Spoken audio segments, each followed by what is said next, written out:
The story begins with a couple tangled in bed, but it isn't a passionate embrace. The man is choking the girl. The young lady is Lysera Iris, popularly called the Duke of Whitlow's flower, and she has just proposed to this man. Iris never expected it to be easy. She is basically entering a beast's house just to escape from the other beasts. She knows how terrifying he is, but he is the only one who can protect her. She refuses to give up. Meanwhile, Count Green is convinced the girl is joking. Iris has been raised in a greenhouse all her life. She probably doesn't even know what couples do. The man becomes touchy, but Iris quickly stops him. She knows what he is talking about, but reminds him they aren't married yet. The Count is annoyed and laughs at her. He orders her to leave, but Iris refuses. Our girl has decided to be shameless. You see, a man called Alfred is trying to marry her. He even plans to hand over Levent's gold mine to her father. But Iris doesn't want that.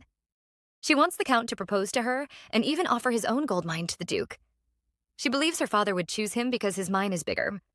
The man looks surprised and wonders if Iris is worth a gold mine. Well, our girl thinks it's better for him to marry her. She has found out his secret and knows the mine is useless. Brant looks shocked because this is secret information. He becomes violent when Iris reveals his identity as the King of Beastmen. He warns her to be careful and even threatens to end her life. But our heroine isn't afraid. She is ready to drag him down with her if she fails. By then, his plan will be ruined and all his beastmen will die with him. She teases the Count. Right now, he has no choice but to marry her. Brant thinks this woman is arrogant, but she is also mysterious. She doesn't seem to be afraid of him, and he can't understand her. He suddenly starts acting like a gentleman and even apologizes. He asks why she wants to marry him. Our girl is just trying to escape from her father. She wants to build her own greenhouse and live a happy life. Our heroine has a big secret. She has been reborn. In her past life, she was strangled to death by her ex-husband, but she was unwilling to die, and some deity or something gave her a second chance to live. It has been a month since the girl woke up. After a hard life, she died at the age of 40, but now she is back to her 20s again. Iris thought it was a dream, but after confirming it was real, she knew she had to escape. Except, the man she reached out to still hasn't replied to her. The girl thinks her life is miserable, but her stepsister appears to make it worse. Britney is pleased when she hears Iris is going to marry an old man. She attacks our girl and hands over a revealing dress. She calls our heroine's mother a seductress. They had hidden the truth so they could marry her off. Now she wants Iris to seduce Alfred. Things are about to get heated, but a maid interrupts them. She announces that Brant Green has arrived. Downstairs, our male lead mentions the Duke's daughter, and the man immediately praises Britney. The girl appears and looks proud, thinking the Count is here to see her. She doesn't expect him to walk past her. Turns out, our male lead is a big shot. He has the Holy Kingdom's support, and even the Emperor has to respect him. He might be a Count, but he is as powerful as a Duke. And right now, the most popular man in the kingdom is kneeling before Iris and asking her to marry him. The man has decided to accept her deal. Iris is celebrating her new proposal, but her father is about to explode. He thought the Count was interested in his other daughter. Well, our male lead bursts his bubbles and pulls Iris close. He declares she is the one he wants. The Duke isn't the only unwilling person. Britney looks like she wants to rip the two apart. She wonders what the Count sees in Iris. She refuses to believe any man could want her sister. The Duke is also trying to convince Brant to give up. He says Britney has to marry first as the eldest sister. The Count doesn't believe his crappy excuse. He mentions all the younger nobles who married before their siblings. Even the royal family is involved. He suddenly becomes hostile and asks if the Duke looks down on him. The man is frightened and rushes to explain. He is trying to appease the Count, but his daughter ruins his plans and yells at the man. She claims Brant asked her for a dance at the last party. She really should have kept quiet because now the Count disgraces her. He calls her foolish and reveals that she was the one asking him for a dance. He only agreed because the girl looked desperate. He never thought she would be delusional, too. Britney looks ashamed, and her father begins to change his mind. He doesn't understand the situation, but he is willing to agree. He just wants a chance to cozy up to the Count. The man ignores him and asks Iris for her answer. Her father is now eager and seems ready to agree on his daughter's behalf.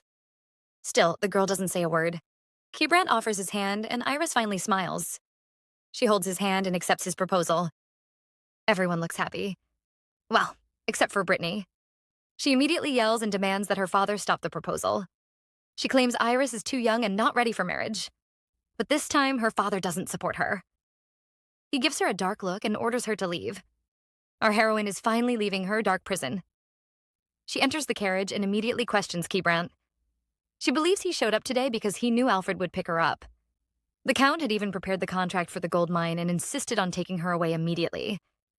Brandt smiles and pretends to be ignorant. He thinks no one would know he sent a group of assassins to stop Alfred. After killing the old man's guards, they decide to teach him a lesson. Poor Alfred begs for help, but it is too late. Meanwhile, our heroine is wondering why the journey is so long. Last time, she only spent half a day on the road.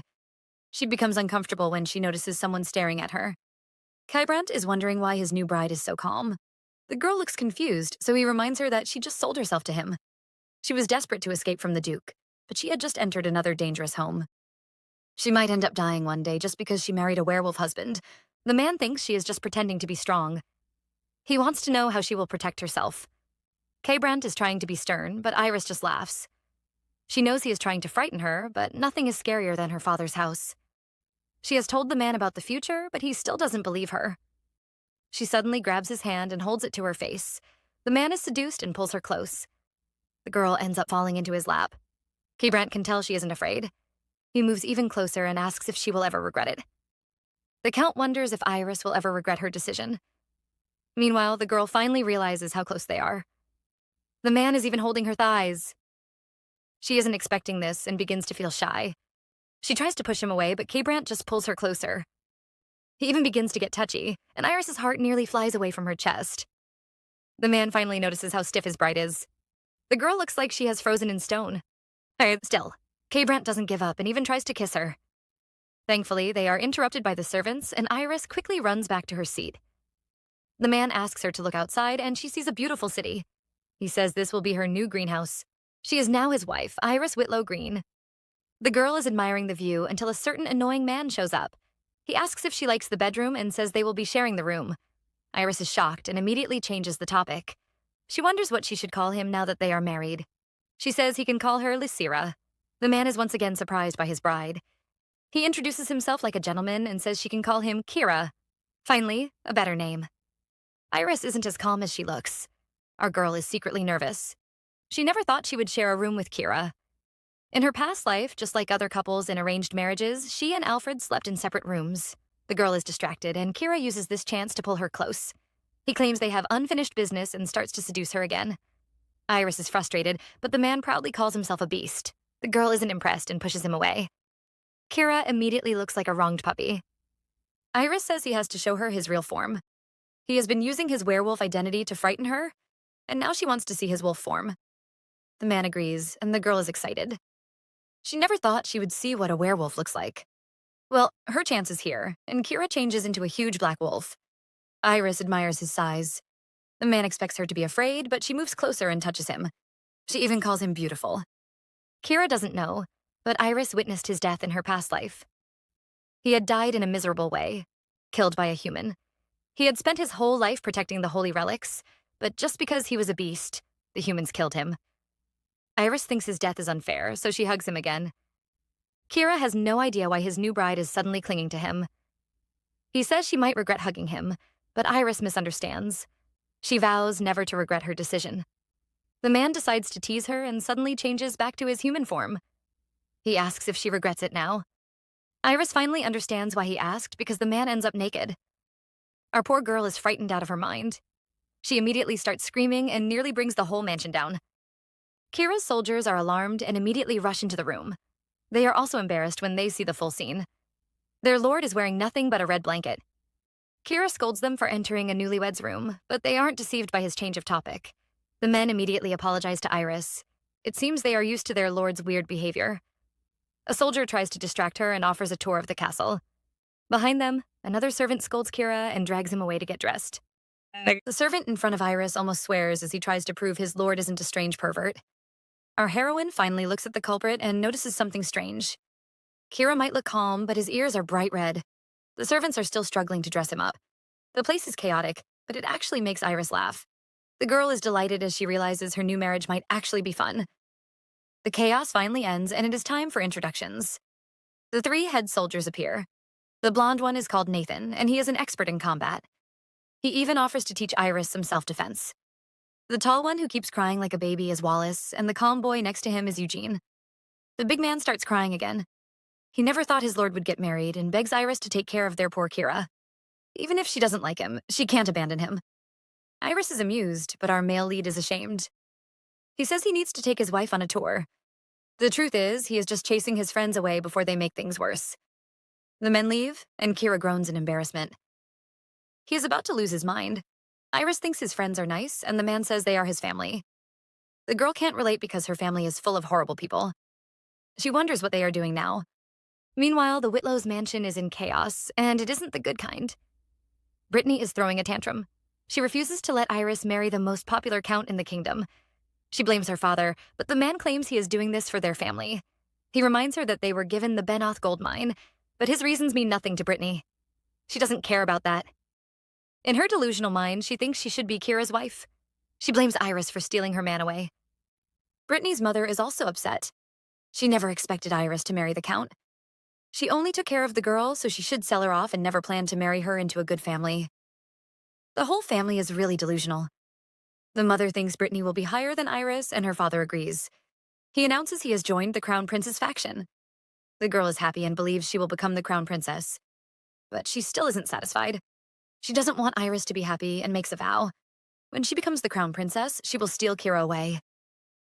The girl seems to be writing a letter that will ruin Iris. She believes she is the only one who deserves love. Her sister has to remain a slave forever.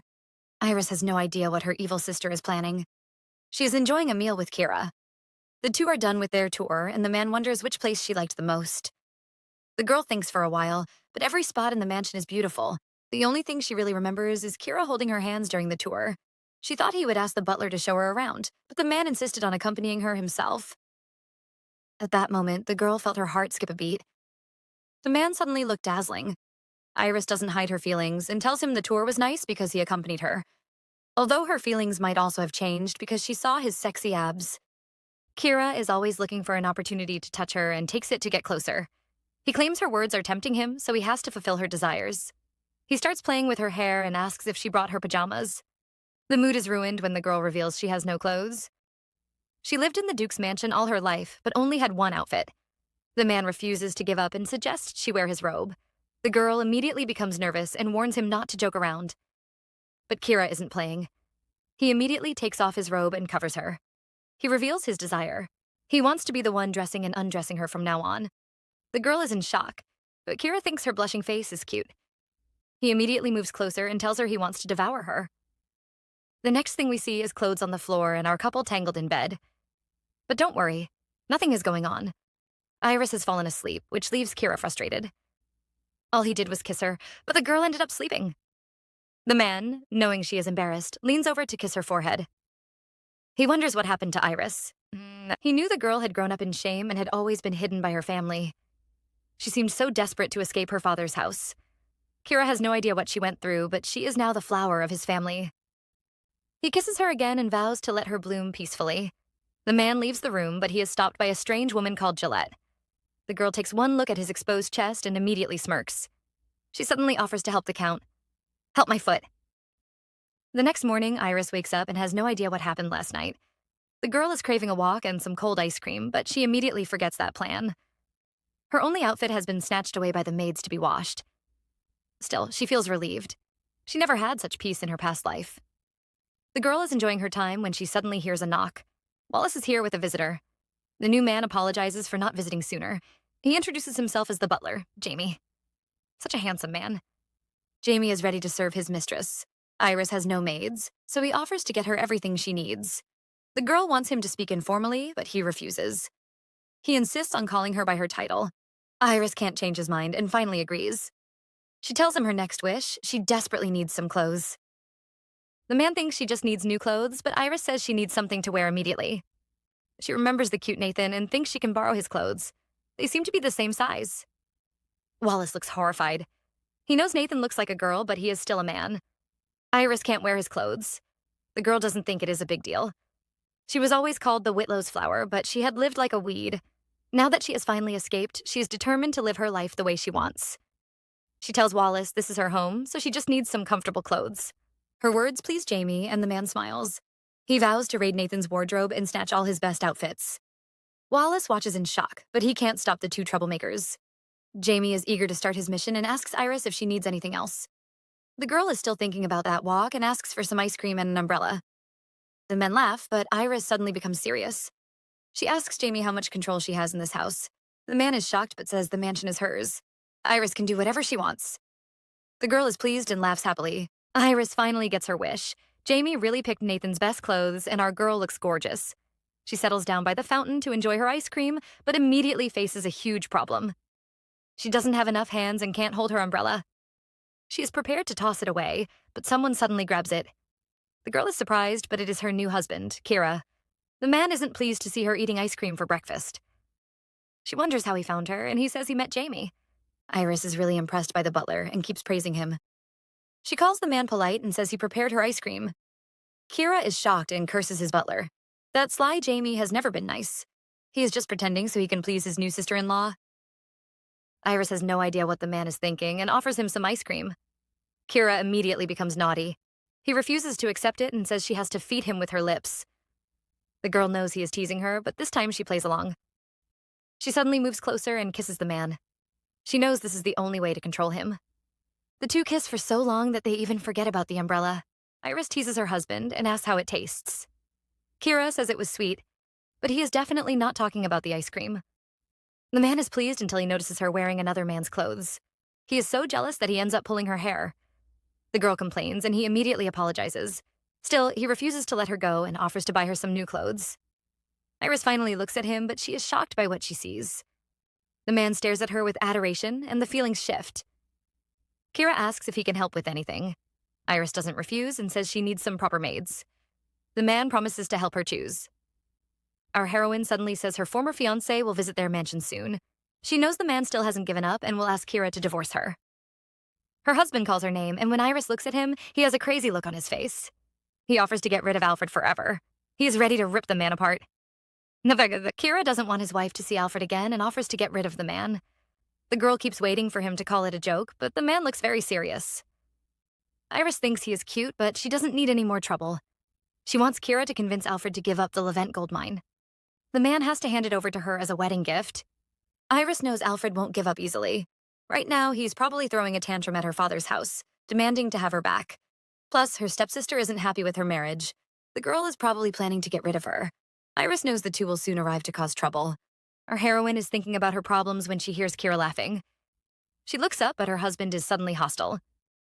He says she doesn't deserve a wedding gift. They had made a simple deal.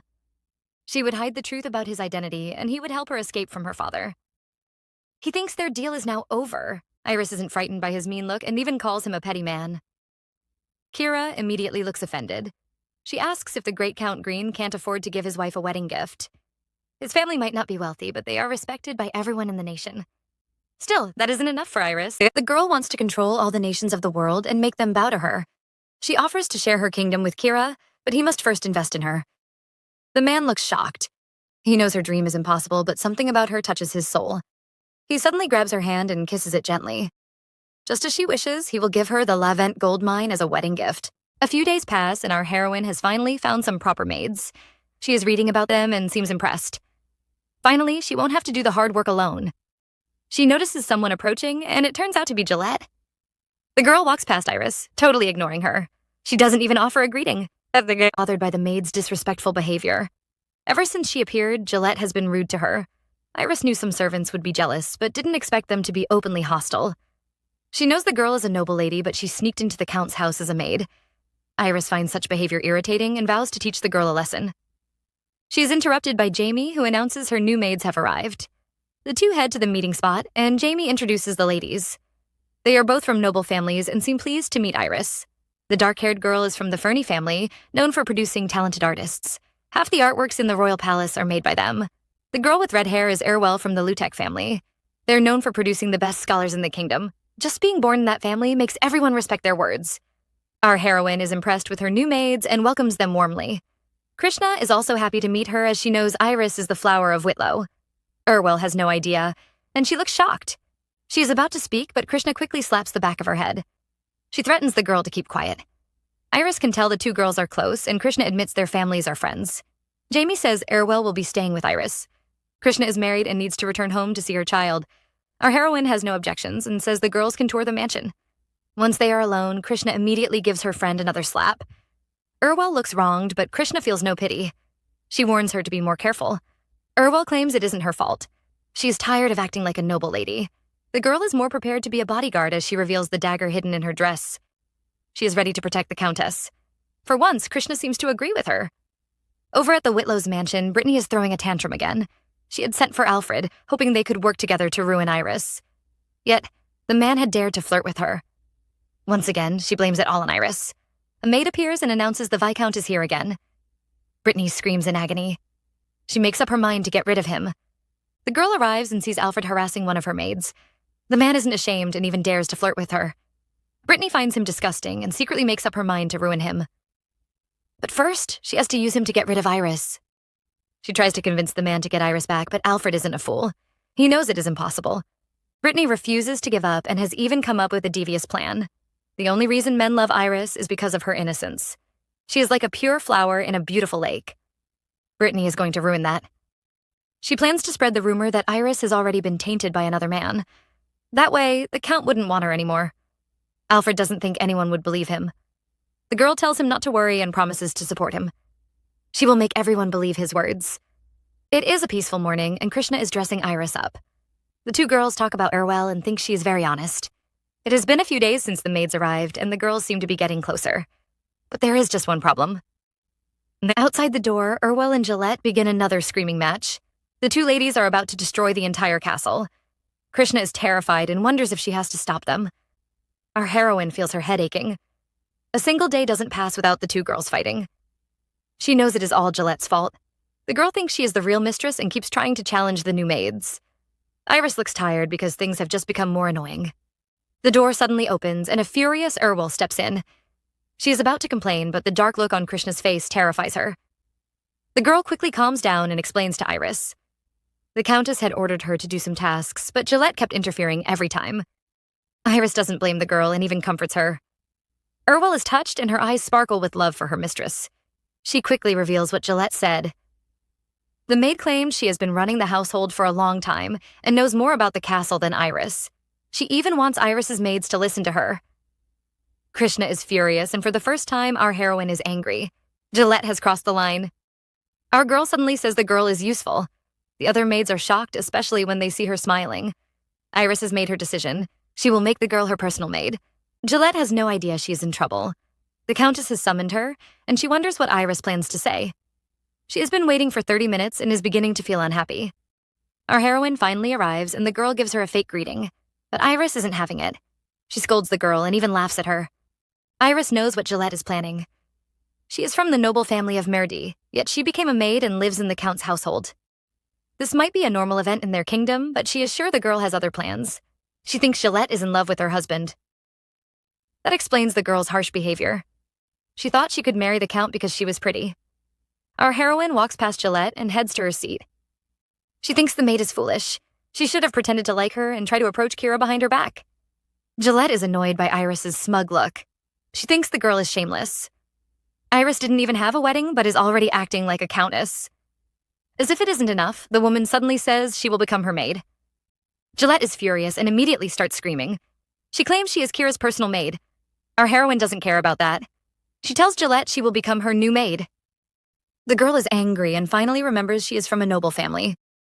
Iris says it doesn't matter who she works for since she and Kira are a couple. The maid proudly says it is just an arranged marriage. Iris is amused by her foolishness and reminds her an arranged marriage is also real. She doesn't hide her disdain for Gillette, and it makes the girl furious. She yells at Iris and even walks out on her. Gillette thinks Iris has no right to control her and rushes to find the Count.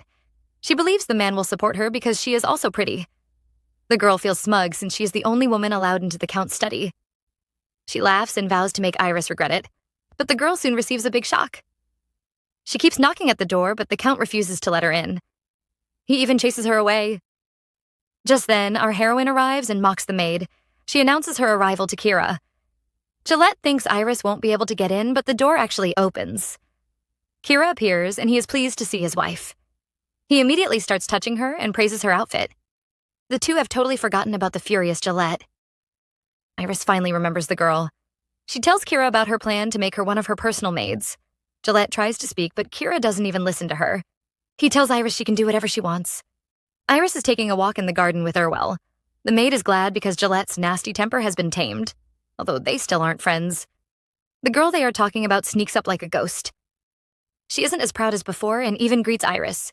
She has only been the countess maid for a week, but she is already obedient. Well, only towards Iris. In front of the other maids, she remains rude and even flaunts her status as a noblewoman. This time she ignores Erwal, and the girl almost faints from anger. She complains to Iris about Gillette's rude behavior. Our heroine also thinks the girl is suspicious. She is sure Gillette is planning something devious. The servants at the Green Mansion gather around to gossip. They have noticed that Iris isn't wearing a wedding ring. Gillette has been spreading the news about their arranged marriage, and the maids all believe her. They really think the Count doesn't care about his wife. He couldn't even celebrate their marriage with a feast. They wait for Gillette to arrive, wondering what news she will bring. But instead of Gillette, an annoyed Jamie shows up. He chases them away, but the man doesn't look happy. Jamie is about to go bald from worry. The mansion is full of rumors about his mistress, but the woman doesn't seem to mind. She is so unbothered that it makes him upset. The man looks up and sees the Count waiting. Our male lead is here to visit his wife. Jamie happily says he also wants to see Iris. Kira doesn't give him a chance and quickly snatches the documents. He says he will deliver them and chases the poor man away. Iris is reading a book and doesn't expect to see her cute husband. The man is supposed to be busy. Kira says he had some free time. He isn't ashamed and admits he stole Jamie's work just to see her. The man suddenly pulls the girl close. Iris hasn't finished touring the mansion, so he offers to accompany her. The two hold hands as they walk.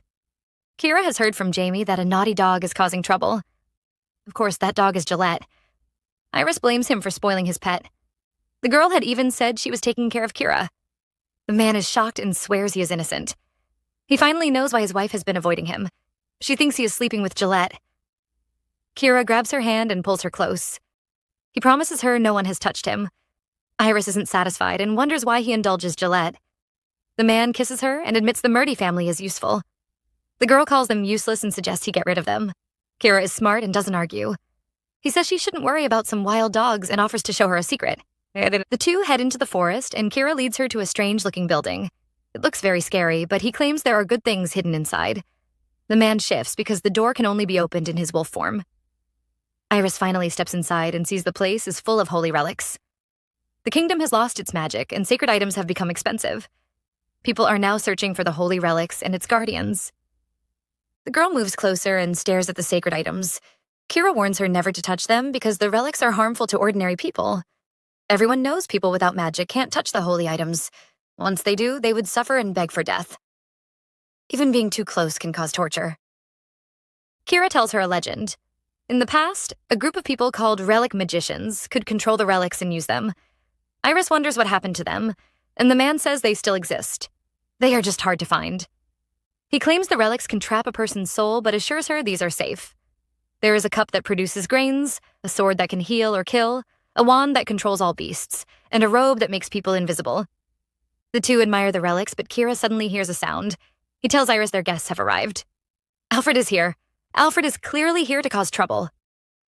He gathers the maids and tells them about his love story with Iris. The girls all look impressed and call him romantic. They seem to believe his words. Jamie watches them in disgust. Alfred is proud because his plan has worked. He didn't expect the maids to fall for such a simple trick. Kira arrives and the servants all run away. Our male lead has heard Alfred's little story and he isn't pleased. The two men finally meet and Alfred looks like a scared child. He wants to talk about Iris, but Kira has no plans to listen to him. The only thing he wants from Alfred is his gold mine.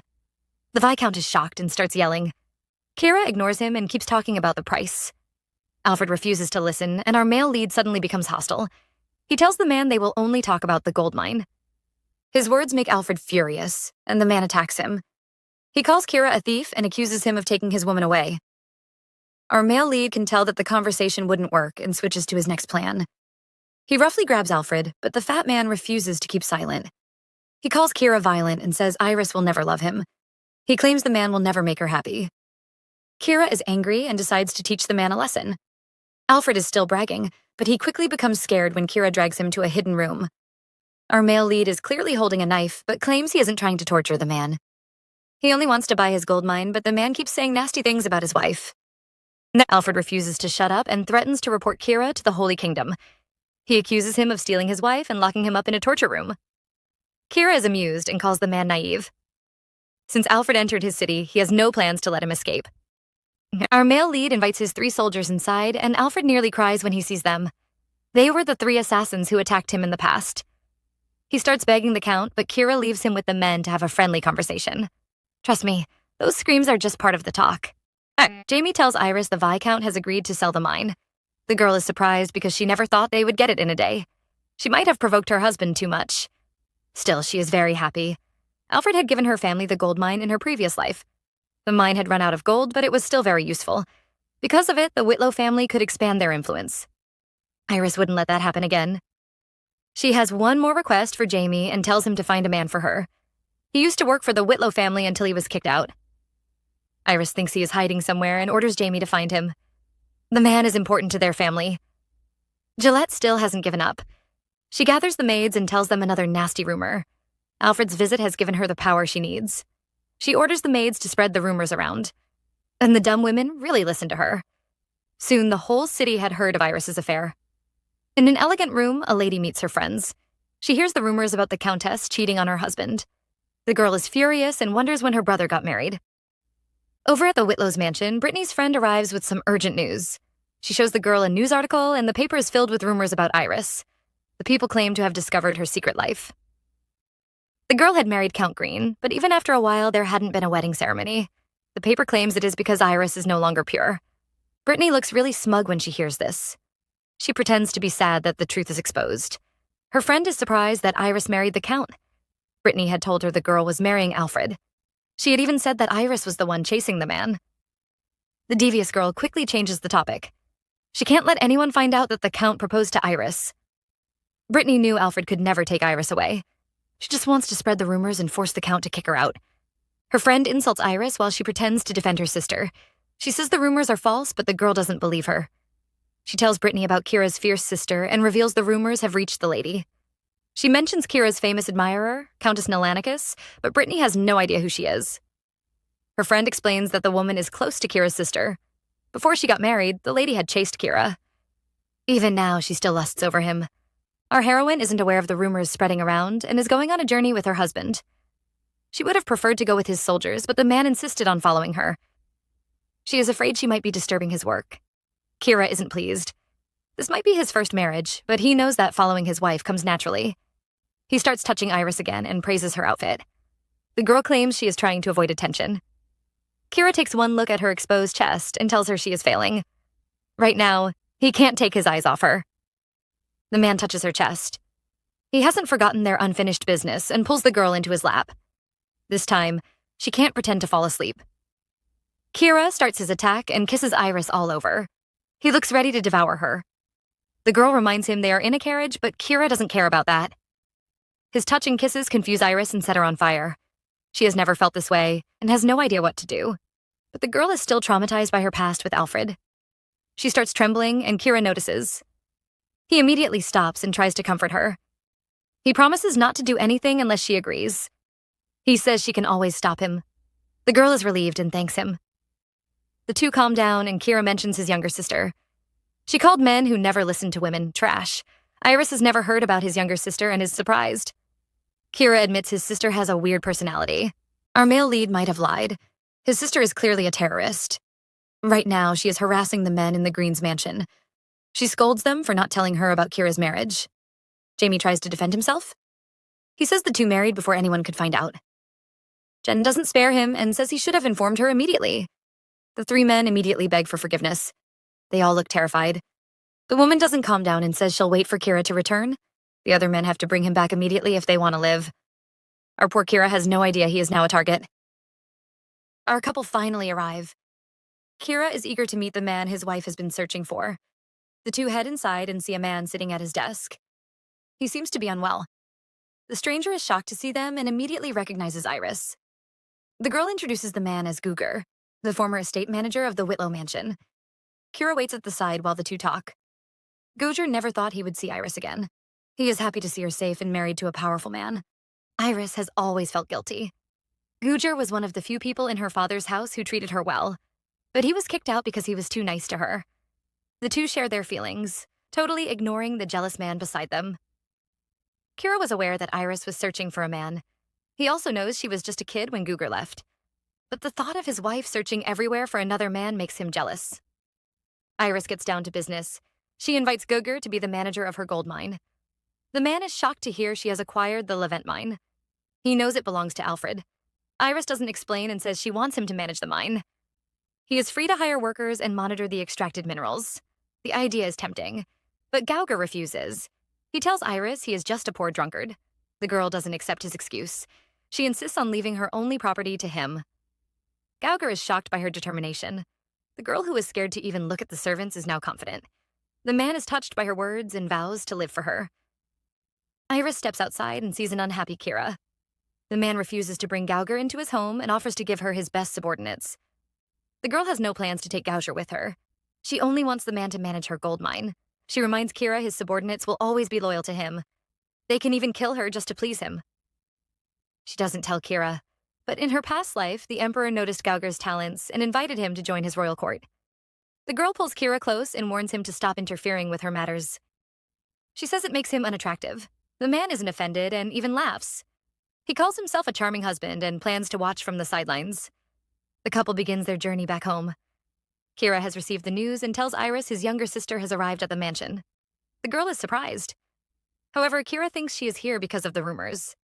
His sister must be furious after hearing about his marriage. Iris thinks about her husband's family from her past life. They were all rude and hated her very much. The girl panics but tries to calm down. The past has ended, and she is ready to see how Kira's family would treat her. The man interrupts her chaotic thoughts and mentions the spreading rumors. He wonders when she would stop them. The public already thinks he is a pitiful man.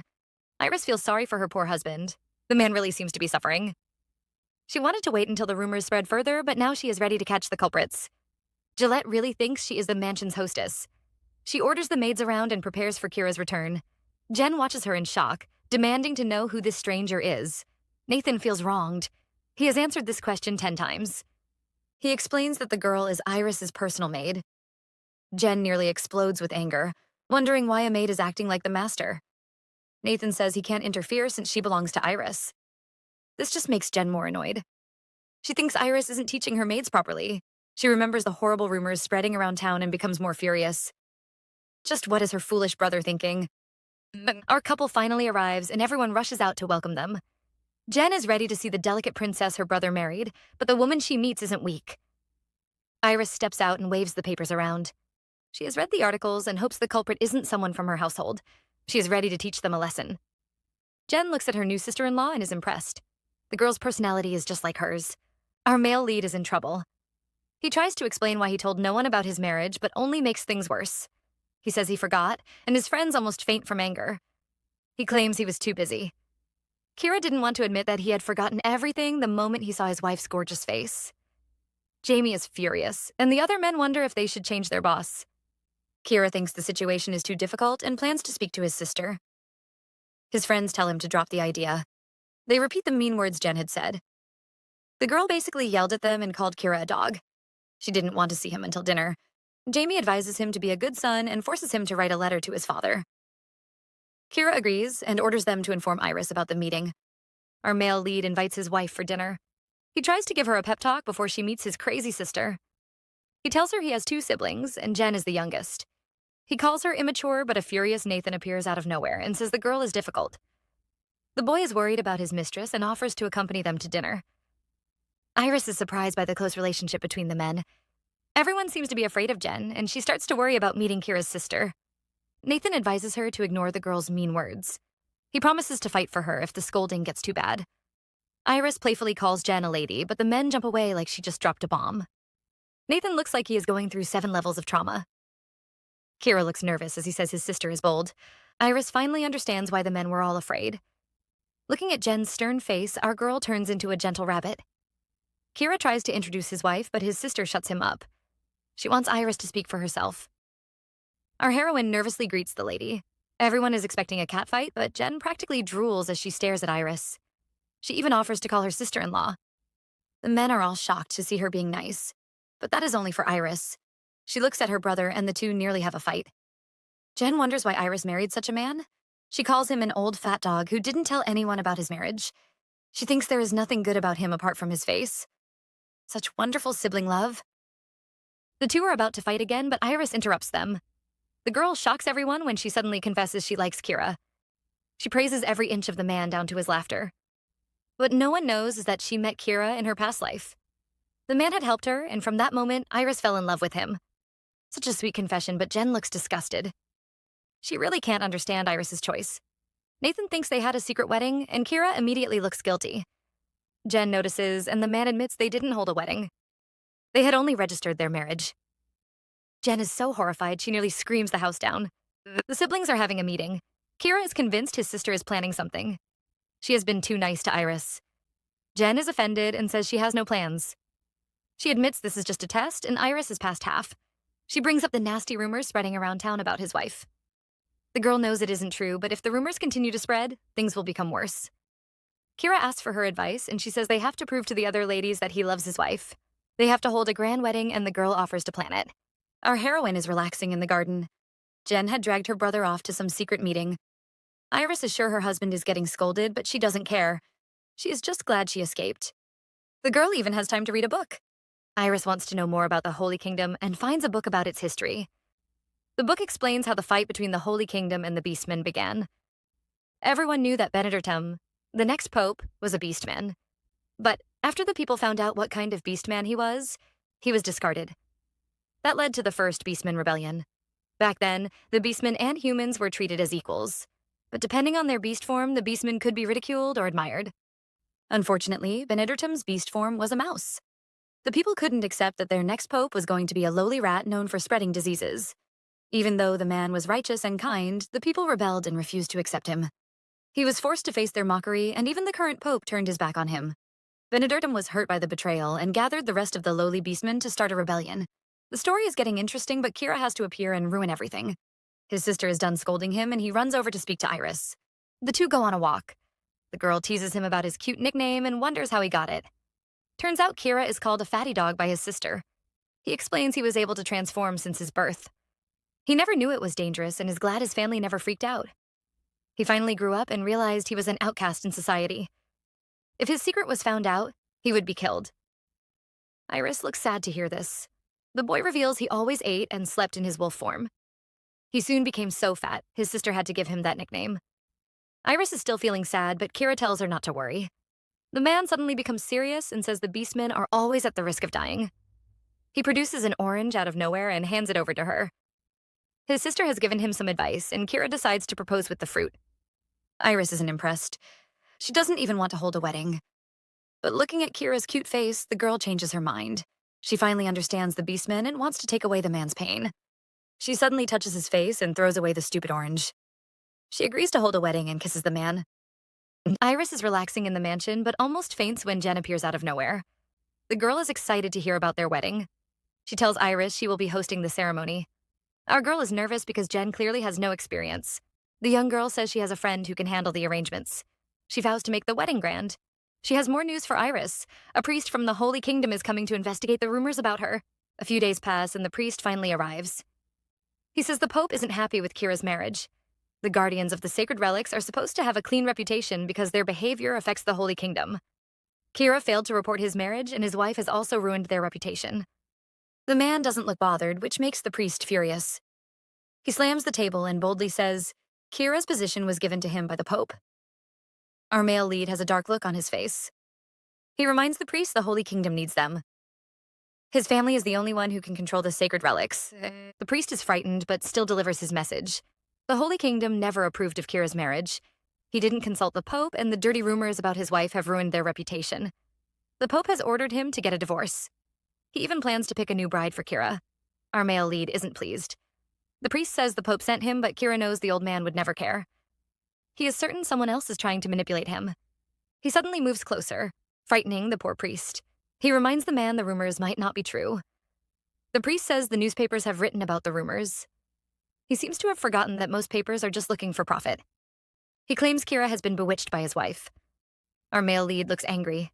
He doesn't touch the priest, but the man starts to choke. Kira tells him his marriage can only be controlled by God. If the rumors are true, he vows to divorce his wife. But if they are fake, the kingdom will have to pay. He wants the Pope to attend his wedding, apologize to his wife, and bless her. Immediately, Kira ends the meeting and the servants report to Iris. The girl is impressed by her husband's bold move. The Pope didn't even attend the Emperor's wedding. He only sent his blessings, but the king had bragged for days. Yet, Kira asked the man to show up and even apologize to her. Iris is pleased with her husband's actions and decides to begin her plans. The town is full of excitement. The countess is throwing a party and has invited the commoners. The people gossip about her. They want to attend her party but still think she is a nasty person. The maids at the Green Mansion are also excited. They are eager to attend the party and have fun. They have totally forgotten about the rumors they spread about their mistress. Krishna catches them gossiping and orders them to resume their work. She doesn't leave, but secretly watches them. Meanwhile, Urwal is throwing a tantrum. As always, she complains about Gillette. The girl had sneaked off to attend the party Iris is throwing. Urwal imitates the girl's annoying tone. She claims she would appear as the Viscount's daughter and not as Iris's maid. She is clearly abandoning her duties. Krishna finally shows up. Turns out she was spying on the maids for Iris. She says the town is full of excitement and the nasty rumors have become even more ridiculous. Urwal is furious and wonders why Iris invited the maids who betrayed her. Our girl says she is waiting for the perfect time. She has to pick the fruit when it is ripe and can't allow it to rot away. She orders the girls to inform Jamie. The party has to be perfect. Urwal is throwing another tantrum again. This time, she searches through Iris's jewelry box but can't find anything that fits her lady. She needs to make sure Iris's first appearance is perfect. Krishna watches her run around with the expensive jewelry and nearly faints. The dramatic maids are interrupted by Kira. The man is here to see his wife. He offers to help her dress up and chases the maids away. Urwal is about to protest, but Krishna covers her mouth. Kira watches in horror as she drags the girl away. Iris steps out and sees her husband waiting for her. The girl is happy to see him. The man is amazed by her dress and praises her. She looks for her maids, but Kira has chased them away. He wants to help her with her jewelry and has even prepared a new set. Iris tries to grab them, but the man refuses and insists on helping her.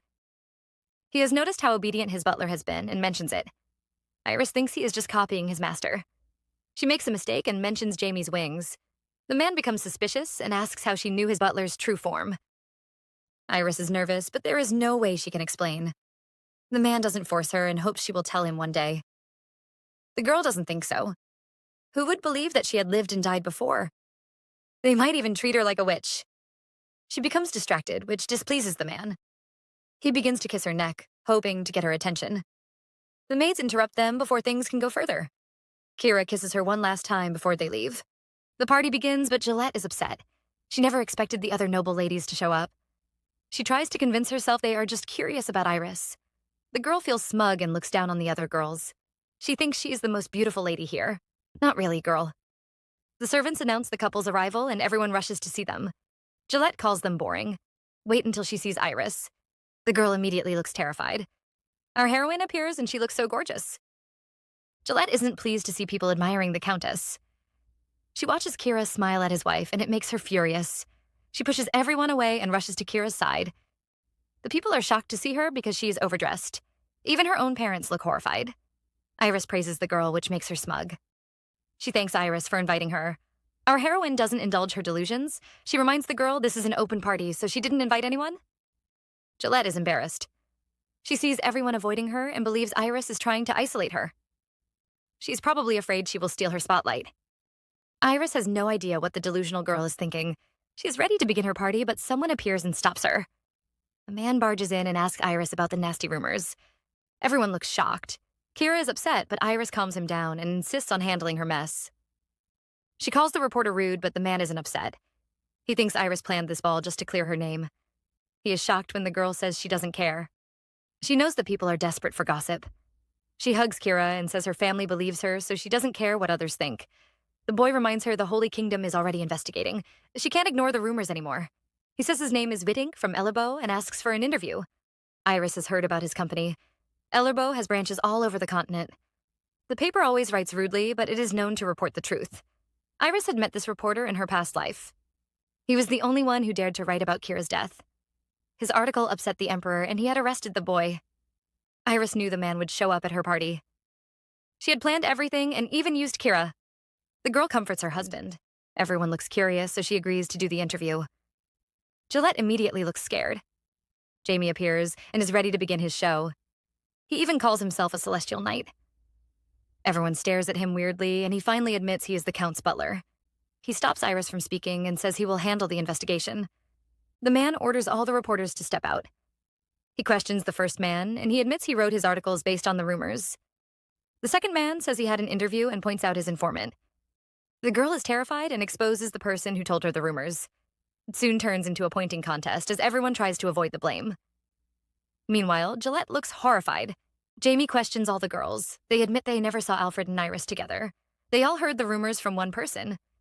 Gillette wants to run away, but it is too late. The maid next to her calls her out. Gillette refuses to take the blame and accuses the maids.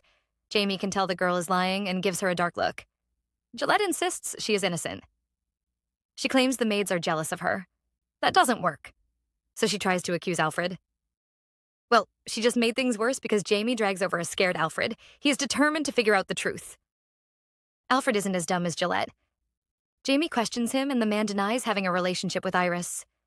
The girl is furious and reminds him of the story he told at the Count's manor.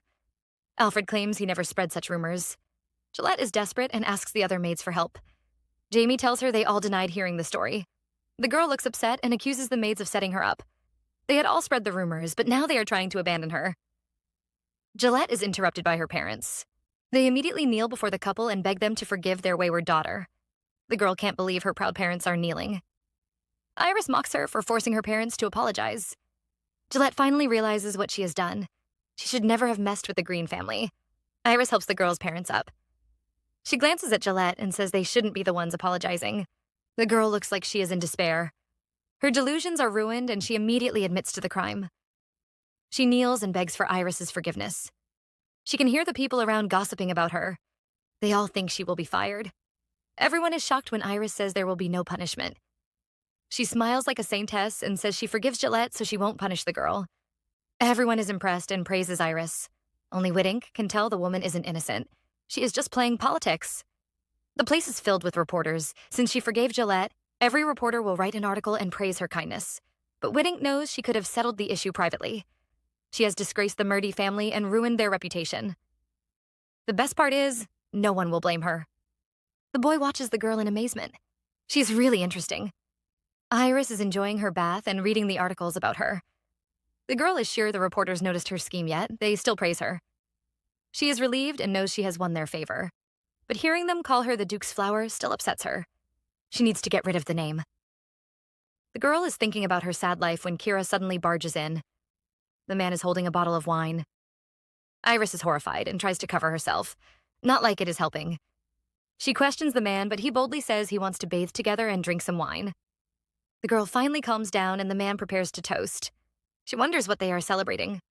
The man says her clean reputation, their marriage, and her new friendship with the reporters. Iris is pleased with all three, and the two share a toast. He tells her their wedding plans are going well. The issue with the Holy Kingdom has been resolved and they owe them a blessing. The girl is finally relieved. Kira catches a glimpse of her chest and almost falls into the bath. He shyly turns away and asks if she has been to a wedding. The girl has never attended one and he tells her they are stressful. He advises her to rest on that day. The man feeds her some grapes and Iris feels like she is being loved. The man once again notices that beautiful chest. This time, he doesn't hold back. He pulls the girl close and kisses her. Things quickly become steamy and Iris is ready to take things further. But the man refuses. Like a gentleman, he insists on waiting till their wedding night. Iris is upset because she wants to become his. The girl wonders when she started opening her heart to him. She realizes it all started in her past life. From the moment they first met, she had wanted him. Iris's past life was full of horrors. Her sister would manipulate her and force her to sleep with other men. Every time her husband found out, he would hit and scold her. Alfred never knew Britney, the Empress, was forcing her sister to sell herself. He would whip Iris's legs and yell at her. Iris is once again dragged to the palace. She looks sad, which annoys Britney. The girl says she has to seduce some men. Our heroine can't refuse because Britney is the Empress. She always threatens and oppresses her. She drags Iris's hair and stares at her in disgust. She has always hated her sister since they were young. She pushes the girl away and orders her maids to dress her up for a party. Iris is in despair. She wonders if her life would be different if Britney's man hadn't fallen in love with her. The girl is dragged to the party. She can barely walk and notices her injuries are getting worse. Alfred might be horrible, but she desperately wishes she were back at his home. The girl looks out the window and sees Britney kissing a man. It turns out to be Kira, her sister's lover. Iris hopes she doesn't run into the man. Now what sort of plot twist is this? It begins to rain, and our heroine rushes outside. She immediately finds a spot and allows the rain to fall on her injuries. She knows she looks like a madwoman, but she doesn't care. Suddenly, she hears some men speaking. She looks around and sees Kira with his friend. The girl is terrified and quickly hides. She doesn't want to see him. The man hands over a holy relic to Kira. He warns him to be careful of some Piemondo and leaves. Iris is still hiding. She thinks she is safe, but the man has noticed her presence. He finds her hiding spot and is shocked to see her. He is worried she might have fallen ill. He notices her injured legs and looks upset. He tries to find someone, but the girl refuses to let him go. She begs him to ignore her. Kira is unhappy and says enduring the suffering wouldn't make it better. Iris has no choice. Only by enduring and hiding can she survive. The man doesn't want her pretty legs to be scarred and hands over some medicine. He promises to keep her secret. The man is about to leave, but Iris calls his name and thanks him. Kira looks like he is holding back. He immediately turns around and hands her the holy relic he just received. He calls them Triss's earrings and says they can bring her luck. The girl is surprised and wonders why he gave her. The man says he is giving her his luck. Iris is touched and begins to cry. The man holds her and prays she will always be lucky. Days pass, and Iris is on a walk with her husband when she notices Kira approaching. That day at the palace was the only time they met privately, but his kindness had warmed her broken heart. The girl watches him leave with a smile. She turns around and has no idea the man she was staring at is also watching her. The girl finally understands her feelings. From the moment they met, she had loved Kira. That is why she was desperate to save him in this life. Iris stares at his handsome face and calls him her only light. She suddenly leans over, which makes the man confused. The girl smiles like a flower and thanks him. She's glad she can finally say those words. Kira runs out of the bathroom. His wife always makes him weak. We see his face and the man is blushing. Even his little ears have turned red. He touches his chest and his heart is beating too fast. Iris is driving him crazy. He wanted to hold back, but he couldn't resist her lovely face. The man covers his face in shame. He had gone in to tease his wife and see her shy face. In the end, he was the one who got teased and ran away. Kira is still trying to recover when his naughty friends arrive. Wallace immediately notices his red face. Kira tries to drive him away, saying he doesn't want to talk. But it just makes Wallace even more curious. Jamie makes it worse and says the captain is going through hard times. Our male lead yells at him, but the butler isn't scared. He tells Kira his father has sent a reply about his wedding. He can tell the old man is very upset. Jamie advises him to talk to his father. The Count agrees and heads to the communication room. Wallace still isn't satisfied and asks about his hard times. The three men start another quarrel. Kira arrives at the communication room. We see a small globe, which was invented years ago by the magical engineers. It is called a communicator, but only the state and a few important persons have one. The Count looks frustrated. He never knew his secret marriage would cause so many problems. He starts the call, and the first thing he hears is his full name. Kira can tell he is in trouble. His father is furious. He immediately defends himself, which annoys his father. His son didn't even greet before bringing up his excuses. The old man says they didn't believe the rumors. They chose to trust the son they raised. Kira tries to explain, but his father isn't pleased. He asks if his wife is really the flower of the Whittle duchy. Everyone knows the man had hidden his younger daughter away and refused to show her to anyone. Kira's mother joins the call, and she is also upset. She isn't angry because he chose his own wife and held a secret marriage. She is furious because he married the Duke's daughter. Everyone knows Duke Whitlow is a greedy man. For years, he took Britney around high society, yet he kept the stunning Iris away. Everyone knows why. The man planned to sell his daughter. He paraded Britney around so everyone would desire Iris more. And Kira's mother asks him what he paid the Duke to get Iris. The Count is frustrated and tries to deny everything. He thought his parents were relaxing in the countryside, but they had already found out the truth. His mother accuses him of lying because the day he took Iris away, the Whitlow Duke received one of their family's mines. Kira is frustrated and wonders who is informing his parents. The old couple begins to cry. Their sweet son has turned into a liar. He is even buying women with money. Kira is frustrated and reminds the couple that he can hear them. His parents scold him for buying his wife and ask if Iris agreed. Kira can't tell them that his wife was the one who came up with the idea. He quickly says the girl agreed as well. The man suddenly becomes stern. His parents had called her Lady Whitlow, and he reminds them she is now Countess Green. The old couple is speechless and decides they must see the situation for themselves. They will leave in the fastest carriage and arrive in 3 days. His parents warn him. If Iris were forced into this marriage, he would have to divorce her. Meanwhile, Britney is meeting with her friends. Talk about shooting yourself in the foot. Because she always acts kind and pretends to like Iris, her friends are all glad the rumors have cleared up. Britney smiles, but she is fuming inside. She wishes the rumors could have ruined Iris. Everyone is talking about her sister, and it is so painful. She feels like she is dying. Her best friend doesn't agree with the rest of the girls. She calls Iris cruel for questioning Gillette in public. Britney is extremely pleased to hear this. She pretends to defend her sister, but claims Iris is petty. The other girls believe her. They think Iris was jealous because Gillette slept with her husband. Stop spreading fake rumors, girls. Britney acts sad and says they might be right. The girls feel bad for making the innocent Britney upset. What a joke. Just then, a maid appears with a letter. Britney takes a look and immediately looks furious. This is her sister's wedding invitation. She sees the hostess's name and almost jumps out of her chair. The girls all notice her terrified look. They spot the wedding invitation and immediately start laughing. They believe Iris forced Kira to hold a wedding just to clear her name. Why is everyone so delusional? The girls have fun mocking Iris, but Britney is having a panic attack. The hostess's name seems to have really terrified her. Her best friend notices her expression and grabs the paper. She takes a look and is shocked as well. The hostess of the party is the famous Countess Nelanicus. The girls are all surprised. Even the queen can't control the countess. Plus, everyone knows the woman liked Kira before. The news is too much for Britney, and she calls her friends noisy. She can't believe Iris is marrying the Duke, and even the popular countess is hosting their wedding. She laughs like a crazy person, ignoring her confused friends. She is clearly unhappy, but still says they have to celebrate.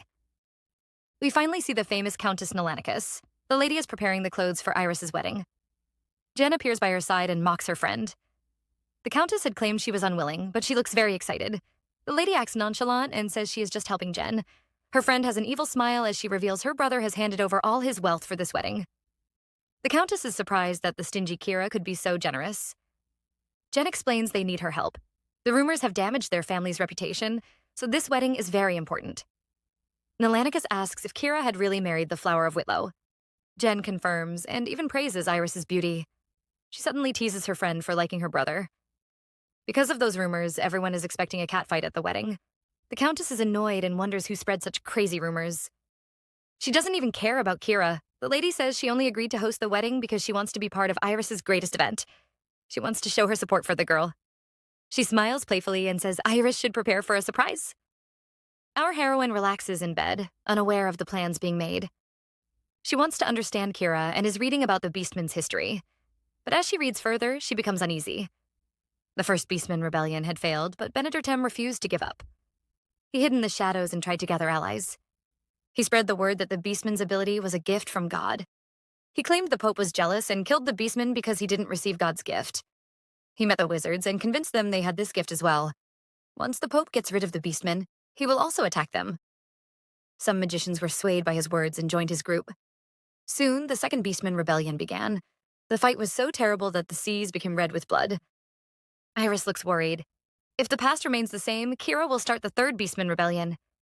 The girl understands his decision and has no plans to watch her husband die. She has to make sure he wins the war. Iris hears a knock and quickly hides the book. She looks over and sees Kira standing there with his robe open. The man apologizes for disturbing her, but Iris can barely hear a word. All she can see is that delicious chest in front of her. The man joins her on the bed and notices her stiff face. He looks smug because he has gotten his revenge. The girl warns him not to tease her. Kira suddenly sighs and leans on her shoulder. He tells her they have a problem. His angry parents have heard about their wedding and will arrive in 2 days. The girl immediately becomes nervous. Kira has no idea how his parents will react because he has never had a woman. The girl can't hide her surprise. She accuses him of lying, but the man is serious. She keeps staring at him, unable to believe the handsome man has never had a girlfriend. Kira's face turns red immediately, and he asks her to repeat her words several times. The man can't hide his excitement and asks for a kiss. The girl is confused by his strange behavior. She reminds him that he always kissed her without asking. The man says he will from now on. He kisses her desperately and keeps calling her name. Iris isn't used to his clingy behavior. The man seems to have changed since his sister arrived. The girl nearly faints from lack of breath. The man notices his wife isn't breathing and quickly releases her. He almost kissed her to death. Kira is still feeling shy and admits her words had made him excited. He suddenly pulls her close and promises to protect her. He kisses her hand and admits his parents might still hurt her. He hates the thought of seeing her in pain. The girl says she is used to it, but Kira isn't happy. His wife has just recovered, and he won't let her get hurt again. Iris wonders what he will do if she suddenly becomes weak. The man vows to shield her if she ever needs to cry. Iris isn't pleased. She thanks Kira, but pushes him away. She has no plans to become a weak woman. She refuses to live as someone's flower again. A few days pass, and Kira's parents finally arrive. The two step out to welcome them, only to see a stern-looking couple. They don't look too pleased. Kira's father looks ready for battle, while his wife calmly sips her tea. She looks to the left and sees the nervous beastmen. She turns right and glances at the terrified maids. The woman isn't happy to see any of them and admires the pretty girl in front of her. Iris is nervous, but she still looks perfect. The woman even starts to believe the Duke was really protecting her from the world. She wonders how her silly wolf son won her heart. She decides to speak to the girl alone, but Kira immediately refuses. His mother is furious. He hid his marriage from them and now refuses to let her see his wife. Kira admits he is guilty, but still refuses to leave them alone when his mother hasn't accepted his wife's identity. The lady is angry and asks him about the mine. Before the two can fight, her husband stops her. The man believes his son has a good reason and says they should listen to them. The woman immediately calms down. She apologizes to Iris because she is about to say some harsh words. Our heroine isn't offended and even smiles. She tells the lady to speak comfortably. The countess is impressed. Iris looks gentle, but she is actually strict. She starts questioning them about their relationship, and Iris admits she proposed to Kira. The man is shocked and never thought she would expose their secret. His father asks why, and she admits she was trying to escape from her father's house. We take a glimpse into Iris's past. We see our heroine running around because her hair is on fire. She screams for help, and a younger gouger quickly pours some water on her. He looks worried and asks who bullied her. Little Iris cries in pain. She is about to speak, but sees Britney standing behind her, still holding the candle. She gives Iris a mean look and warns her to keep quiet. Our heroine jumps into Grouger's arms in fear. She is too terrified to speak. Things only get worse. Britney pushes Iris into an abandoned warehouse. Our heroine asks what she did wrong. Her sister calls her an illegitimate daughter and says she is trying to steal her place. She is just jealous because everyone thinks Iris is the kingdom's beauty. She shoves the girl into the mud and laughs at her dirty face. She tells Iris she has to remain below her. She isn't satisfied and decides to lock the girl inside the building. Our heroine begs and pleads, but no one rescues her. Iris tells her story to Kira's parents. Britney had locked herself up for days, and after the incident, she became claustrophobic. Her father and his wife would also hit her whenever they could. The couple looks shocked, but Iris isn't done. She tells them she was mocked and despised by everyone. She was forced to work like a maid, and even the servants abused her. But anyone who leaked her story would be killed. Everyone in the room looks horrified. Iris says the only rumors that spread all claimed she was the Duke's cherished daughter. Soon everyone called her his flower. She admits that her father planned to marry her to Alfred, so she sought Kira's help. The Countess watches Iris and knows she isn't lying. The girl looks strong, but she can tell she is really afraid. The woman finally smiles. She wouldn't abandon such a smart and pitiful person. She asks why the girl chose her son. Kira immediately interrupts and claims he wrote her letters because he wanted to find out the Duke's weakness. His parents must never learn that Iris knows his secret. His father seems satisfied, but his mother has one last question. She asks if Iris is happy. Our girl is nervous, but admits she has never been this happy in her whole life. The couple is left alone and immediately drops their stern act. They think Iris is beautiful and sweet. His mother even wishes she was their daughter. Her husband reminds her that the girl has married their son. She is now their youngest daughter. The two daughter stealers laugh and vow to protect her. Meanwhile, Britney and her mother seem to be going on a trip. The girl seems to be thinking of something and smiles like a devil. It is a rainy night at the Green Mansion, and our heroine is having a nightmare. She keeps reliving those awful days with Britney and cries as she begs for help. The girl wakes up screaming. Kira is upset to see his wife trembling and sobbing. Ever since she heard that Britney would visit, she has been having nightmares every night. The man tries to comfort his wife. Iris apologizes for disturbing his sleep. She also feels bad for hiding her identity as the illegitimate daughter. The girl looks shocked when the man says he already knew. He became suspicious when her parents kept abusing their beautiful daughter. He didn't want to reopen her wounds, so he never asked. The man smiles as he wonders what he should do to make his wife happy. The girl is surprised and thinks hard. She comes up with the most ridiculous idea. She wants her husband to turn into a wolf and hug her. Kira is stunned by her wish, but the wife-pleaser is eager to do anything to make his wife happy, so he changes into his wolf form. Iris is happy and hugs the fluffy wolf. The man says he has a gift for her. He has prepared a magic relic called the sleeve stone. The girl cries out in shock, which makes the man suspicious. Iris laughs nervously and says the gift surprised her, but she secretly thinks her husband must never touch the stone. Our heroine might have lied a little. The girl has heard about the sleeve stone. The stone is used to produce good dreams, but it is also dangerous because it can trap its owner in an eternal sleep. Kira admits he is hiding some relics from the Holy Kingdom. Those items are too dangerous to move, so they have to leave them alone. The man is convinced he can control the sleeve stone and plans to give it to Iris. He wants her to have good dreams. The girl is unwilling. She is sure she won't be trapped in the stone, but is worried it might affect her husband. No one knows, but 3 years from now, Kira's parents and his sister will die in an accident. His younger brother will sink into despair and use the sleeve stone to drown his grief. Eventually, his soul will get trapped in the relic. Kira will do his best to save him, but his brother will become an empty shell. Iris is afraid her husband will bring the dangerous relic back. She hugs him and vows to destroy the stone with her own hands. A few days later, Kira drags Iris on a walk. The girl is worried about the stone, but the man says there are other methods. They arrive at a large field full of horses. Iris loves the view, but the man says the gift he prepared isn't here.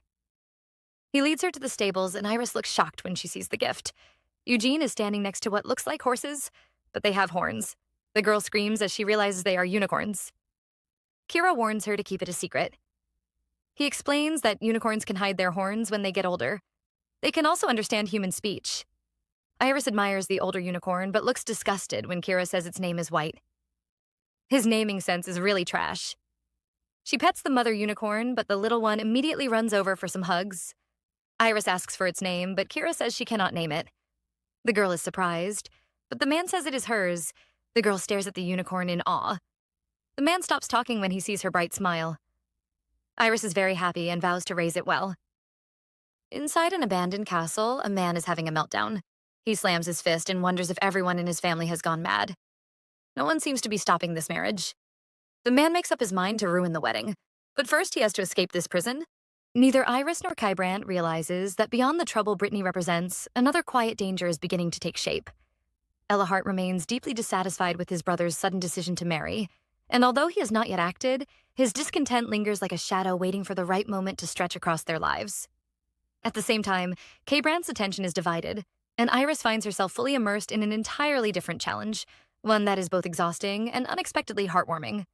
She is now responsible for raising a small unicorn foal, a creature so lively and mischievous that it seems to carry endless energy within its tiny body. Iris tries her best to keep up, but the little unicorn refuses to stay still for even a second, constantly darting around the stable and slipping away whenever she gets close. Despite her efforts, the situation quickly overwhelms her. The foal's unpredictable movements cause Iris to lose her balance more than once, and each fall leaves her breathless and increasingly frustrated.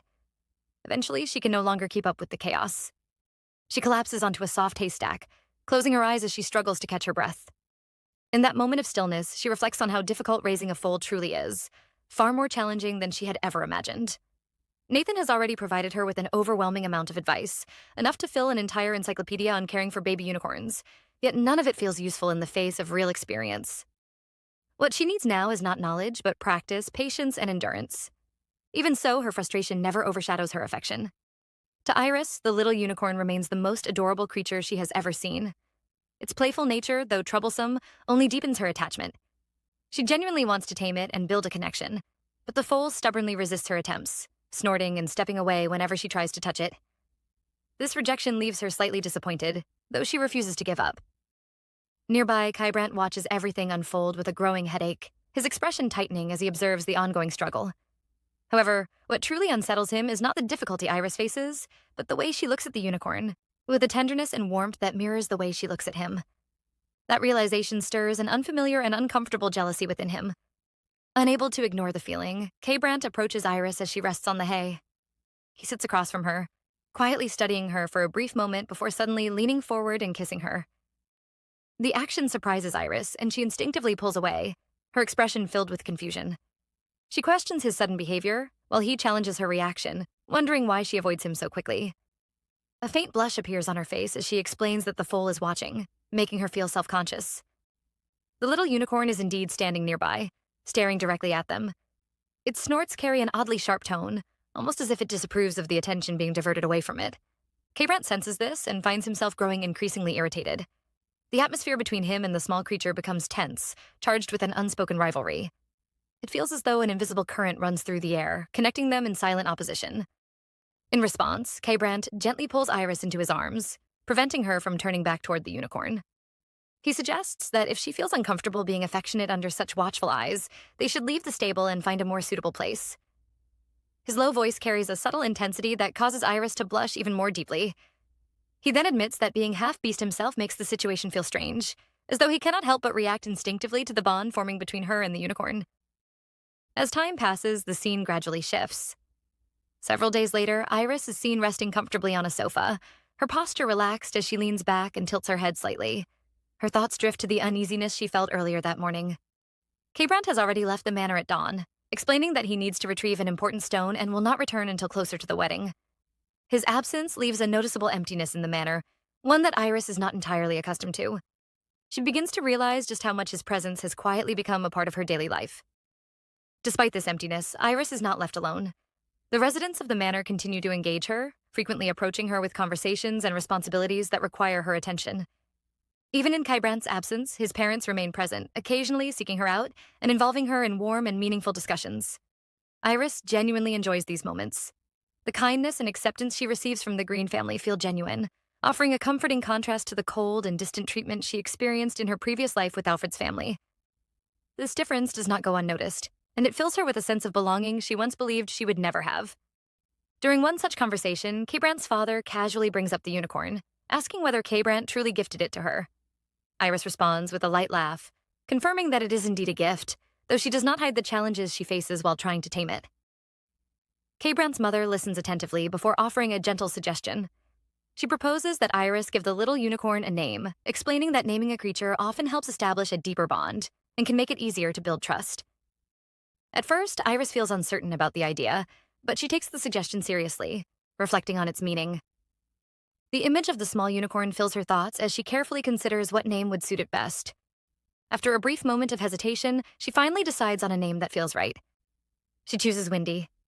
The response from K-Brandt's parents is warm and supportive, and their approval brings a bright smile to her face. In that moment, Iris feels surrounded by a comforting warmth, a feeling she had long been deprived of in her past life. It is a simple moment, yet it carries deep emotional significance for her. However, the pleasant atmosphere does not last. As the conversation shifts, K-Brandt's parents inform Iris that the Whittle family will soon be arriving at the manor. The news immediately changes her expression. They admit uncertainty about how to handle the situation, given the family's past cruelty toward her. Iris clenches her fists slightly, fully aware that the visit is unlikely to come from genuine concern. Instead, she recognizes it as an act driven by curiosity, and perhaps Britney's desire to confirm her unhappiness in her current life. Rather than showing hesitation, Iris responds with calm determination. She tells them they are free to handle the Whittle family as they see fit, but she makes it clear that they should not argue on her behalf. She is capable of protecting herself and has no intention of relying on others to fight her battles. In fact, she has already devised a plan, one that will firmly establish her boundaries and make her position clear without unnecessary conflict. The following day, events unfold exactly as anticipated.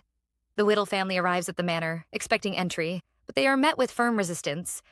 James greets them at the entrance with his usual polite and composed demeanor.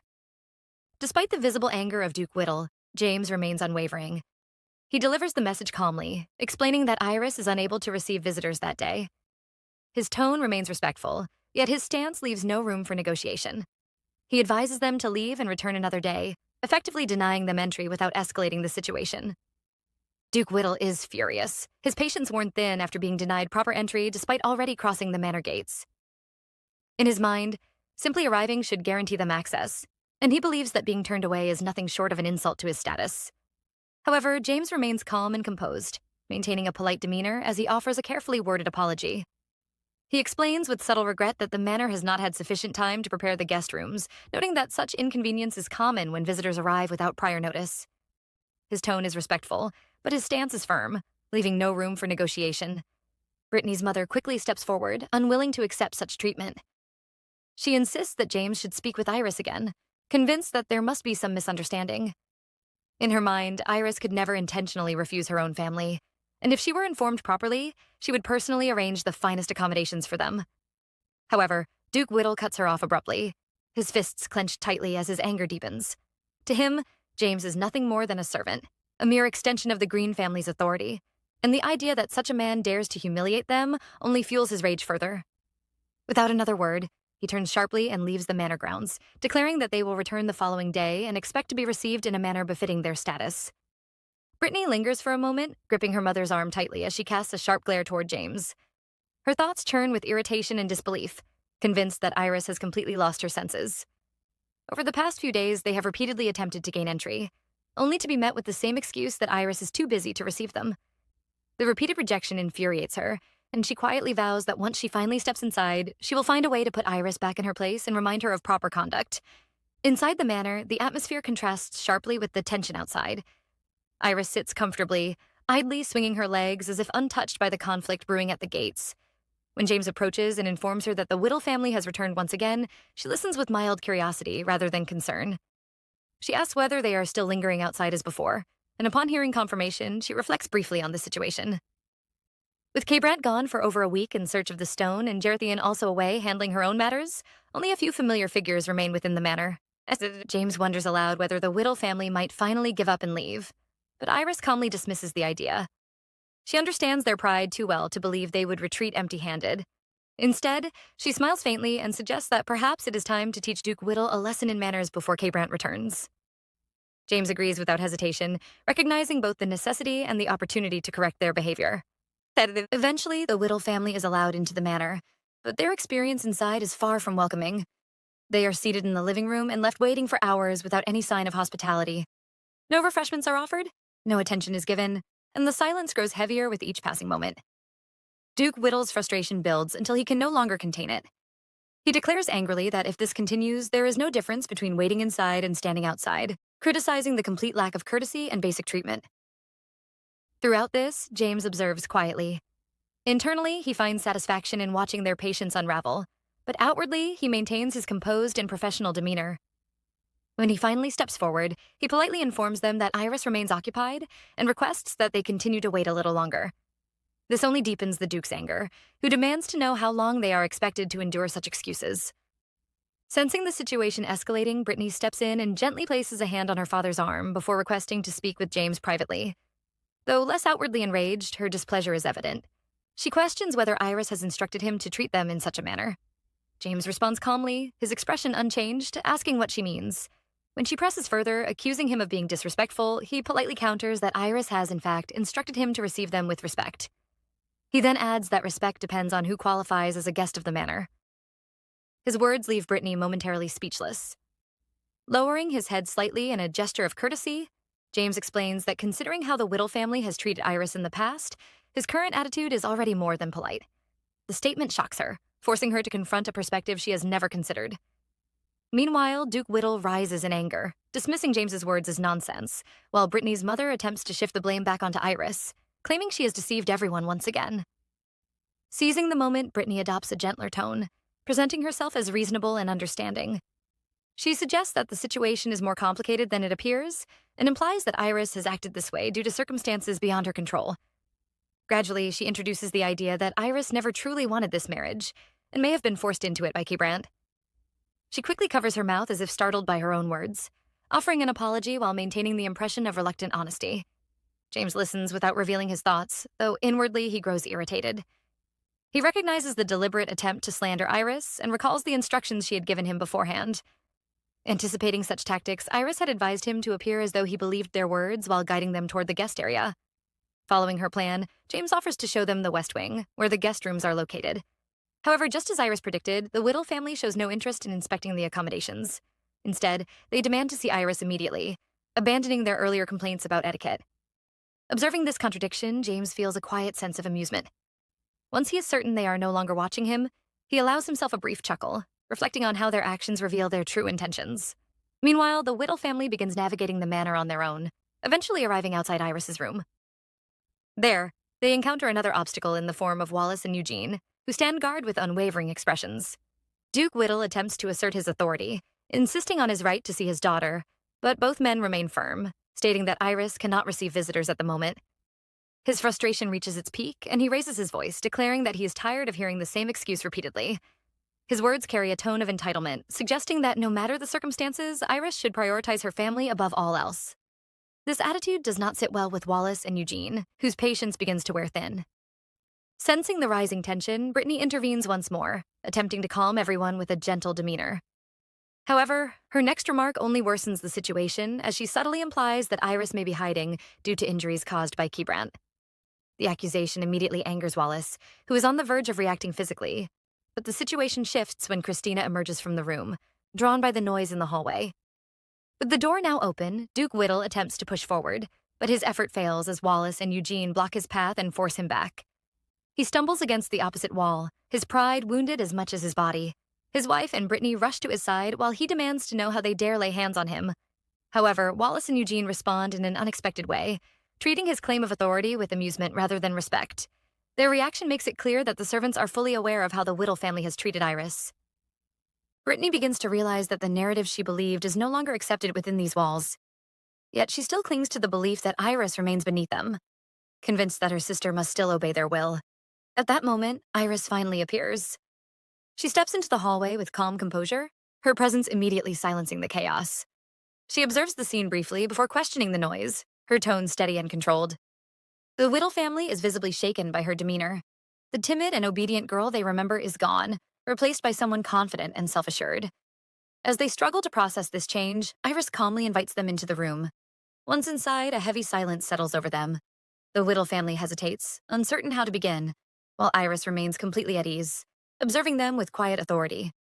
When Duke Whittle questions her behavior, criticizing her lack of respect, Iris responds with a light, almost amused tone. She reminds them that she was never given a proper upbringing, subtly turning their criticism back on them.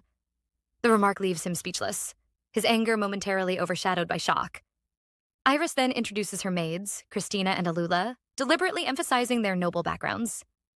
This revelation unsettles the Whittle family, forcing them to reconsider their approach. Realizing they can no longer treat Iris as they once did, they grow more cautious. Iris continues by questioning their early arrival, pointing out that the wedding invitation clearly stated the appropriate date. The family hesitates before offering an explanation, with Britney suggesting concern as their motivation. She claims that Iris was taken away too suddenly and hints at rumors spreading about her situation. Iris responds with quiet amusement, seeing through the attempt immediately. She exposes Britney's role in fueling those rumors, revealing that her actions were deliberate rather than innocent. As the tension rises, Iris drops any remaining pretense of politeness. She challenges Britney directly, questioning whether she still appears to be the same person they once controlled. She recalls the hardships she endured, describing the treatment she suffered without hesitation. The words leave Britney visibly shaken, unable to maintain her composed facade. The room grows heavier as Iris continues, making it clear that she is no longer afraid to speak the truth. She warns them that if they wish to call her a liar, they are free to do so, but any attempt to harm her will have consequences. She declares that she is prepared to sever all ties with the Whittle family if necessary, and will not hesitate to involve the authorities. Her confidence is unwavering as she points out that too many people now know the truth for it to be hidden any longer. The power dynamic has shifted completely, and the Whittle family can no longer control or silence her. With a faint smile, Iris reflects on the support she now has and the strength she has gained. In that moment, it becomes clear that she's no longer the powerless girl they once knew, but someone fully capable of standing against them. After leaving Iris's room, Britney is seething with anger. The conversation has not gone the way she expected, and being forced to withdraw only fuels her frustration. She immediately turns to Duke Whittle, demanding to know whether he truly intends to let the matter end this way. However, the Duke's expression is far more restrained. Though displeased, he understands the reality of the situation better than anyone else. Deep down, he recognizes that Iris is no longer under their control, no matter how much he might wish otherwise. More importantly, her connection to the Green family places her in a position of advantage, one that the Whittle family cannot afford to ignore or disrespect. With a heavy sigh, the Duke straightens himself and firmly states that they have no choice but to step back for now. His words only deepen Britney's anger, and she begins to protest, her voice rising with emotion. Yet her father cuts her off, reminding her that retreating in this moment does not mean surrender. It simply means that provoking conflict now would be unwise. He warns her sternly to obey him and avoid reckless actions, making it clear that her future depends on her ability to remain patient and strategic. Though unwilling, Britney is forced into silence, her frustration simmering beneath the surface. Elsewhere in the manor, Iris walks calmly alongside James. When he informs her that the Whittle family intends to remain at the manor until the wedding concludes, she shows no sign of surprise. She has already anticipated this outcome. In her mind, their decision is driven by opportunity rather than affection. With the royal family likely to send a representative to the wedding, the Whittles are eager to present themselves favorably. Iris finds herself mildly curious about how convincingly they will attempt to play the role of a caring and united family. However, her thoughts soon drift elsewhere, towards something far more personal. Turning to James, she asks with quiet anticipation whether Keybrandt is truly expected to return the next day. Upon receiving confirmation, a subtle shift crosses her expression. A faint sadness lingers in her eyes as memories of her past life resurface. She reflects on how two people who once shared a complicated bond are destined to meet again. In the past, their union had been one of convenience rather than love. Britney had gained the status she desired, while Keybrandt, burdened by loss, had needed support. Yet this time, Iris is determined to change that fate. She wants to ensure that Keybrandt will never again be placed in a position where he must rely on such circumstances. In the days leading up to his return, Iris finds herself plagued by restless nights. The arrival of the Whittle family seems to have stirred old wounds, making her nightmares more vivid and difficult to escape. Though she has stood her ground against them, the lingering pain from her past continues to surface in her dreams. Night after night, she tosses and turns, caught in shadows that refuse to fade.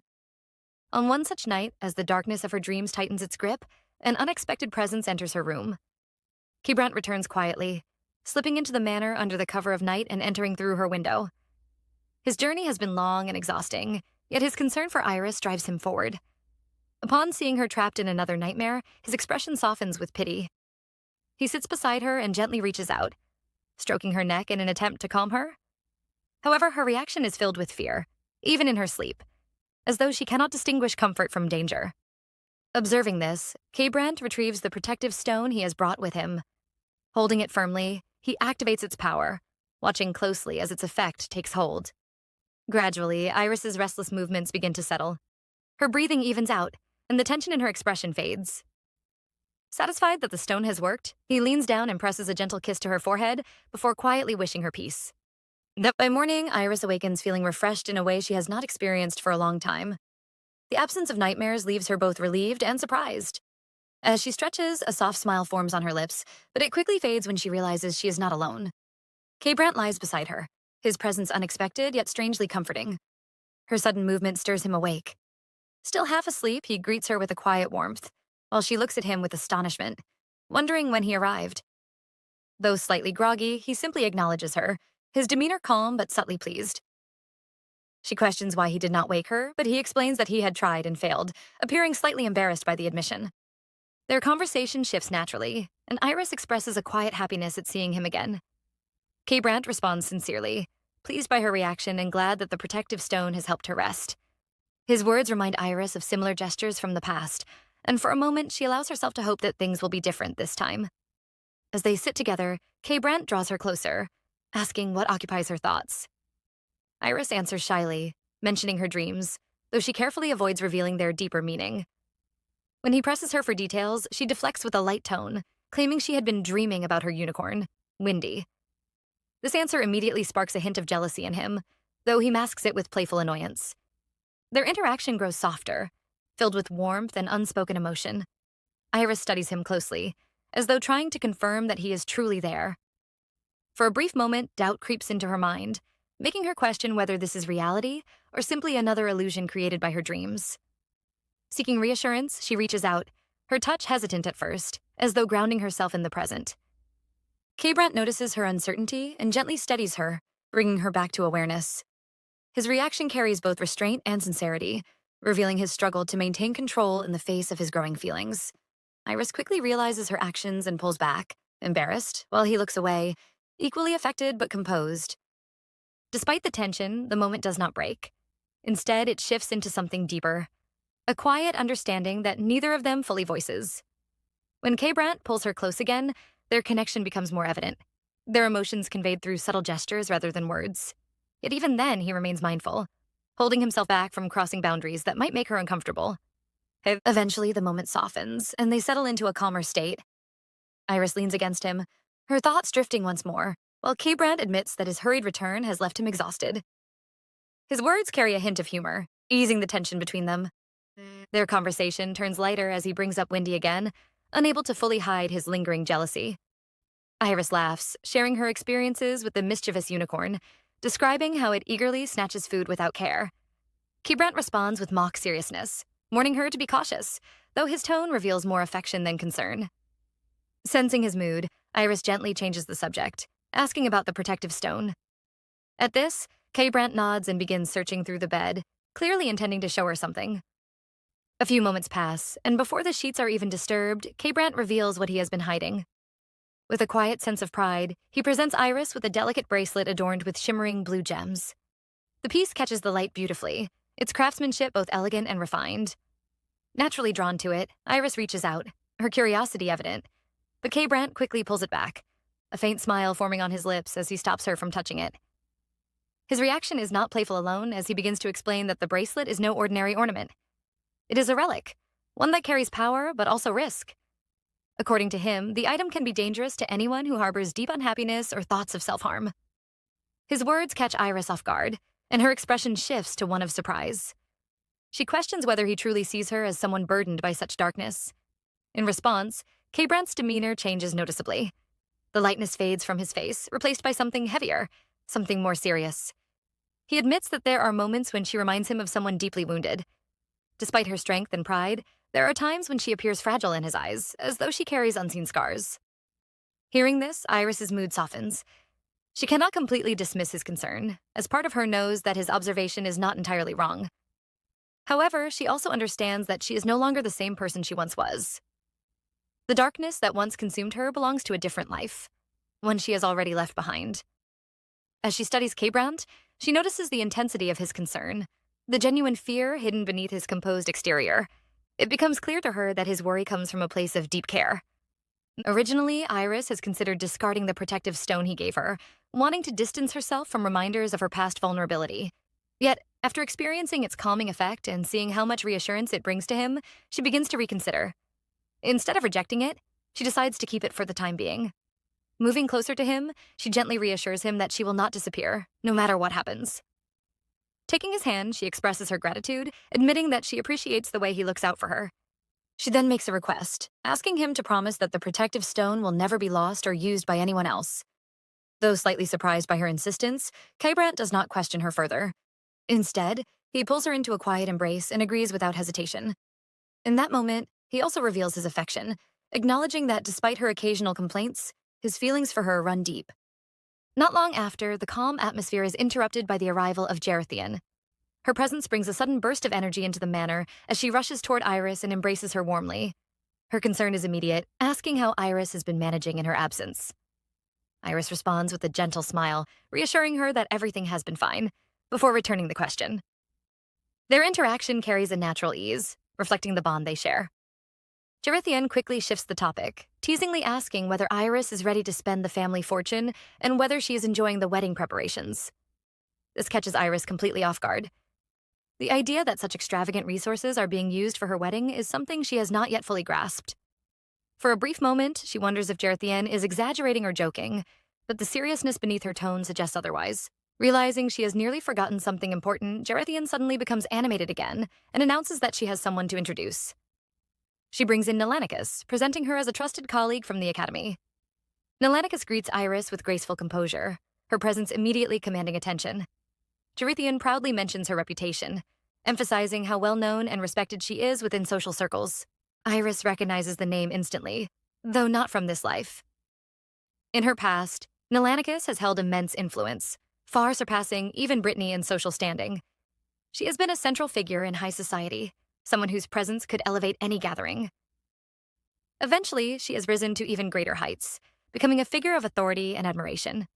Remembering this, Iris studies her more carefully, aware that this encounter holds significance beyond the present moment. As Gerithian and Nelanicus exchange lighthearted remarks, their familiarity becomes evident, and Iris observes them with quiet interest. Her thoughts drift briefly to a memory of attending one of Nelanicus's gatherings long ago, a rare occasion that has left a lasting impression. When their eyes meet, there is a pause, a moment that feels deeper than a simple introduction. Iris senses something unspoken in Nelanicus's gaze, as though she is trying to understand her in ways that go beyond appearances. Choosing to move forward, Iris greets her politely, acknowledging her reputation and suggesting a more casual form of address. Nelanicus responds warmly, accepting the gesture and offering the same in return. The exchange creates a comfortable atmosphere, and though the room falls briefly silent, it is not an awkward silence, but one filled with quiet understanding. From Nelanicus's perspective, Iris is not at all what she expects. She has assumed that the sister of Britney, often praised within their social circle, would resemble her family in demeanor. Instead, she finds someone entirely different. Iris carries herself with a gentle strength, a balance of kindness and firmness that sets her apart. There is a confidence in her that suggests experience, as though she understands the world in ways others might not. This contrast intrigues Nelanicus, leading her to question the accuracy of the rumors she has heard. Meanwhile, Iris notices Nelanicus's prolonged attention and becomes slightly curious about it. Before she can address it, Gerithian steps in, assuming the confusion stems from common rumors. She reassures Iris that Nelanicus has no personal interest in Keybrandt, clarifying that their relationship is far from romantic. This revelation surprises Iris, raising new questions in her mind about Nelanicus's involvement in the wedding preparations. However, before she can explore this further, the atmosphere shifts abruptly. Britney enters the room without warning, her presence immediately disrupting the calm. Believing Iris to be alone, she begins to speak with visible irritation, questioning her actions and behavior. The tension in the room rises instantly, drawing the attention of both Gerithian and Nelanicus. And only after noticing their presence does Britney realize her mistake. Her expression changes, and the confidence she entered with falters. Gerithian responds with a polite yet clearly sarcastic remark, highlighting the lack of proper introduction. Caught off guard, Britney struggles to regain composure, offering an awkward greeting while trying to process the situation. Her attention then shifts to Nelanicus, and her surprise deepens. Recognizing her immediately, Britney feels a mixture of admiration and frustration. She has long desired to form a connection with someone of Nelanicus's influence, hoping to gain her support within social circles. Yet now, standing before her, she realizes that Nelanicus's attention is not directed toward her, but toward Iris. This realization unsettles her. The opportunity she has always sought appears to be slipping away, and worse, it seems to favor the very person she resents. As these thoughts take hold, her composure weakens, and a subtle tremor runs through her. Iris notices the change instantly. Observing her sister's reaction, she recognizes the unease beneath the surface. For a brief moment, she reflects on the irony of the situation, realizing that even Britney, who has always appeared confident and untouchable, has her own fears. Instead of confronting her directly, Iris chooses a different approach. She remains calm, composed, and quietly observant, allowing the situation to unfold while subtly guiding the interaction in her fav. Iris smiles brightly, her expression warm and inviting as she welcomes Britney into the room. She remarks that it is a pleasant surprise to have her join them, especially since such important guests are present. With calm composure, Iris explains that it would be fitting for Britney to dine alongside them. Outwardly, her tone is gentle and considerate, but inwardly, she finds a certain amusement in the situation. Sharing a meal with Gerithian and Nelanicus while Britney sits among them feels almost ironic, and she cannot help but anticipate how the moment will unfold. From Britney's perspective, however, the situation feels completely different. What Iris considers amusing becomes, for her, deeply uncomfortable. She cannot shake the feeling that Iris is deliberately displaying her connection with Gerithian and Nelanicus, almost as if she is subtly asking whether Britney feels jealous. The thought unsettles her, especially because these are individuals she herself has long struggled to approach. Lost in these thoughts, Britney fails to notice Iris calling her several times. It is only when Iris directly questions her sudden distraction that she snaps back to reality, realizing she has once again embarrassed herself. She quickly tries to recover, insisting that nothing is wrong. Iris responds thoughtfully, suggesting that perhaps Britney simply did not expect to be invited. She adds that Britney must already be familiar with Gerithian and Nelanicus, given her frequent attendance at social gatherings. Turning to the two guests, Iris casually asks whether they know her sister. The question causes a visible change in Britney's expression. Her face pales slightly, and a sense of unease settles over her. Iris continues with a gentle smile, mentioning how admired Britney is at such events, noting that many people are eager to befriend her. Nelanicus's response is calm but cutting. She remarks that if such friendships exist, she is entirely unaware of them. The statement lands heavily, leaving Britney momentarily speechless. She forces a laugh, attempting to dismiss the situation, but the discomfort lingers. Realizing she is losing control of the conversation, she abruptly stands and offers an apology, clearly intending to leave as quickly as possible. Iris, without even lifting her gaze from her meal, calmly asks where Britney intends to go. She reminds her that she herself claimed to have come to eat. Britney hesitates, forcing a smile as she tries to maintain her composure. She explains that she should not have come, suggesting that her actions were selfish and driven only by a desire to see Iris. Iris looks at her with a soft smile, but to Britney, it feels like a warning rather than kindness. A sense of foreboding settles in her chest, as though she instinctively knows that the situation is far from over. Iris reassures her gently, telling her not to worry and encouraging her to remain seated. However, beneath the warmth of her words lies an unmistakable firmness. When Britney meets Iris's gaze, she feels a sudden chill, as though the invitation is no longer optional. Reluctantly, she returns to her seat, her movements lacking their usual confidence. She begins picking at the food on her plate, her appetite completely gone. Nelanicus casually comments on proper etiquette, pointing out that leaving the table abruptly creates unnecessary disturbance. Her tone is composed, yet her words carry weight. Meanwhile, Gerithian remains focused on Iris, urging her to continue eating and keeping the conversation lively. The atmosphere around the table becomes animated, filled with light conversation and laughter, but Britney feels completely disconnected. The voices blur together, and she cannot focus on anything being said. Frustration builds within her as she realizes she cannot even contribute to the discussion. She begins to resent Iris once again, convinced that everything happening is somehow her fault. In her mind, she imagines an alternate reality where K-Brand had chosen her instead. In that version of events, she would not be sitting here feeling out of place and ignored. Iris, who has been quietly observing her, suddenly speaks up with concern. She asks whether Britney is feeling unwell, noting how unusually quiet she has been. Her tone carries a hint of curiosity, as though she is genuinely interested in her sister's state. She then suggests, with a touch of playful innocence, that perhaps being in the presence of Gerithian and Nelanicus is making her uncomfortable. Britney quickly denies it, forcing another strained smile. She insists that nothing is wrong, though she admits that speaking might lead to misunderstandings. Her attempt to maintain composure is short-lived, as Gerithian immediately questions her statement. With a polite but sharp expression, she wonders whether Britney is intentionally trying to make Iris feel guilty. Gerithian continues, suggesting that Britney appears to be someone who claims to care deeply for her younger sister, yet her behavior tells a different story. Caught off guard, Britney tries to defend herself, her voice betraying her growing anxiety. However, Nelanicus intervenes before she can say much more. Her interruption is calm but decisive, effectively ending the exchange.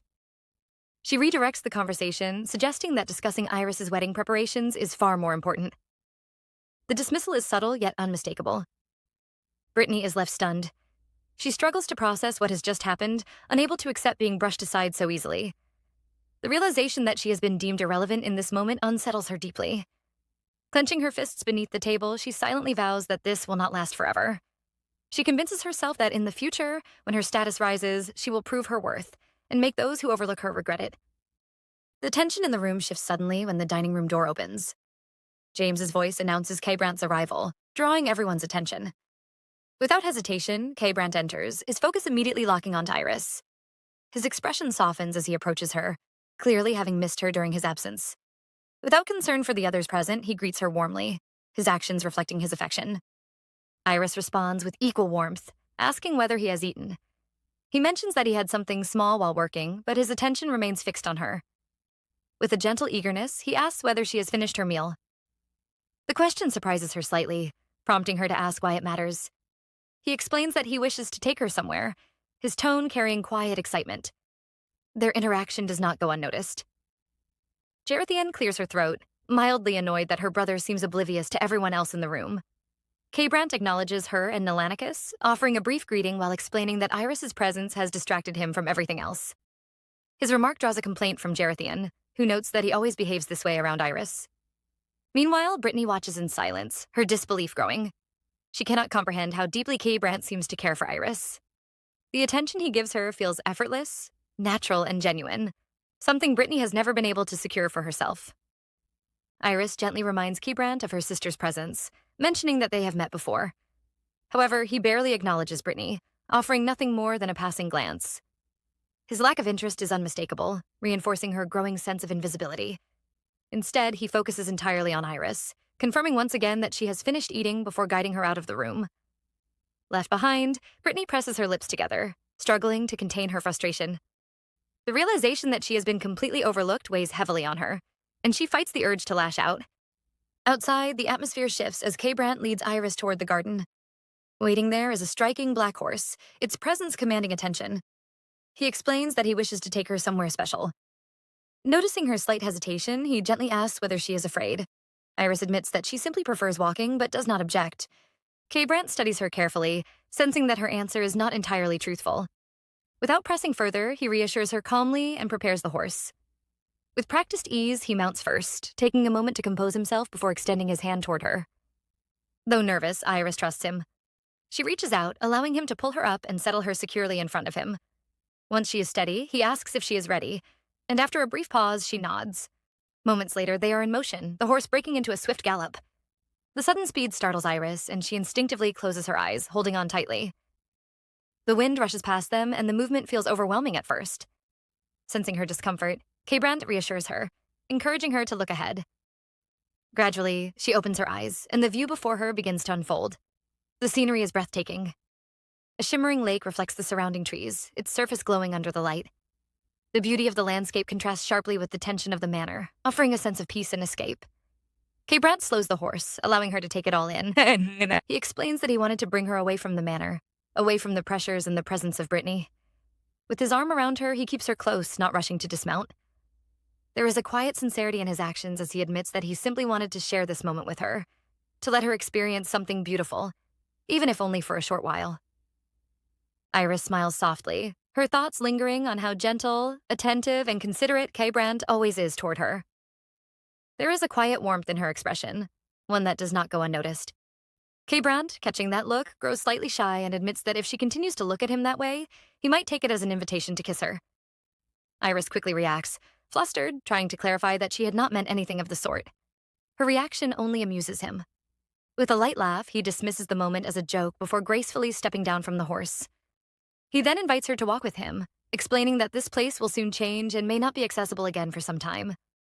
After helping Iris down carefully, she asks why returning here would become difficult.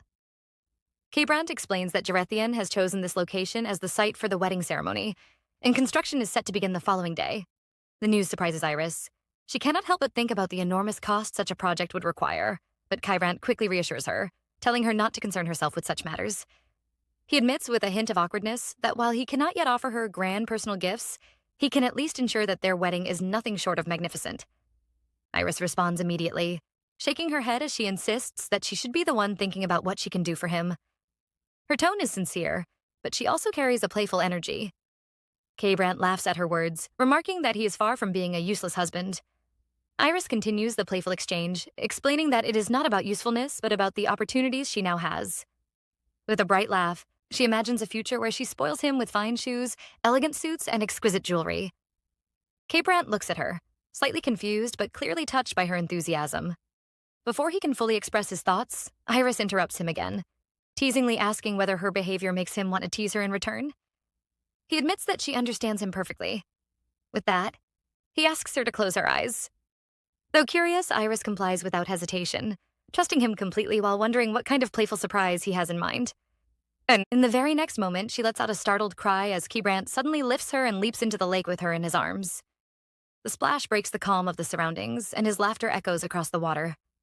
He admits that this was exactly the kind of joke he had been planning, clearly pleased with how it turned out.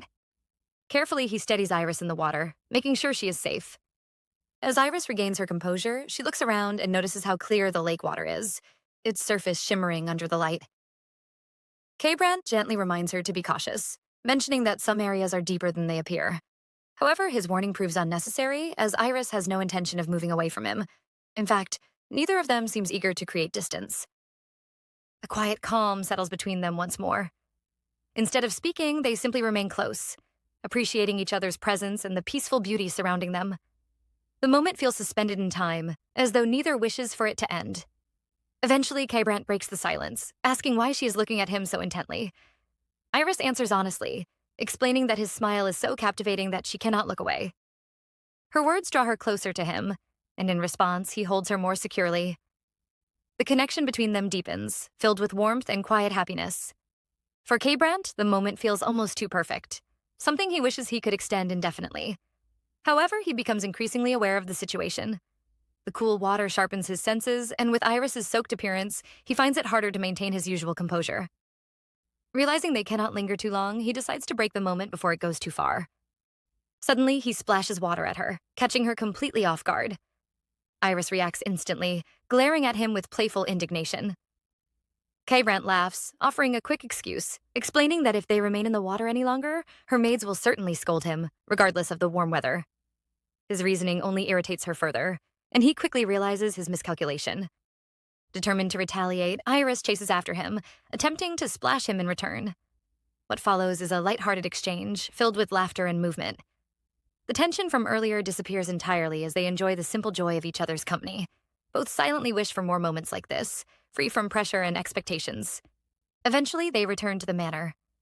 The moment they step inside, Iris is quickly guided away to warm up, despite her attempts to explain that they had only been in the water briefly. As she begins drying her hair, there is a knock at the door. James's voice follows, asking for permission to enter. Iris has already been meaning to speak with him, so she immediately allows him in. Her curiosity leads her to ask about Britney and what happened after she left the dining hall. James explains that Britney remained seated, unable to engage with Gerithian and Nilanicus, who seemed rather satisfied with the silence. Iris considers this and concludes that the situation must have deeply frustrated her sister. She wonders quietly what Britney might attempt next. Shifting the topic, Iris asks James the reason for his visit. His hesitation is unusual, immediately signaling that something is wrong. With a concerned tone, he informs her that a new guest has arrived at the manor, someone whose presence does not seem to bring good news. The guest has specifically requested to meet Iris privately, but James is uncertain whether allowing such a meeting would be wise. The visitor is soon revealed to be Groger. He waits in the living room, his posture heavy and his expression filled with regret. It is clear from his demeanor alone that he brings troubling news. As Iris joins him, he apologizes immediately, explaining that he has failed in a matter she entrusted to him. He informs her that the gold mine has collapsed and become completely blocked. Despite multiple attempts to clear it from different directions, every path has been obstructed by heavy rock. He expresses deep regret, believing he has disappointed her trust. However, Iris does not react with fear or panic. Instead, she remains calm and composed, asking specific questions about the situation. She inquires about the northern wall of the mine, and Groger confirms that he has personally inspected it. According to him, the rock there is far too solid for traditional methods to penetrate. Her next suggestion surprises him completely. With steady confidence, Iris asks whether explosives have been considered. The idea shocks Groger, who immediately rejects it, explaining that such a method would be extremely dangerous. The risk of collapse is too great, and lives could be lost in the process. Yet Iris does not waver. She calmly insists that the mine will not collapse and that no one will be harmed. Her certainty is unwavering, which only deepens Groger's concern. He tries once more to reason with her, emphasizing the responsibility he holds and the potential consequences of such a decision. Still, Iris remains resolute. She assures him that she fully understands the risks and is willing to take responsibility.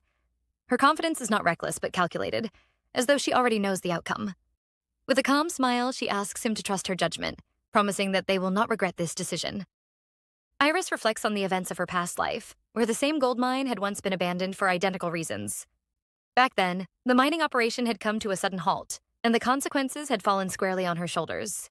The Whittle Duke had been furious, accusing her of being useless despite previously believing she could bring value to the family. In the end, he had shifted all blame onto her, refusing to hold Alfred accountable. Alfred had rarely been present, often away from responsibility, making Iris an easy target. She remembers clearly how unfair those accusations had been. Neither the marriage nor the decision to acquire the mine had ever been hers, yet she had borne the consequences of both. The Whittle Duke, unwilling to accept defeat, had taken matters into his own hands. When the mine collapsed, he had insisted on using explosives to clear the blockage. Many had tried to dissuade him, warning of the danger and the potential loss of life, but he had ignored them all. The safety of others had never been his concern.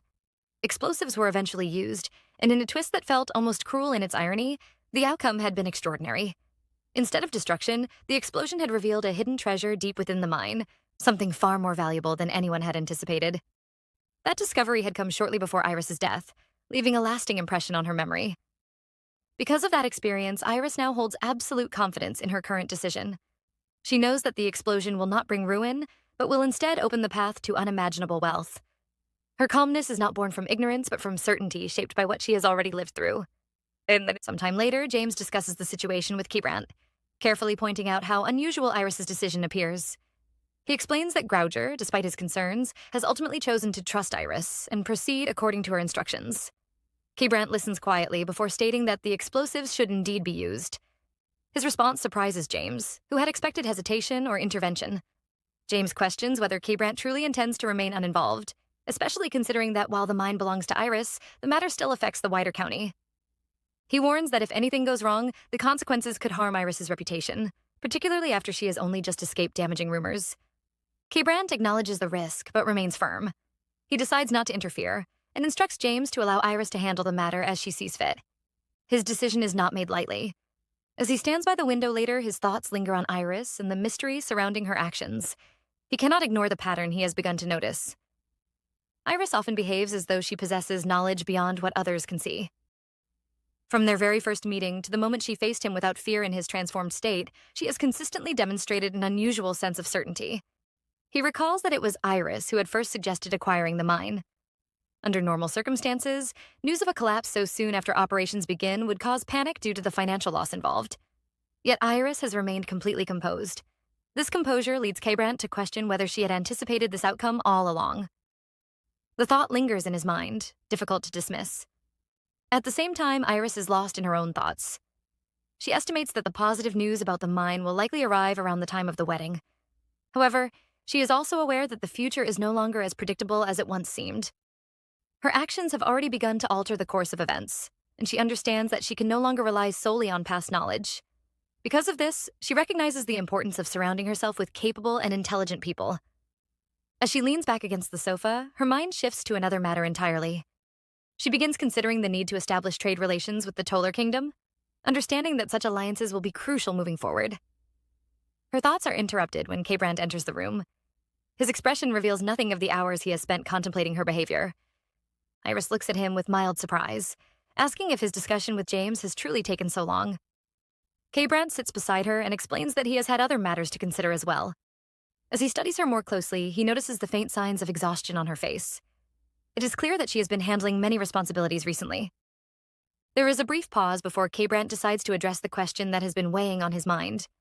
With some hesitation, he asks whether she possesses the ability to see the future. The question catches Iris completely off guard, sending a wave of panic through her. She does not understand how he has arrived at such a conclusion, yet she cannot deny that his reasoning is not entirely unfounded.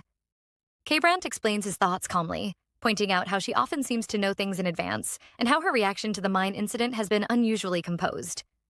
He moves slightly closer, suggesting that perhaps she possesses a unique ability, something similar to his own connection with relics. Iris is left momentarily speechless.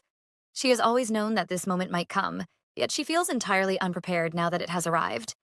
The truth is complicated. While she does have knowledge of past events, she cannot guarantee that the future will unfold in the same way. She remembers how she once tried to change Brandt's fate, a fate that had led to suffering and an unjust end.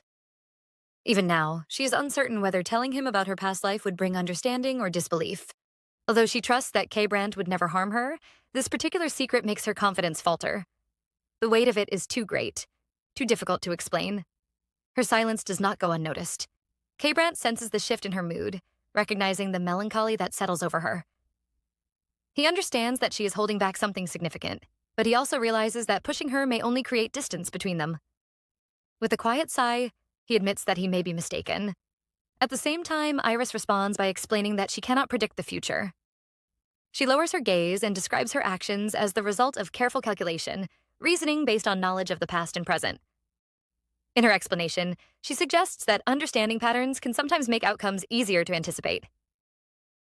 Brandt listens, a faint smile appearing as he considers her words. He questions whether she arrived at her earlier conclusions through similar reasoning, including how she identified certain truths about those around them. Iris maintains her explanation, insisting that it is all logic combined with confidence in her decisions. Despite her answer, Brandt remains aware that there is more she is not saying.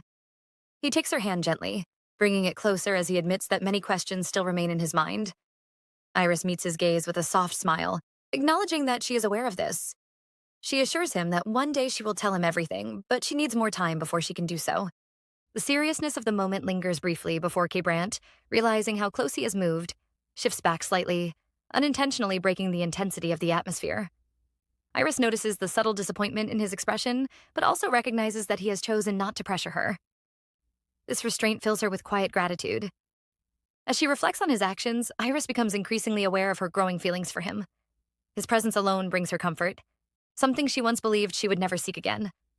There was a time when she wanted nothing to do with men, yet now she finds herself drawn to him, craving the warmth and safety he provides. Sensing her own thoughts drifting too far, Iris pulls back slightly and shakes her head, attempting to regain composure. K-Brandt misinterprets her reaction, believing he has somehow ruined the moment. He quickly apologizes and shifts his focus to her well-being, expressing concern about her rest. Okay. He then produces a bracelet containing a guardian stone intending to help her sleep peacefully. Iris hesitates. She does not wish to sleep, especially not under the influence of the stone.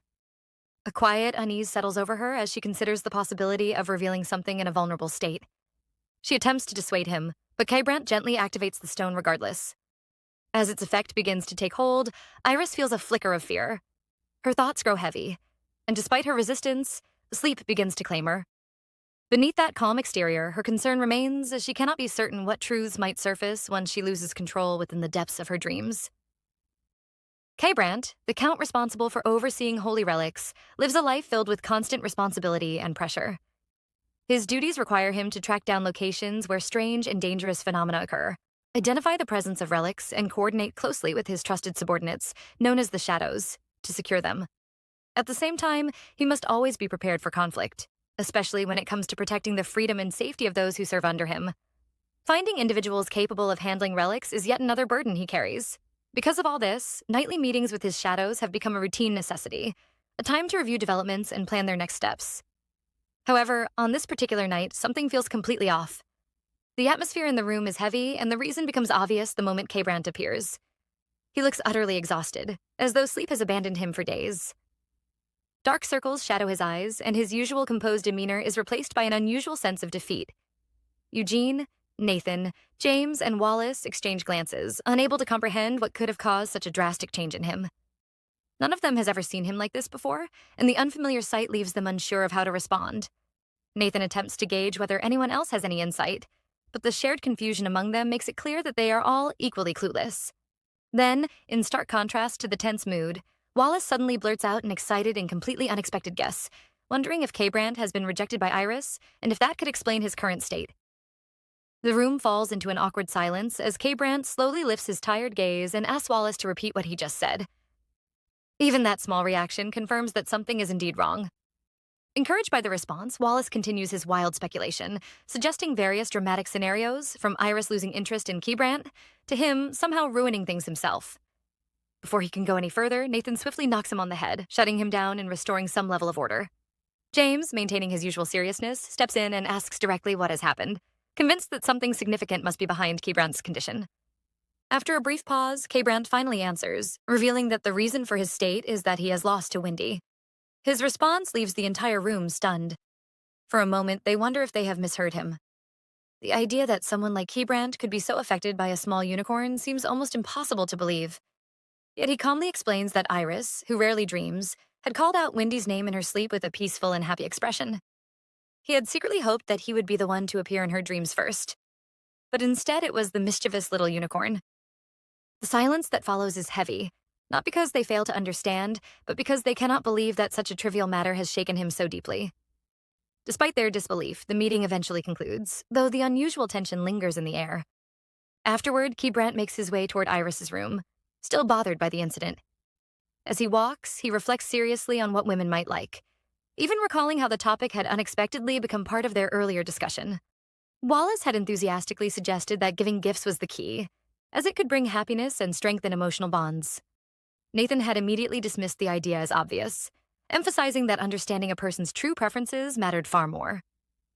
James, offering a more thoughtful perspective, had suggested that Iris might genuinely like animals, considering her fondness for Windy. That suggestion sparked something in K-Brandt's mind. Slowly, his earlier gloom begins to fade as an idea forms. By the time he reaches the bedroom, his expression has shifted, no longer resembling the defeated figure from before. However, his interpretation of the advice takes an unexpected turn. Instead of seeking out a new pet, he decides on a far more unusual approach. Once inside, he quietly removes his outer layers and transforms into his wolf form before settling beside Iris. In his mind, this solution feels perfect.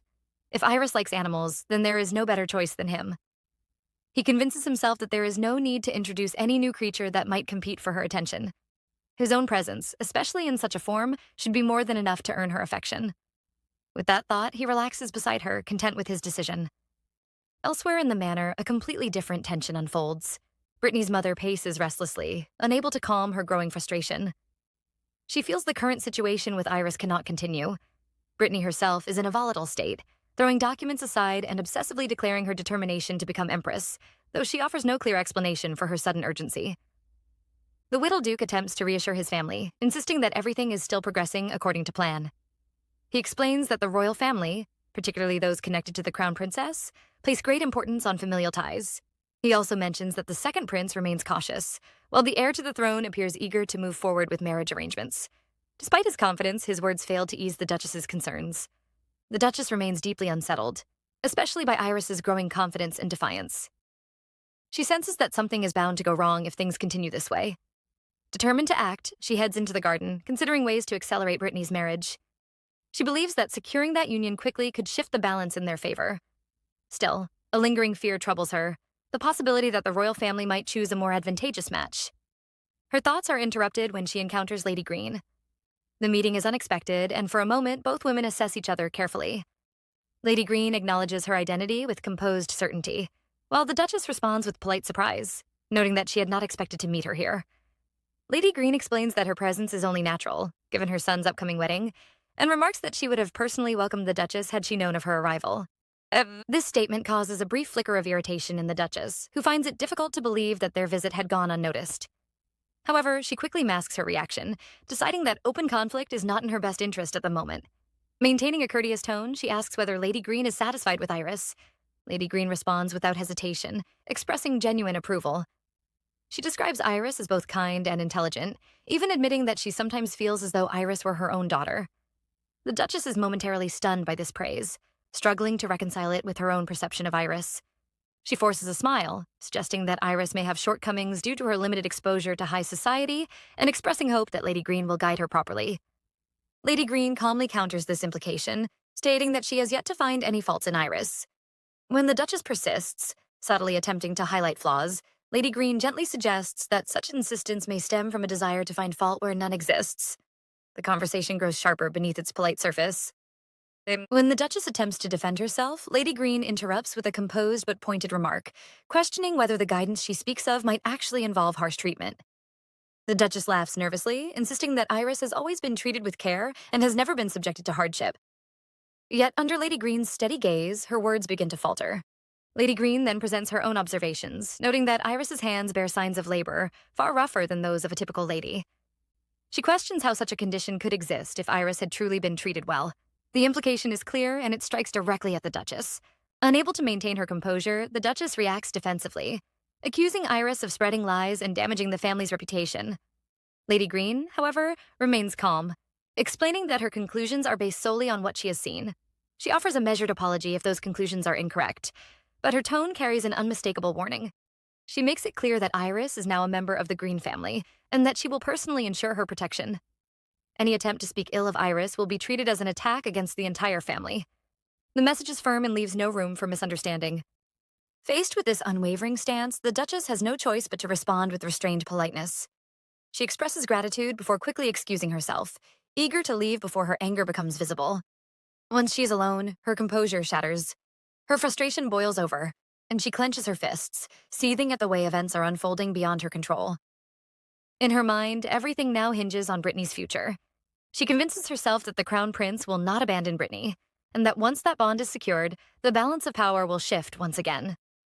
With that belief, she clings to the hope that Iris and Brant's wedding may not proceed as smoothly as it seems. Meanwhile, within the quiet comfort of the manor, Iris and Brant rest peacefully, unaware of the tension slowly building beyond their world. Brant, still in his wolf form, lies beside her as both drift into a deep, undisturbed sleep. The calm of the night wraps around them, offering a rare moment of serenity before the challenges ahead. The following morning arrives gently. Iris wakes with a soft yawn, stretching slightly as she realizes she has once again enjoyed a full night of uninterrupted rest. The absence of nightmares brings her a sense of relief she has not felt in a long time. Turning her head, she notices the large wolf resting beside her and wonders when exactly Brant returned and chose to lie there. A quiet sigh escapes her as she recalls her dream, relieved that it had only involved Windy and nothing more complicated that would require explanation. Lost in her thoughts, Iris fails to notice the subtle shift behind her. Brant has already returned to his human form and moves closer, wrapping his arms firmly around her waist. The sudden contact startles her, and she lets out a small cry of surprise. In response, he holds her more securely, clearly amused, and expresses his dissatisfaction at being forgotten so easily, especially when it comes to a simple morning greeting. Not long after, the mood shifts as preparations begin for the day. Iris stands before her maids, presenting the outfit she has chosen. The clothing is simple by noble standards, and she asks whether she looks like an ordinary city girl. Alula responds with open admiration, noting that even in modest attire, Iris's natural beauty remains impossible to conceal. The compliment brings a small smile to Iris's face, though her thoughts linger on the reason behind the outfit. K-Brandt had specifically asked her to wear something like this, but had not explained why or where they would be going. Christina, observing the situation, cannot help but comment that it appears Iris is preparing for a date. The word itself feels unfamiliar yet exciting to Iris. Despite being married, she realizes this will be their first true outing together in such a way. The thought carries a special meaning for her, especially since in her past life, she had only ever heard about such experiences from Britney and had never lived through one herself. As the preparations continue, Alula hesitantly steps forward with a request. With a mix of excitement and concern, she asks if she can accompany Iris on the outing. She explains that since they will likely leave the safety of the manor, there could be potential danger, and she wishes to ensure Iris's protection. Christina immediately objects, placing a firm hand on Alula's shoulder. Though her smile remains gentle, there is an unmistakable edge to her tone as she insists that K-Brandt will handle everything and that this is not a moment for interference. Alula attempts to argue her case, but Christina's patience quickly wears thin, causing her composed demeanor to crack. The exchange amuses Iris, who finds herself laughing softly at their dynamic. Soon after, Iris steps out onto the street where K-Brandt awaits her. The moment he sees her, his expression softens, and he comments on how striking she looks, even in such simple attire. Iris responds lightly, mentioning that her maids had assured her the outfit was ordinary. However, K-Brandt clearly disagrees, as he drapes a cloak over her shoulders, insisting that her beauty still draws too much attention. Iris responds playfully, suggesting that even if the outfit were to become worn or dirty, it would not change how he sees her. Taking her hand, K-Brandt leads her forward, remarking that he has no choice but to walk proudly beside such a remarkable wife. As they enter the city, Iris's curiosity awakens. She looks around with wide-eyed wonder, taking in sights she has never truly experienced before. In her previous life, she had always traveled by carriage, never walking freely among the people. Now she finds joy in the lively streets, where children run freely and merchants call out to passersby, showcasing their goods. The atmosphere feels vibrant and alive, almost magical in her eyes. K-Brandt watches her reaction carefully, feeling a sense of satisfaction. In truth, much of this outing has been carefully planned with guidance from James. Having grown tired of declining countless gift proposals meant for Iris, James had instead provided a detailed list of popular places and activities suited for a proper outing. He had even emphasized the importance of sincere compliments, assuring K-Brandt that such gestures would bring Iris happiness. Their walk eventually leads them to a quieter district, where the noise of the city fades into a more refined calm. Iris notices the change immediately, commenting on how peaceful the area feels. K-Brandt explains that this part of the city is known for its high-end shops, often visited by nobles and wealthy patrons. He guides her into one such establishment, mentioning that it has recently become popular, especially among women. Inside, the shop assistant eagerly explains that the location is considered a favored destination for couples. Among its unique offerings are specially crafted teaspoons, rare items that some customers even collect. Despite the novelty, Iris finds herself less interested in the shop and expresses a preference for continuing their walk outside. Her response surprises K-Brandt, and a subtle disappointment flickers across his expression. Noticing this, Iris steps closer and gently questions him, wondering if he had intended to buy the items for her. He quickly reassures her that it is not important, but she senses otherwise. With a playful gesture, she raises a finger to his lips, pointing out that he appears to be sulking. The closeness catches him off guard, and he averts his gaze, clearly flustered, while insisting that he is perfectly fine. Without lingering on the moment, K-Brandt takes her hand again and leads her back into the streets, suggesting they continue exploring. Iris watches him with curiosity, trying to understand the subtle shifts in his mood. Recently, she has begun to suspect that his behavior might be tied to a quiet jealousy, perhaps even connected to her affection for Windy, though she struggles to fully make sense of it. As they return to a more crowded part of the city, K-Brandt suggests that she look for something she might like. Iris eagerly moves through the stalls, her excitement returning as she points out various items. Eventually, her attention is drawn to a display of combs. She leans in for a closer look, examining them carefully. K-Brandt, observing from behind, assumes that her interest must be related to Windy. He tells himself that as long as she's happy, it does not matter. However, His thoughts are interrupted when Iris turns to him and asks him to hold out his hand. Confused but compliant, he does so. She gently runs the comb across his palm, asking if he likes the sensation. Still under the impression that the item is meant for the unicorn, he responds accordingly, suggesting that she would know better what Windy prefers. Iris, however, surprises him with her reply. She explains that the comb is not for Windy at all, but is something she chose specifically for him. The words catch him completely off guard. For a moment, he is unable to respond. Iris continues, her smile sincere, expressing that he is always the most important person to her. The simplicity and honesty of her statement leave him visibly shaken. Flustered, K. Brandt abruptly turns away and begins walking, telling her to follow without looking back. His reaction is quick and uncharacteristic, as though he is trying to regain control of himself. Iris hurries to catch up, concern evident as she asks whether he is truly all right. He assures her that everything is fine, though his pace and demeanor suggest otherwise, leaving her to quietly wonder what thoughts are now running through his mind. After their long walk through the lively streets, Iris and Keybrandt settle beneath the wide shade of an old tree, the shoom of the city fading into a distant hum. The calm atmosphere allows them a rare moment of quiet. Keybrandt, still holding the small comb Iris had given him, turns his attention to her with curiosity, wondering why she chose to give him such a thoughtful gift. Iris, leaning slightly closer, explains that her gesture comes from concern, a quiet acknowledgement of the burdens he carries even when he tries to hide them. Keybrandt lets out a soft chuckle, admitting that Iris constantly surprises him in ways he never expects. Iris responds with a light giggle, suggesting that he will simply have to grow accustomed to her unpredictability. Resting her head gently against his shoulder, she speaks of the many moments they have yet to share, her tone filled with quiet hope and certainty. Keybrandt listens, then suggests they begin creating those moments immediately, shifting the mood with a hint of playful anticipation. Iris, curious, asks what he means, and Keybrandt reveals his excitement about her upcoming wedding dress fitting, something he has been secretly looking forward to. Iris realizes he has misunderstood her deeper meaning, yet she chooses not to correct him, deciding that his happiness matters more than clarifying her thoughts. Instead, she leans in and embraces him, sealing the moment with a soft kiss that leaves Keybrandt visibly uplifted. The effect of that moment carries into the next day. Keybrandt returns home radiating an unusual brightness, greeting everyone with an energy that feels almost overwhelming. He moves through the halls with enthusiasm, drawing back curtains and commenting on the beauty of the morning as though the world itself has changed overnight. His behavior catches the attention of everyone present.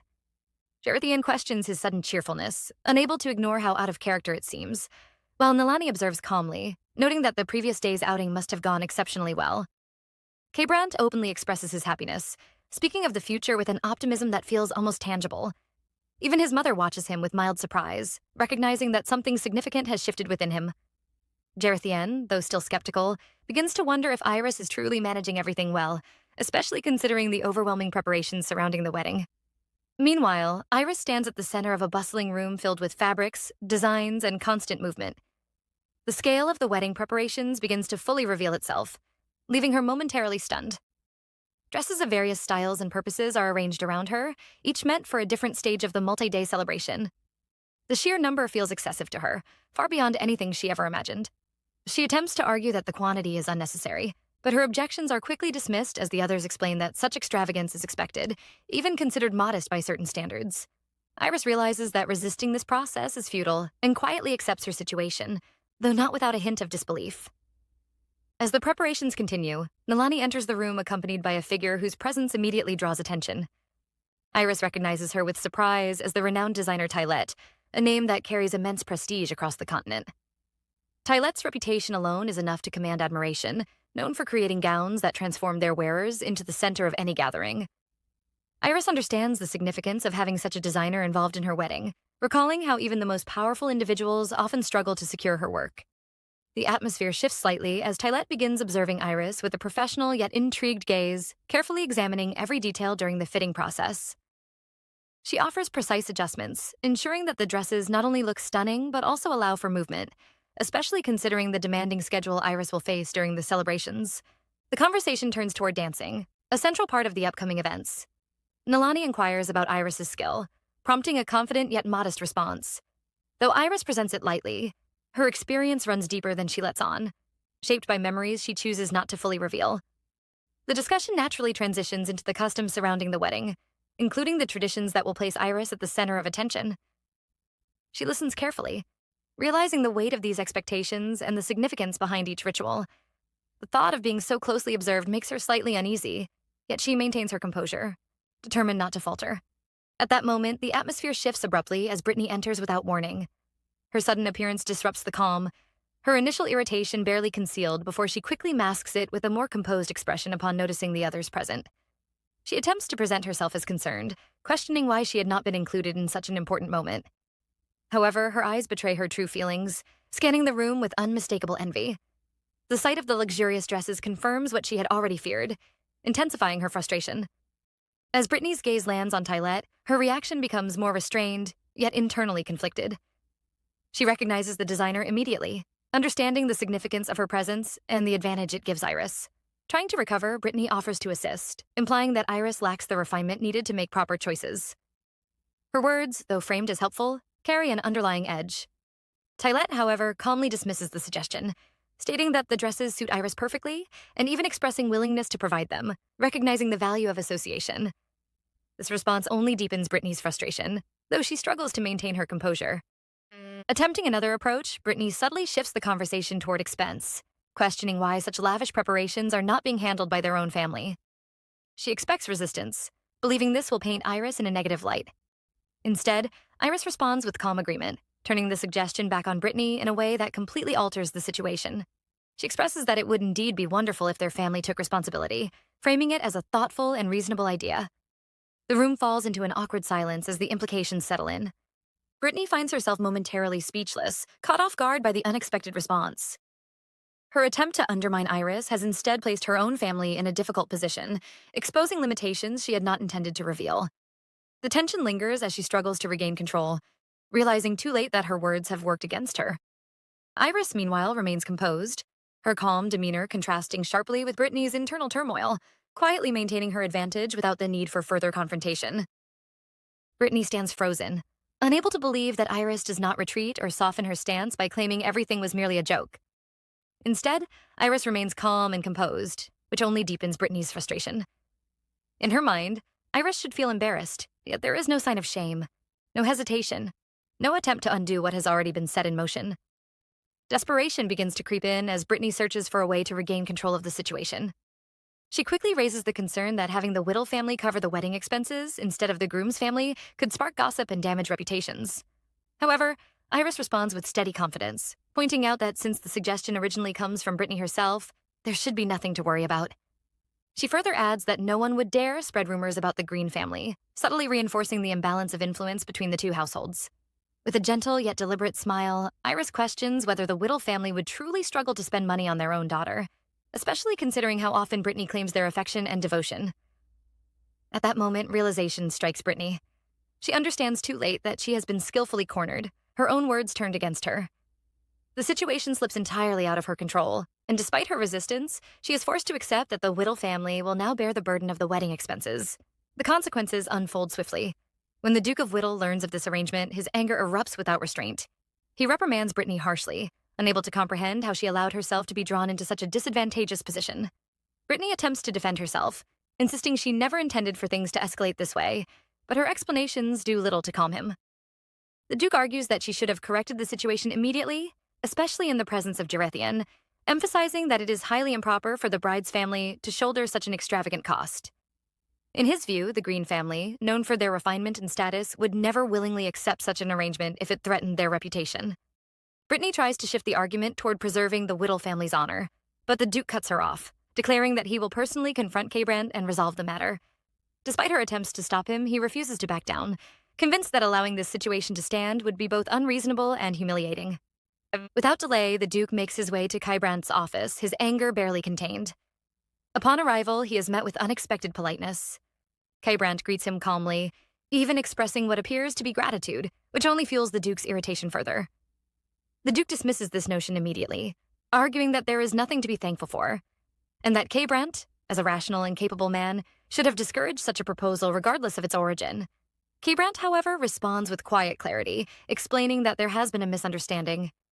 He reveals that the suggestion did not come from Iris, but from Britney herself, who personally approached Iris with the idea that the Whittle family should handle the expenses, including the dresses and overall arrangements. Kybrandt presents this as an act of sisterly concern, implying that Britney simply wished to contribute to her sister's happiness. The Duke is momentarily speechless, caught off guard by this explanation. When he regains his composure, he attempts to reframe the situation, questioning whether Brandt is taking advantage of his daughter's inexperience. Brandt responds with subtle precision, asking which daughter the Duke is referring to, a question that forces the Duke to clarify that he means Britney. The Duke insists that regardless of how the idea originated, allowing the arrangement to proceed would invite gossip and damage both families, suggesting they simply pretend the conversation never occurred. At this point, Brandt's demeanor shifts. His calm expression hardens into something far colder, and he makes it clear that the consequences would fall not on the Green family, but on the Whittles. He explains that Britney has already made a public commitment, and failing to honor it would reflect poorly on their integrity. Furthermore, he emphasizes that an alliance with the Green family is a privilege, and it is only natural for the Whittles to demonstrate their support through financial contribution. His reasoning leaves little room for argument, placing the Duke in an increasingly difficult position. As the weight of the situation settles in, the Duke begins to see the reality he cannot escape. Much of the family's wealth has already been invested elsewhere, particularly in efforts to secure Britney's future through a favorable marriage. Covering the cost of Iris's wedding would place an immense strain on their resources, potentially forcing them into debt. Yet refusing would damage their reputation beyond repair, risking everything they have worked toward. With no viable alternative, the Duke finds himself cornered, forced to accept a burden he cannot easily bear. Brandt, maintaining his composure, produces detailed documents outlining the extensive costs involved, from attire to arrangements, presenting them as a formal acknowledgement of the Duke's contribution. With that, he takes his leave, leaving the Duke alone with the consequences of his daughter's miscalculation. Elsewhere, Brandt reflects on the situation, his thoughts returning to Iris. He cannot ignore how accurately she anticipated every development. Prior to his meeting with the Duke, Iris had already suggested obtaining a full account of the wedding expenses, predicting that the Duke would come to object. She had also confidently stated that he would ultimately choose to protect the family's reputation, especially given their ambitions for Britney's future. Brandt finds himself quietly impressed by her foresight, though he does not yet fully understand the depth of it. At that moment, Iris enters the room, her presence light yet deliberate. She asks whether his discussion with the Duke has concluded, and Brandt confirms that everything has unfolded exactly as she expected. Pleased, Iris steps closer and offers a small gesture of appreciation, praising his handling of the situation. Brandt, though acknowledging her praise, admits that such a simple reward feels insufficient, his reaction tinged with an unusual hint of embarrassment. He then shares his concerns, pointing out that while they have secured the funds, the Whittle family's financial state remains uncertain. If they resort to loans and fail to repay them, the consequences could eventually extend to the Green family as well. Iris listens without concern, her expression calm and assured. She reassures him that there is no need to worry, stating that she will handle any complications personally. When Brandt asks about her plan, she offers only a playful hint, suggesting that she may reveal it in time, but only if he earns the privilege. Her tone remains light, yet her confidence is unwavering. However, as she looks more closely at him, she notices a subtle shift in his expression. His gaze becomes heavier, more distant as though something weighs on his mind. Before she can fully understand the change, Brandt tells her to ignore it, brushing aside whatever thought has unsettled him. He pulls her closer, his actions driven by instinct rather than words, and for a moment the tension between them deepens. Yet just as quickly, he regains control, stepping back and distancing himself as if aware that he has crossed a line. Without further explanation, he turns and leaves, offering only a brief remark about attending to other matters. Iris is left standing in silence, watching his sudden departure with growing confusion. From her perspective, his behavior has been increasingly unpredictable, and she cannot shake the feeling that something important remains unspoken. Brandt steps into the garden, seeking the calm of fresh air as he tries to steady his thoughts. The quiet surroundings do little to ease the storm within him. He feels unsettled, almost overwhelmed, as if his emotions are slipping beyond his control. Though he has already decided to wait patiently for Iris to reveal her secrets in her own time, he cannot deny the disappointment lingering beneath that decision. It troubles him deeply, not only because of what she hides, but because of how strongly it affects him. These are not feelings he is accustomed to, and the unfamiliar intensity leaves him restless and confused. Trying to escape his thoughts, he continues walking until he reaches the training grounds, where the familiar environment offers a chance to redirect his energy. Eugene notices him almost immediately and is surprised to see him alone. Brandt is rarely without Iris now, and her absence is noticeable. When asked, Brandt gives a simple explanation, claiming he only wants to stretch his legs. Sensing his mood, Eugene quickly orders the others to clear the area, leaving Brandt with the space he clearly needs. Alone, K. Brandt picks up a sword and stands still for a moment, staring at the training equipment as if trying to gather his thoughts.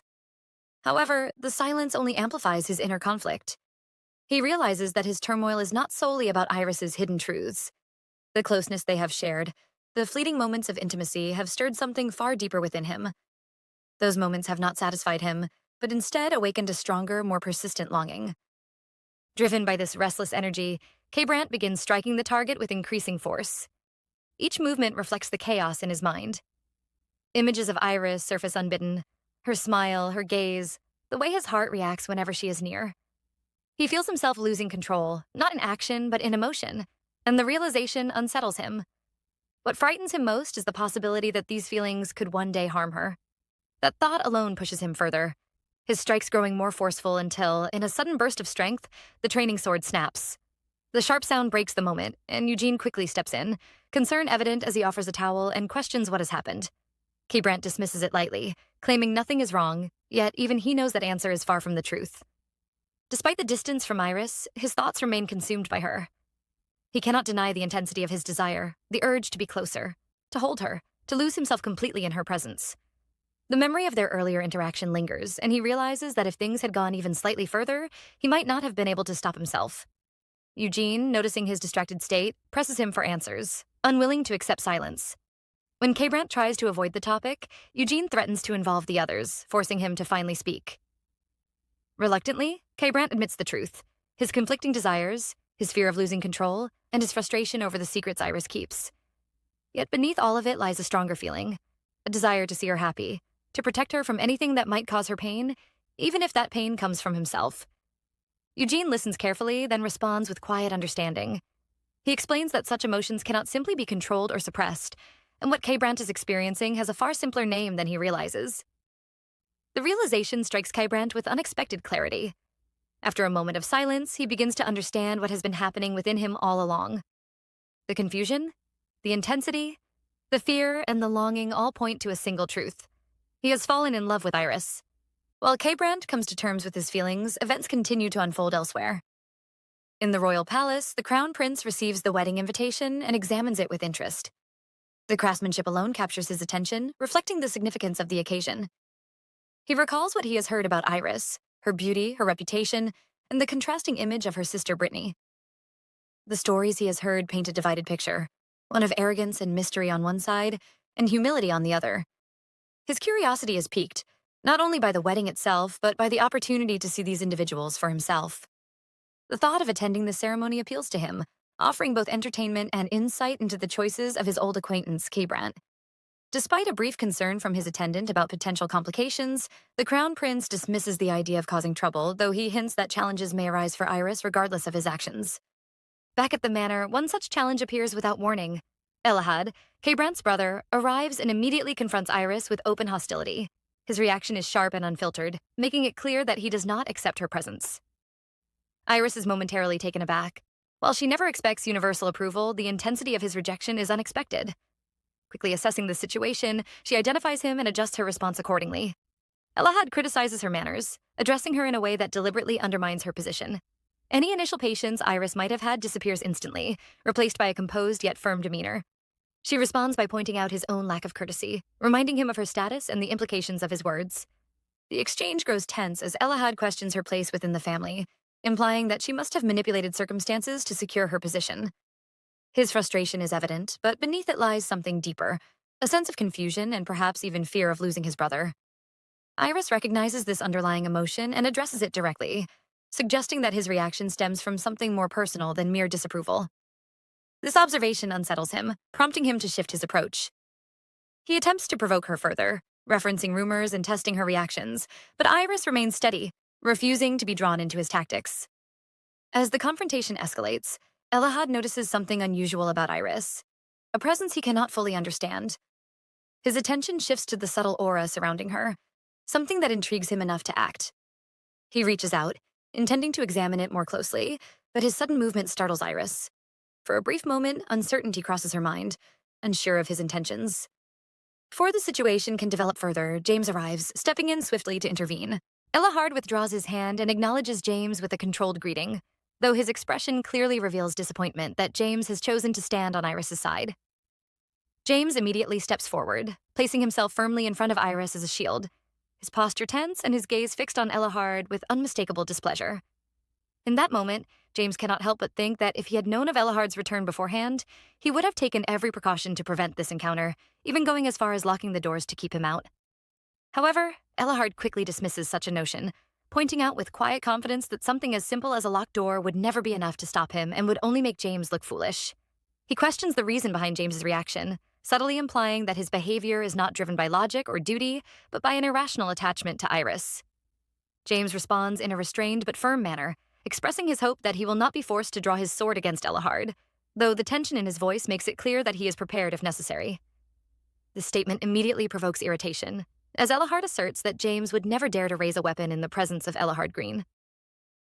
Despite this, James refuses to back down and counters calmly, emphasizing that Elahad has already crossed a line by insulting Iris, and therefore cannot rely on his name or status as protection. The air between them grows heavy, thick with unspoken hostility. Yet Iris remains silent and composed, showing no urgency to step in or calm the situation. After a long moment, Elahad lowers his head slightly, appearing to concede, but the gesture lacks sincerity. Almost immediately, he raises his head again, his eyes burning with restrained anger as he shifts the conversation toward the matter of marriage. In his view, marriage is not a private affair, but something that concerns the entire family. He asserts his right to question and even reject Iris, declaring that he intends to determine whether the so-called flower of Duke Whittle is harmless or something far more dangerous beneath the surface. Elahad is widely known not only for his remarkable swordsmanship, which has earned him the position of vice captain of the Order of Holy Knights, but also for his far rarer and more valuable ability. His true strength lies in his capacity to perceive the essence of living beings, often described as seeing souls. In reality, what he perceives goes beyond simple life force, revealing deeper traits such as obsession, determination, fixation, and powerful emotions that define a person's core. This ability makes him invaluable to the kingdom, which keeps him under close watch and protection, particularly because he can identify and authenticate holy relics with absolute certainty. Yet Iris stands as an anomaly that unsettles him deeply. Her aura does not align with anything he expects from someone raised in isolation. Instead of fragility or simplicity, there is complexity, contradiction, and something he cannot fully grasp. If she had appeared weak or predictable, he might have dismissed her without a second thought, but her very unpredictability forces him to pay attention. The more he observes, the more convinced he becomes that her soul carries traces of a holy relic. However, unlike ordinary relics that exist separately, this presence seems fused with her very being, inseparable and complete. This alone would be troubling, but what disturbs him further is the strange attraction he feels, a pull not unlike what he has observed in the rest of the household. He recalls how Henrietta had sharply reprimanded him for addressing Iris improperly, and how his parents had calmly spoken of her as kind and sweet, subtly warning him not to offend her. To Elahad, it seems as though everyone within the estate has been influenced by something unseen, as if Iris carries an invisible force that bends others toward her. This realization only deepens his suspicion, leading him to believe that she may be far more dangerous than anyone realizes. With these thoughts weighing heavily on his mind, Elahad makes his way to his brother's study. He reflects briefly on Kbrant's nature. Always calm, composed, and unshakable. Someone who has never made careless decisions. Upon entering, he is greeted with a pleasant smile, though Kbrant lightly remarks that Elahad has chosen an unusual order in visiting everyone. Without hesitation, Elahad drops onto the sofa and voices his dissatisfaction, insisting that something is undeniably wrong with Iris. Kbrant responds with a calm but noticeably colder tone, asking him to clarify which woman he is referring to, even though it is obvious. Elahad, not sensing the shift, continues, expressing concern over the sudden marriage and describing the strange fluctuations he sensed in Iris's aura, something so unusual that it nearly affected him directly. He admits that he has never encountered anything like it before, and that it leaves him with a strong sense of unease, as though something terrible might happen because of her. Kbrant listens and acknowledges his words, which initially gives Elahad a sense of validation. However, that feeling quickly disappears when Kbrant states firmly that Iris is a special woman. The atmosphere shifts again as Elahad observes his brother more closely, noticing clear displeasure directed at him. In that moment, it becomes evident that Kbrant is not questioning Iris at all, but defending her. Kbrant makes it clear that he has chosen Iris, and that she is now his wife, emphasizing that she deserves respect. He expresses dissatisfaction with Elahad's behavior, particularly his refusal to address her properly. When Elahad reacts with disbelief, Kbrant's response is immediate and unwavering, reinforcing that Iris is not just any woman but his wife. He acknowledges Elahard's ability and assures him that if any real threat arises, he will act without hesitation, even if it means confronting Iris. However, he also makes it clear that in the present situation, Elahad is the one at fault for his disrespect. This leaves Elahad momentarily stunned, his confidence shaken as he processes his brother's reaction. Slowly, he leans back, realizing that Brandt has never been wrong in judging people. Though his doubts remain, he reluctantly accepts that there may be more to Iris than he understands. Still, he makes it clear that if things take a turn for the worse, he will stand by Brandt no matter the cost, even if it means going against him. Meanwhile, away from the tension, Iris spends a quiet moment with Windy, the young unicorn, who shows little interest in cooperating. Despite this, she continues speaking casually, venting her frustration about the disturbance Elahad has caused within the estate. The peaceful moment is soon interrupted when Henrietta approaches, her expression carrying both curiosity and concern as she asks whether Elahad has behaved strangely toward Iris as well. Lost in her thoughts, Iris fails to notice Elahad approaching from behind until his voice suddenly breaks the moment with sharp sarcasm, criticizing her carelessness for being so distracted around a unicorn. Startled, Iris reacts instinctively, dropping the apple in her hand as she turns toward him with clear irritation. Elahad remains indifferent, stating that he has no obligation to explain his movements to her. He questions Brandt's decision to entrust such a valuable creature to her, though his attempt to provoke a reaction does not succeed. Iris responds calmly, suggesting that such concerns should be directed to Brandt instead. Unwilling to let the matter go, Elahad continues, insisting that Iris's way of winning over the household is unusual and ineffective on him. He reminds her that, regardless of her preferences, she is now part of the family as his sister-in-law. Taking it upon himself to correct what he perceives as a flaw, he decides to demonstrate how a unicorn should be handled properly.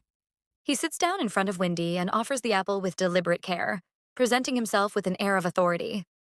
His actions suggest that dealing with such a creature requires sincerity and focus, free from hidden intentions. However, while he continues his demonstration, he makes a critical mistake by paying more attention to explaining than observing. A sharp cracking sound suddenly cuts through the moment, clearly not coming from the apple. In that instant, Windy makes its own judgment. The unicorn reacts without hesitation, biting not only the apple but also Elahad's hand, delivering a swift and unmistakable response that brings his demonstration to an abrupt and humbling end. A sharp scream suddenly echoes through the air, breaking the brief calm, yet almost immediately Elahad attempts to dismiss it as nothing more than a figment of Iris's imagination, even though his own body betrays him with a noticeable tremor. The sound lingers in Iris's mind, unsettling and vivid, resembling the unmistakable crack of bone under pressure. Despite this, Elahad refuses to pull his hand away from Windy's mouth, forcing a strained and awkward laugh as he casually wonders aloud who could have made such a noise.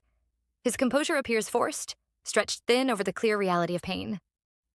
After a tense moment, Windy finally releases his hand, seemingly satisfied with its response. Elahad quickly regains what little composure he can, speaking in a calm and measured tone, insisting that everything is perfectly fine, and suggesting that both he and the unicorn should simply forget the entire incident. However, beneath that composed exterior, his thoughts are in complete disarray as he realizes he has utterly embarrassed himself in front of Iris. The humiliation weighs heavily on him, far more than the physical pain. Iris, observing him closely, asks with genuine concern whether he is truly all right. Elahad attempts to maintain his pride, insisting there is nothing to worry about while reminding himself of his position as the vice-captain of the Order of Holy Knights. He tries to downplay the incident, framing it as nothing more than a minor bite from a small unicorn, yet his trembling hands and stiff posture expose the truth he tries so hard to conceal. His pride refuses to yield, even as the pain clearly lingers. As Iris watches him struggle to maintain his dignity, a soft and understanding smile forms on her face. In that moment, she comes to a realization that shifts her perspective entirely. Elahad no longer appears intimidating or dangerous to her.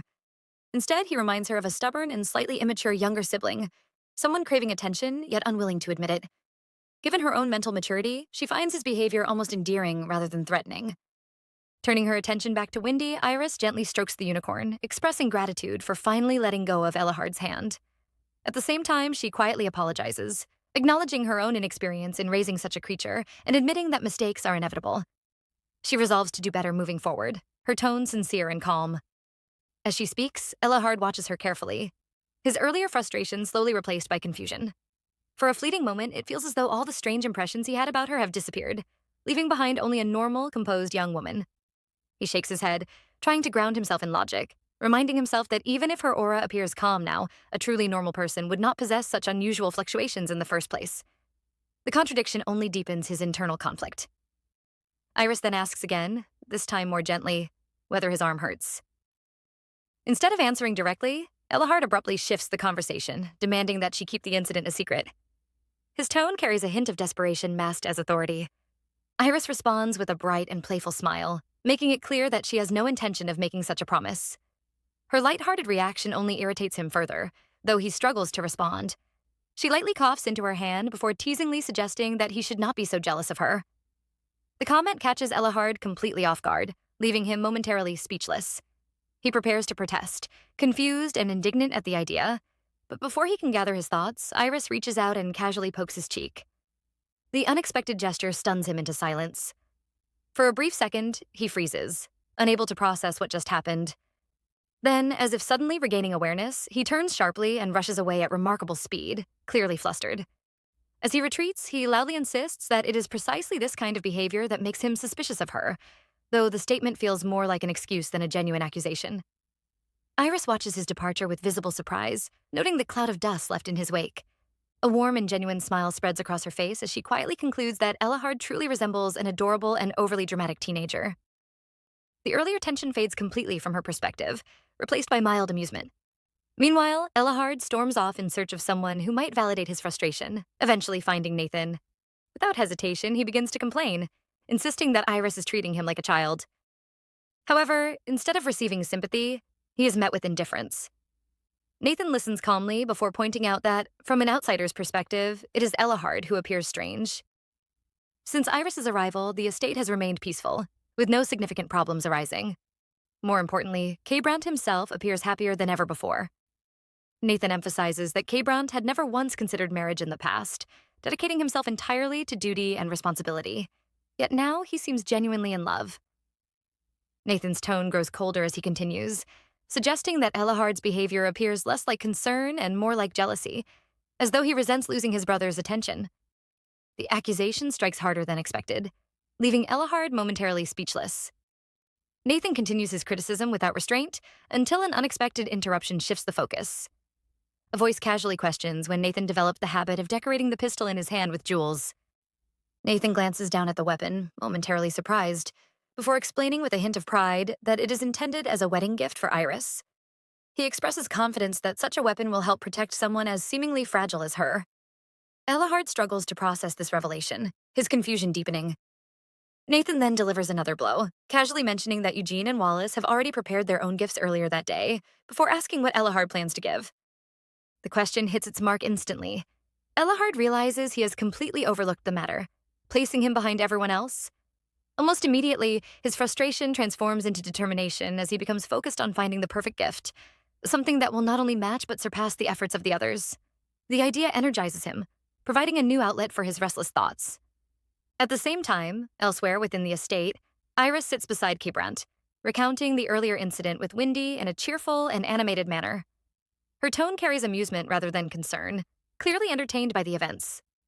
Kbrant listens attentively, noting that Elahad's wounded pride is a fitting consequence for his earlier behavior. However, Iris does not share his view, expressing genuine confusion over when exactly Elahad had been rude to her. Kbrant, familiar with his brother's personality, insists that such behavior is typical and suggests that if Iris feels uncomfortable, arrangements can be made to exclude Elahad from the wedding entirely. The suggestion surprises her, and she immediately questions the need for such a decision. When Kbrant reveals that James informed him about their first meeting, Iris gently disagrees, stating that sending Elahad away would not be a good solution.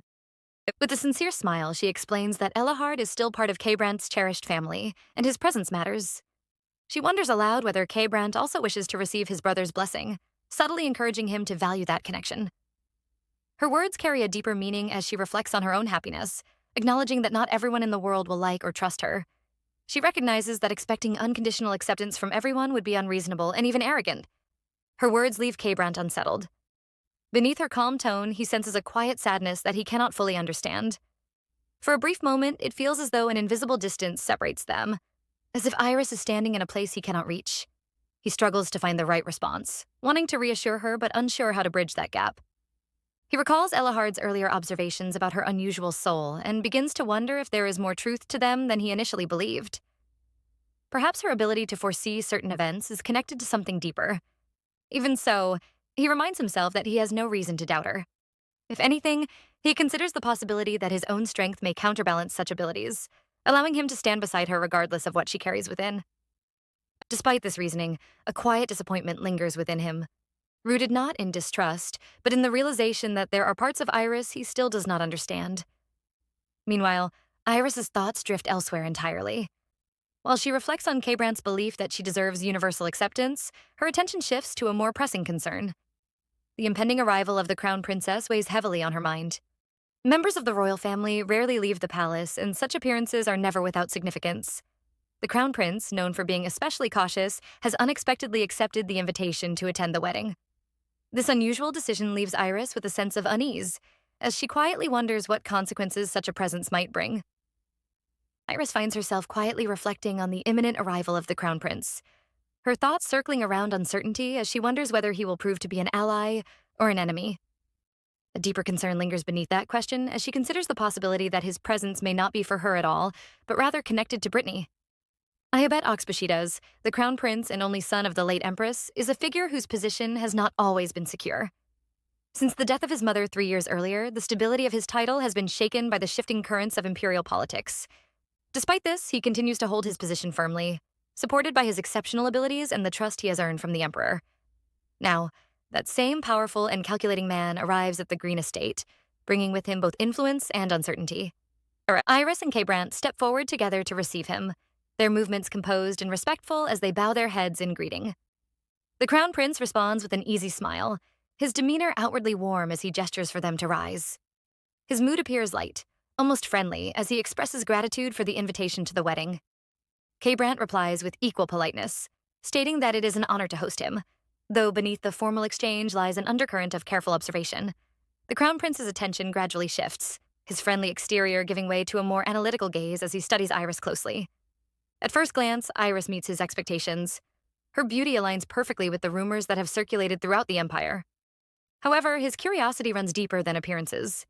He recalls that a portrait of Britney had been sent to him previously, yet it is Iris who captures his attention now, particularly because of the Duke of Whitlow's apparent preference for her over her elder sister. He considers the possibility that her appearance alone might have been enough to influence Kbrant's decision, but such a conclusion leaves him dissatisfied. To him, beauty without substance holds little value, and he expects more from the woman who has become Kbrant's wife. Iris notices the fleeting shift in his expression, catching the brief smile that crosses his face, though she chooses not to dwell on it. Her thoughts are already moving ahead, guided by memories of a past life in which the crown prince had used this very wedding as an opportunity to conduct important business. She recognizes that the same situation may unfold again and begins preparing herself to act accordingly. Meanwhile, Kbrant, unaware of the full extent of her intentions, suggests showing the crown prince around the estate, maintaining the role of a gracious host. Their eyes meet briefly, and in that moment, Kbrant recalls a conversation from the previous day. Iris had made an unusual request, asking him to speak highly of her in an exaggerated manner before the crown prince. Her intention had been clear, to create doubt in the crown prince's mind regarding Kbrant's judgment, while simultaneously highlighting her intelligence. The request had puzzled him at first, leaving him wondering what benefit such an approach could bring. He had questioned her motives, his expression darkened by uncertainty, suspecting that she might be hiding something from him. However, Iris had reassured him, promising that she would explain everything in time. True to her word, she had shared her reasoning, revealing a plan that demonstrated not only foresight, but also a keen understanding of human nature. As Kbrant listens to her explanation, he realizes that there is no need for exaggeration or deception. Her intelligence speaks for itself, and he finds himself genuinely impressed by her clarity of thought. When she finishes, she asks whether her plan is feasible, and he responds without hesitation, affirming that she possesses an extraordinary ability to read people and anticipate outcomes. Even so, Iris reminds him that while she has asked him to praise her, he should not resort to lies. Authenticity, she believes, will be far more effective. With this understanding, Kbrant proceeds to escort the crown prince to the guest quarters that have been prepared in advance. The rooms are arranged with care and precision, reflecting both respect and attention to detail. When asked for his opinion, the crown prince acknowledges that everything meets his expectations, though his satisfaction appears measured rather than enthusiastic. As Kbrant prepares to leave, offering a respectful bow, the crown prince's expression shifts again, this time revealing a hint of dissatisfaction. He questions whether Kbrant truly intends to leave so quickly, especially when his attendants remain outside. K-Brant pauses, asking if there are additional matters to address, only for the Crown Prince to respond with a tone that blends humor with irritation, suggesting that excessive formality is unnecessary between them. Their shared history quickly becomes evident. Having attended the academy together since childhood, K-Brant stands as one of the few individuals who treats the Crown Prince as an equal, rather than a distant authority. In a world filled with political maneuvering and constant intrigue, this straightforward relationship holds significant value. The Crown Prince, having endured countless schemes within the imperial court, finds a rare sense of trust in K-Brant's presence. It is precisely this trust that prompts him to set aside formalities and demand a clear explanation for the sudden and unexpected marriage. He expresses his confusion openly, noting that the situation appears unusual and difficult to understand. K-Brant attempts to deflect the question with light humor, suggesting that at his age, marriage is only natural. However, the explanation fails to convince. The Crown Prince counters by pointing out that K-Brant had previously shown no interest in marriage, even when pursued by individuals of remarkable status and beauty.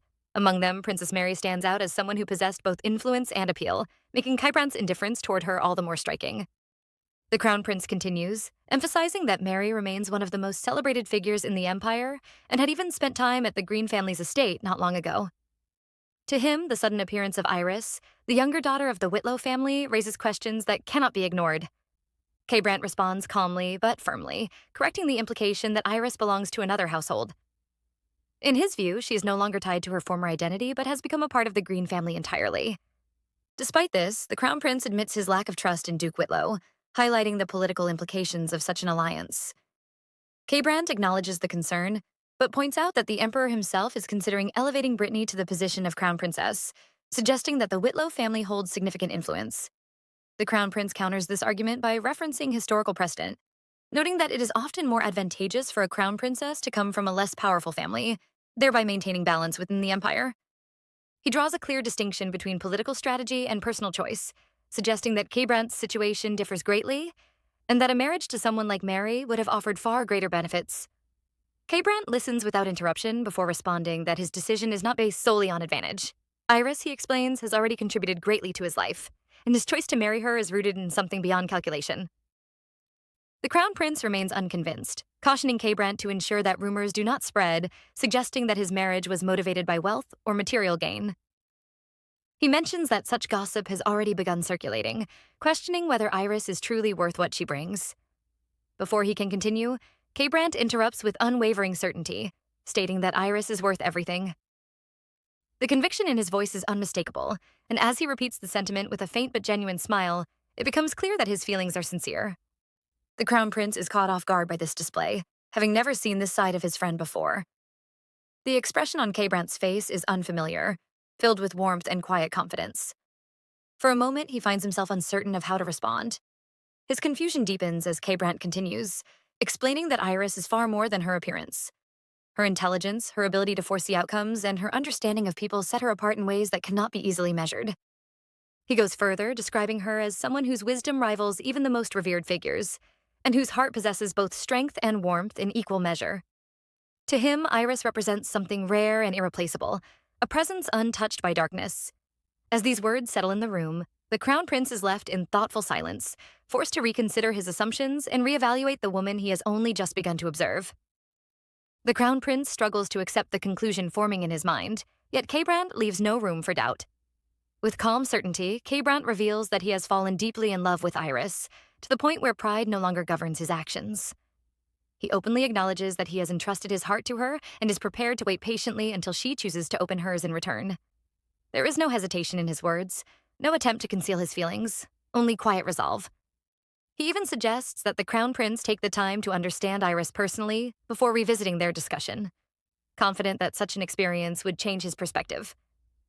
To K-Brant, this is not merely a matter of affection, but a truth he believes others will come to recognize if they look closely enough. As he leaves the Crown Prince behind, K-Brant walks through the long corridors of the manor, his thoughts heavy yet strangely clear. He reflects on the unfamiliar path he now walks, realizing that he has done something he once believed impossible. For a man who has always valued control and dignity, the act of lowering his pride for someone else feels both foreign and transformative. He pauses briefly, leaning against the wall as a wave of introspection washes over him. There is a lingering question in his mind, whether he revealed too much of himself during that conversation. The vulnerability unsettles him, yet he cannot deny that it feels honest. A quiet sense of disappointment follows, not directed at Iris, but at the distance that still exists between them. He reminds himself that trust cannot be forced, and that Iris must choose when and how to reveal her truth. For now, patience is the only path forward.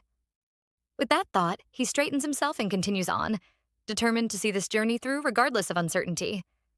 Elsewhere, the estate is alive with preparation as the long-awaited wedding draws near. Every detail has been carefully arranged, and the atmosphere carries both excitement and anticipation. Inside one of the chambers, Iris stands ready, dressed in attire that captures attention effortlessly. Christina and Arowella remain by her side, their admiration genuine as they take in her appearance. Their expressions reflect both pride and amazement, as though they are witnessing something rare and unforgettable. When Kybrant enters the room, his usual composure falters for a brief moment. He announces his presence with quiet warmth, yet as his eyes fall upon Iris, words escape him entirely. The sight before him leaves him momentarily speechless. There is a stillness in the air as he takes in her appearance, not simply as a bride, but as someone who now holds a place of deep importance in his life. The moment lingers, filled with unspoken emotion before the flow of events continues. As the time of the wedding approaches, the green estate transforms into a center of social activity. Guests of all ranks and statuses arrive, filling the manor with energy and conversation. Some take residence within the West Wing, which has been prepared specifically for those staying overnight, while others choose accommodations nearby or within their own estates. The gathering reflects both the significance of the event and the influence of the families involved. Following tradition, Iris remains absent from public view, as the bride is expected to stay in seclusion before the pre-wedding celebrations. In her place, Britney steps forward to fulfill the role of hostess. She moves gracefully among the guests, presenting herself with charm and elegance, ensuring that every interaction leaves a favorable impression. Her efforts do not go unnoticed. Many guests remark on her warmth and attentiveness, noting that Iris's absence is hardly felt due to Britney's presence. She responds with humility, expressing gratitude for their kind words while subtly reinforcing the idea that Iris is diligently preparing for the ceremony. However, beneath her composed exterior lies a different intention. With careful calculation, she shifts the conversation, warning the gentlemen present to exercise caution. Her expression softens as she introduces the idea that Kybrant possesses a possessive nature, suggesting that any attempt to approach Iris, particularly for a dance, might provoke his displeasure. The guests interpret her words as concern for maintaining harmony during the celebration and accept her warning without question. Gradually, they distance themselves from the idea of interacting with Iris in such a way. Britney observes this reaction with quiet satisfaction, her thoughts far removed from any genuine care for her sister. In her mind, she has already set the stage for Iris to be overlooked, ensuring that no one dares to invite her to dance, effectively isolating her during a moment meant to celebrate her. At the same time, Britney envisions her own success, imagining herself at the center of attention, standing beside the crown prince as the highlight of the evening. So far, her efforts appear successful, as many guests focus their attention on her presence. As Duke Whittle escorts her through the hall, he notices her heightened excitement and issues a warning, advising her to remain cautious and avoid reckless behavior. Though she outwardly agrees, Britney pays little attention to his concern. Her mind is already fixed on her goal. The Duke continues, instructing her not to draw attention to any potential marriage arrangements involving the crown prince. She must appear unaware, maintaining the illusion of innocence. Britney accepts these instructions as well, though her thoughts drift toward the anticipated arrival of the crown prince. The idea of sharing a dance with him fuels her anticipation. At last, the moment arrives as the master of ceremonies announces the entrance of the crown prince. The atmosphere shifts instantly, conversations pausing as attention turns toward the newcomer. Britney's gaze searches eagerly, hoping to position herself close enough to capture his attention. The crown prince enters with composed confidence, offering a polite acknowledgement that the evening does not revolve around him, encouraging guests to continue their celebrations. Despite his words, he quickly becomes the focal point, surrounded by admirers who seek his attention. Britney watches from a distance, her excitement gradually giving way to frustration as she realizes how difficult it will be to approach him. Though she finds his appearance comparable to Kybrant's, her current position leaves her with no choice but to observe. Duke Whittle remains close, his grip firm as he anticipates potential missteps, but Britney soon finds herself pulled away by a group of noble ladies eager for conversation. The group surrounds her with curiosity, questioning rumors that suggest she may become the future crown princess. Britney responds with practiced modesty, dismissing the claims as mere speculation while redirecting the focus to the significance of the day. She expresses excitement about seeing Iris, presenting herself as a supportive and caring sister. Yet inwardly, she remains focused on her own ambitions. As the conversation shifts toward Iris's beauty, Brittany feels a flicker of irritation. She finds it inappropriate that attention should move away from her, especially in her presence. However, she reassures herself that her plan is already in motion and that Iris's moment of embarrassment will soon follow. Regaining her composure, she maintains a pleasant expression, carefully masking her true feelings. Suddenly, the master of ceremonies announces the arrival of Kbrant and Iris. The effect is immediate, as all attention shifts toward the entrance. Conversations fade, replaced by a collective sense of anticipation. When the couple appears, the reaction is undeniable. Iris stands out effortlessly, her presence commanding attention in a way Brittany had not anticipated. Her attire, unique and striking, draws admiration, while her expression radiates genuine happiness. Crowd responds with a mixture of surprise and appreciation, their admiration evident despite attempts to maintain composure. Some whisper that her appearance is unusual for a wedding, yet even those remarks cannot diminish the impact she creates. Brittany watches in disbelief, her expectations shattered as she realizes that Iris has not faded into the background, but instead has become the center of attention. The outcome is far from what she had planned. Amid this shift, the Crown Prince moves forward, his focus unwavering. Without acknowledging Brittany, he approaches Iris directly, his actions deliberate and clear. The movement captures the attention of everyone present, signaling a moment of significance. As he reaches her, he bows with formality and extends a gesture that carries both respect and intent, requesting the honor of the first dance, setting the stage for an unexpected turn in the evening.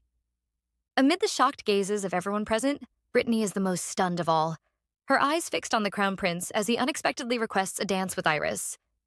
She cannot understand why he would choose Iris over her, especially after all her careful planning and effort to position herself as the center of attention. The confusion quickly turns into disbelief as the reality of the situation settles in. Iris, on the other hand, responds with a gentle and charming smile, gracefully placing her hand in the Crown Prince's. The orchestra resumes its performance, and soft music fills the hall as the two step into the rhythm of the dance. The Crown Prince leads at first, observing her closely while maintaining perfect form, yet his thoughts drift inward. He notices that Iris has remained unusually silent since earlier, despite being chosen as his first dance partner. Unlike most nobles who would be overwhelmed or eager to impress, she appears completely unaffected, as though the situation holds no pressure over her at all. As they continue dancing, the Crown Prince becomes increasingly aware of her skill. Contrary to expectations that she might lack experience due to limited exposure to social events, Iris moves with remarkable precision and fluidity. Her steps are so refined that at moments it almost feels as though she is subtly guiding him instead of the other way around. This realization unsettles him slightly, though it also deepens his curiosity about her. Just then, Iris smiles lightly, and the Crown Prince reacts with visible surprise as she casually mentions that Warbin is not a good choice. Her statement immediately interrupts his train of thought, causing a brief hesitation in his movements. Recovering quickly, he apologizes and asks how she could possibly know about Warbin Trading Company. He explains that the company is primarily known for dealing in monostones called mertium, which have recently drawn his attention for potential investment. In an era where magic has nearly faded from the world, mertium remains one of the few valuable resources capable of sustaining magical applications. Whoever controls its trade would gain significant influence, and securing Warbin would greatly strengthen the Crown Prince's political standing. However, the second prince has also shown interest in the same company, creating a dangerous competition for control. Because of this, the Crown Prince has been carefully evaluating strategies to secure his position and prevent interference from his rival. Now, hearing Iris casually dismiss Warbin as a bad investment leaves him both intrigued and suspicious. He wonders how she acquired such information and why she confidently rejects an opportunity that appears so valuable on the surface. His curiosity grows, and he resolves to ask her further questions. However, before he can continue, Iris gently redirects his attention, informing him that the song has ended and he should prepare to dance with the next partner. The Crown Prince pauses and looks around, only now realizing that the music has indeed stopped. He finds it strange that he had not noticed the transition, as he was completely absorbed in their conversation. A quiet chuckle escapes him as he reflects on the situation, noting that people call her the flower of the Whittle family. At this moment, he finally understands why Kbrant is so deeply drawn to her. Her beauty, her composure, her grace, and now her sharp intellect all combine into something far more compelling than he initially expected. He begins to consider requesting another dance with her, intrigued by the complexity she presents. In fact, he now understands why Kbrant moved quickly to formalize their marriage before the wedding ceremony even took place. A fleeting thought crosses his mind that if he had met Iris first before Kbrant, he might have chosen her as his own crown princess instead of Britney. This realization, he politely apologizes once more and requests a second dance with Iris. This time, Britney, who has been watching from a distance, turns pale with shock. Murmurs spread through the crowd as people begin to comment on Iris receiving a second dance with the crown prince. Some nobles whisper that it is inappropriate for the bride to monopolize the crown prince's attention at her own wedding, while others express admiration. Britney clenches her dress tightly, her frustration building as she hears the comments. In her mind, everything she carefully arranged is collapsing. She had worked hard to make Iris appear insignificant, a background figure who would fade into obscurity. Yet now Iris stands beside the crown prince twice in a row, stealing attention effortlessly. Britney silently vows that she cannot allow this situation to continue. As the second dance begins, Iris calmly tells the crown prince that it would be inappropriate for him to request a third dance. The crown prince, however, remains persistent. He insists that he still needs answers regarding Warbin and how she obtained her information. Iris replies calmly that she has reliable sources. When he questions whether she has been investigating his affairs, she clarifies that her focus was solely on Warbin and that his involvement was coincidental. He presses further, asking why she believes Warbin is not a good investment. Iris only smiles and repeats that a third dance would be inappropriate, avoiding giving a direct answer. The crown prince falls silent for a brief moment before admitting that he should have expected such intelligence, especially after Kbrandt's earlier remarks about her. Iris modestly replies that it is nothing special and that her husband simply sees her in a favorable light. The crown prince responds that he once believed the same, but now he is no longer certain. He then asks what he must do to hear the rest of her explanation regarding Warbin. Meanwhile, Britney watches from afar, growing increasingly frustrated as she is unable to hear their conversation. She notices the crown prince leaning closer as Iris whispers something to him privately, further fueling her irritation and curiosity. Around them, noble ladies begin to gossip, remarking that after 2 dances with Iris, the crown prince has not approached anyone else. Speculation spreads quickly, with some suggesting that he may have developed an interest in the bride herself during her own wedding. Britney can no longer tolerate the situation. Rising abruptly, she moves forward with determination, planning to secure a dance with the crown prince. She believes that etiquette will ensure he cannot refuse her request. However, when she finally reaches him and asks for a dance, smiling despite her inner tension, the crown prince responds with indifference. He states that he is feeling exhausted and politely declines, excusing himself before walking away.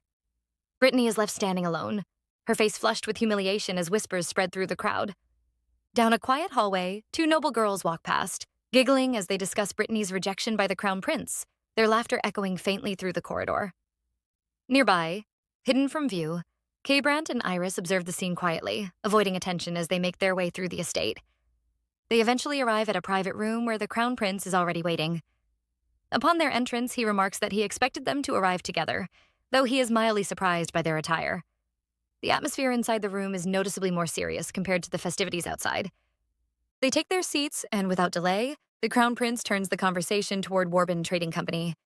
He asks directly why Iris dismissed the company so strongly. Iris responds calmly, stating that Warbin is involved in fraudulent activities and does not genuinely trade merdium. According to her, the so-called mana stones are artificially enhanced or entirely fake. She further explains that several of Warbin's shipping vessels have mysteriously sunk in rough seas, suggesting deeper corruption within their operations. The crown prince listens carefully but initially disagrees. He claims he has personally seen merdium and even observed its magical properties. Iris calmly counters this by producing a pouch of stones, placing them before him and demonstrating their nature. As he watches closely, the stones begin to emit a faint glow, mimicking true merdium. However, Iris explains that this effect is artificially induced, created by embedding small traces of real merdium within ordinary stones. After a short time, the glow fades completely, revealing their true nature as worthless rocks. The crown prince is visibly shaken, anger rising as he realizes he may have been deceived. He demands to know what actions should be taken. Iris explains that Warbin is backed by the second prince, who has already promised support and investment. The crown prince admits he believed the second prince was also independently investing in the company, but Iris clarifies that Warbin operates 2 branches. The first branch handles ore trading and appears legitimate, while the second branch operates separately with silk and covert transactions. The crown prince recalls focusing mainly on the ore division due to its prominence. Iris then reveals the key deception. The second prince was shown real merdium from the second branch and misled into trusting the company's legitimacy. In reality, Warbin has no intention of long-term trade and plans to exploit investments before fleeing entirely. Kbrandt adds further insight, explaining that the company intends to escape to the island nation of Caboras after securing funds. In exchange for financial support, they would transfer large sums to Caboras, which has been quietly strengthening its naval power for future expansion. This revelation causes a subtle shift in the Crown Prince's expression, as such strategic knowledge is not widely known. Iris then presents the Crown Prince with two possible courses of action. He may choose to withdraw alone or coordinate with the second prince to act jointly. The Crown Prince questions whether he has any reason to trust her, but Iris simply replies that he already does, whether he admits it or not. She advises against immediate action, warning that interfering too quickly may worsen the situation. Instead, she suggests a thorough investigation to confirm the truth. If he validates her claims personally, he may come to trust her judgment more fully. She sets a clear time frame, insisting that a decision should be made within 1 month. If he follows her advice, she promises that he will gain far greater wealth and stability than Warbin could ever offer. The Crown Prince lowers his head and lets out a quiet laugh, amused by her boldness. He reflects internally that it is rare, perhaps even unprecedented, for someone to speak to him so openly. Yet strangely, it does not feel offensive. He clears his throat and agrees to consider her words, stating that the discussion on Warbin is concluded for now. He then shifts focus, requesting to speak with Brandt privately. Before leaving, Iris rises and offers a final remark, stating that Britney is not a suitable match for him, and that a better partner will eventually appear, someone more capable of standing beside him.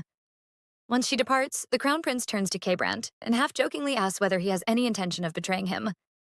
Brandt responds firmly that the Crown Prince already knows the answer, as he has never aligned himself with the second prince. The Crown Prince sighs in acknowledgement, accepting this truth. He then admits something unexpected. From his perspective, Iris appears unusually trustworthy, despite his general reluctance to place faith in others.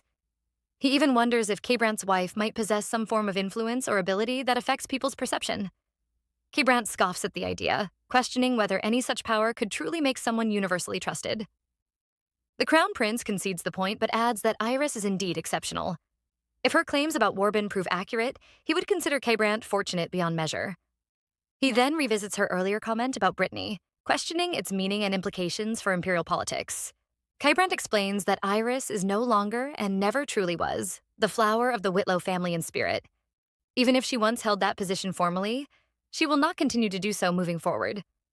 The Crown Prince wonders if this suggests a complete severing of ties with House Whittle, finding the entire situation increasingly complex. Brandt concludes by urging the Crown Prince to verify Iris's claims regarding Warbin himself. He emphasizes that only through investigation will the truth become clear, leaving the Crown Prince with much to consider as the events of the day continue to unfold. Iris returns to her room and stands quietly beside the window, her gaze fixed on the dark stone resting in her hand. The object is a fragment of murdium, an ore known for its deep black color that appears to absorb every trace of light around it. Murtium is widely recognized for its ability to store mana for extremely long periods, making it an essential material in the creation of magic stones. Unlike ordinary stones that easily shatter under mana infusion, creations made with murdium can maintain stability almost indefinitely. However, its rarity and the difficulty involved in extracting it make it one of the most expensive resources in existence. As she lowers herself into a seated position, Iris studies the small embedded fragment within the stone. Even this tiny amount of murdium required significant resources to obtain, costing her nearly 10 gold coins.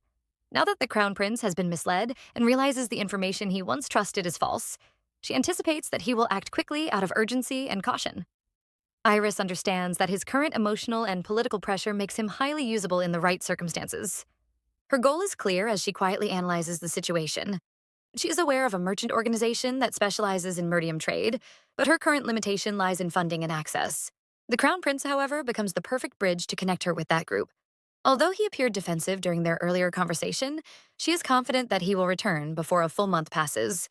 When he does, she plans to provide him with the name of the merchant organization, carefully guiding the flow of events in her favor. A faint smile forms on her lips as she considers the success of her planning. Almost immediately, she pauses and touches her face, realizing she has smiled without consciously intending to. A quiet thought crosses her mind, wondering if she is becoming excited by the unfolding events. Ever since her regression, the outline of her future plan has grown clearer than expected. What she once assumed would be a difficult and uncertain path is progressing with surprising ease, almost unnaturally so, as though an unseen force is subtly guiding each step in her favor. Her thoughts are interrupted by a sudden knock against the window. The sound startles her, causing her to flinch before she looks up. Outside, standing in an unexpected and precarious position, is Brandt. Without hesitation, Iris opens the window and urges him inside, concerned about the danger of climbing to such a height. She questions his reason for coming in such an unusual manner, But before she can press further, he pulls her gently closer and states that he has a request. He asks her to come with him. Soon after, they leave the mansion together. As they walk, Iris notices that they have been moving for quite some time, gradually distancing themselves from the estate. Curiosity builds within her, and she eventually asks where they are going. Brandt responds that their destination is a place where no one else will be present, a space reserved only for the two of them. He adds that what he intends to do cannot be shown to anyone else. His words leave Iris momentarily flustered. Her thoughts begin to wander in unexpected directions, imagining scenarios she quickly realizes are overly personal and embarrassing. Internally, she becomes aware of a growing impulse within herself whenever she is near him, a feeling she struggles to define or openly acknowledge. Though she tries to rationalize it, she finds herself increasingly sensitive to his presence and words. At the same time, she senses something different about him. His demeanor feels slightly distant, as though he is carrying something unspoken. The familiarity she once felt when looking at him seems partially obscured, replaced by a subtle sense of unfamiliarity. This unsettles her, though she is unsure whether it is real or simply her imagination. Unable to ignore her concern, Iris asks if he has been feeling down lately. Brandt pauses and questions what made her think so. She responds honestly that it is simply a feeling she has, something her intuition tells her because she cares about him. After a brief silence, Brandt instructs her to step back. In an instant, his form shifts, transforming into his wolf state. In this form, he explains that he has something important to show her and that they must remain quiet, avoiding unnecessary sound or movement. They take cover behind a large tree, and Brandt gestures for her to look ahead. In the distance, Iris notices a deer standing cautiously among the trees. Brandt reveals that the creature is Wallace. The sudden revelation causes Iris to react in surprise, unable to immediately process what she is seeing. The deer, sensing attention, abruptly shakes and flees deeper into the forest. Iris questions why it ran, and Brandt calmly suggests that it likely felt its presence had been exposed. He explains further that Wallace, like others of his kind, feels embarrassed in this form. Brandt continues, explaining that during the full moon, their instincts intensify, causing their blood to boil and their emotions to become harder to control. Once a month, they are compelled to run in their transformed states, and during this period, their patience decreases significantly. Even small disturbances can provoke irritation. This is why he chose to reveal Wallace to her, ensuring she understands that such behavior is not unusual during this time. By showing her this truth, Brandt is also revealing part of his own vulnerability. He explains that this is something he would normally not expose to others, especially during the full moon cycle when control becomes more difficult. In doing so, he is expressing a deep level of trust, indicating that he believes in her sincerity and will accept whatever she chooses to share with him in return. Overwhelmed, Iris steps forward and embraces him, thanking him softly. She admits that she has been afraid of the possibility that if she were ever forced to reveal her secrets, no one would believe her or accept the truth. In response, she makes a silent promise to herself that when the time is right and she is able to fully explain everything, she will reveal all without hesitation. For now, she chooses to hold on to that hope quietly. Another ceremony is held at the Green Mansion, and the estate once again fills with guests and noble chatter. Groups of young ladies stand together, whispering among themselves about whether the Crown Prince will attend the event today. They recall how he previously requested 2 dances from Iris, sparking speculation about his interest in her. Their conversation soon shifts toward Britney, who is seated alone in a corner, gripping her dress tightly with visible frustration. The girls comment on her behavior, noting that she is clearly trying to appear unaffected despite her embarrassment. They recall how she was rejected by the Crown Prince when she requested a dance, and suggest that most people in her position would not have the courage to attend another event afterward. Their words grow sharper, labeling her actions as shameless and pitiful, further isolating her socially. Unable to endure the humiliation, Britney suddenly rises from her seat. The girls immediately disperse, pretending to have other matters to attend to. Left alone, Britney's anger intensifies. She walks into the banquet hall, her thoughts consumed with resentment. In her mind, she is certain that Iris is behind everything. She convinces herself that Iris must have influenced or manipulated the Crown Prince. Otherwise, there is no reason for him to reject her. Yet, even as frustration builds, she reassures herself that her presence still matters. She believes that those who mocked her today will regret it once she becomes the Crown Princess. A faint, calculating smile appears on her lips as she strengthens her resolve. At that moment, an announcement signals the arrival of Count Green's household. Britney turns her attention and sees Iris enter, radiant and composed. Iris notices Britney's gaze and offers a gentle smile. Britney misinterprets it as mockery, her anger rising further. In response, she steps forward abruptly, but her movement is stopped when Elahad intercepts her and grabs her hand firmly. The sudden interruption draws attention from nearby guests, and murmurs spread quickly through the hall. Britney attempts to defend herself, insisting she has done nothing wrong, but Elahad maintains his grip and questions her behavior, pointing out the hostility in her gaze toward Iris. Britney looks around and realizes that no one is stepping in to support her. Her father is also absent, leaving her without assistance.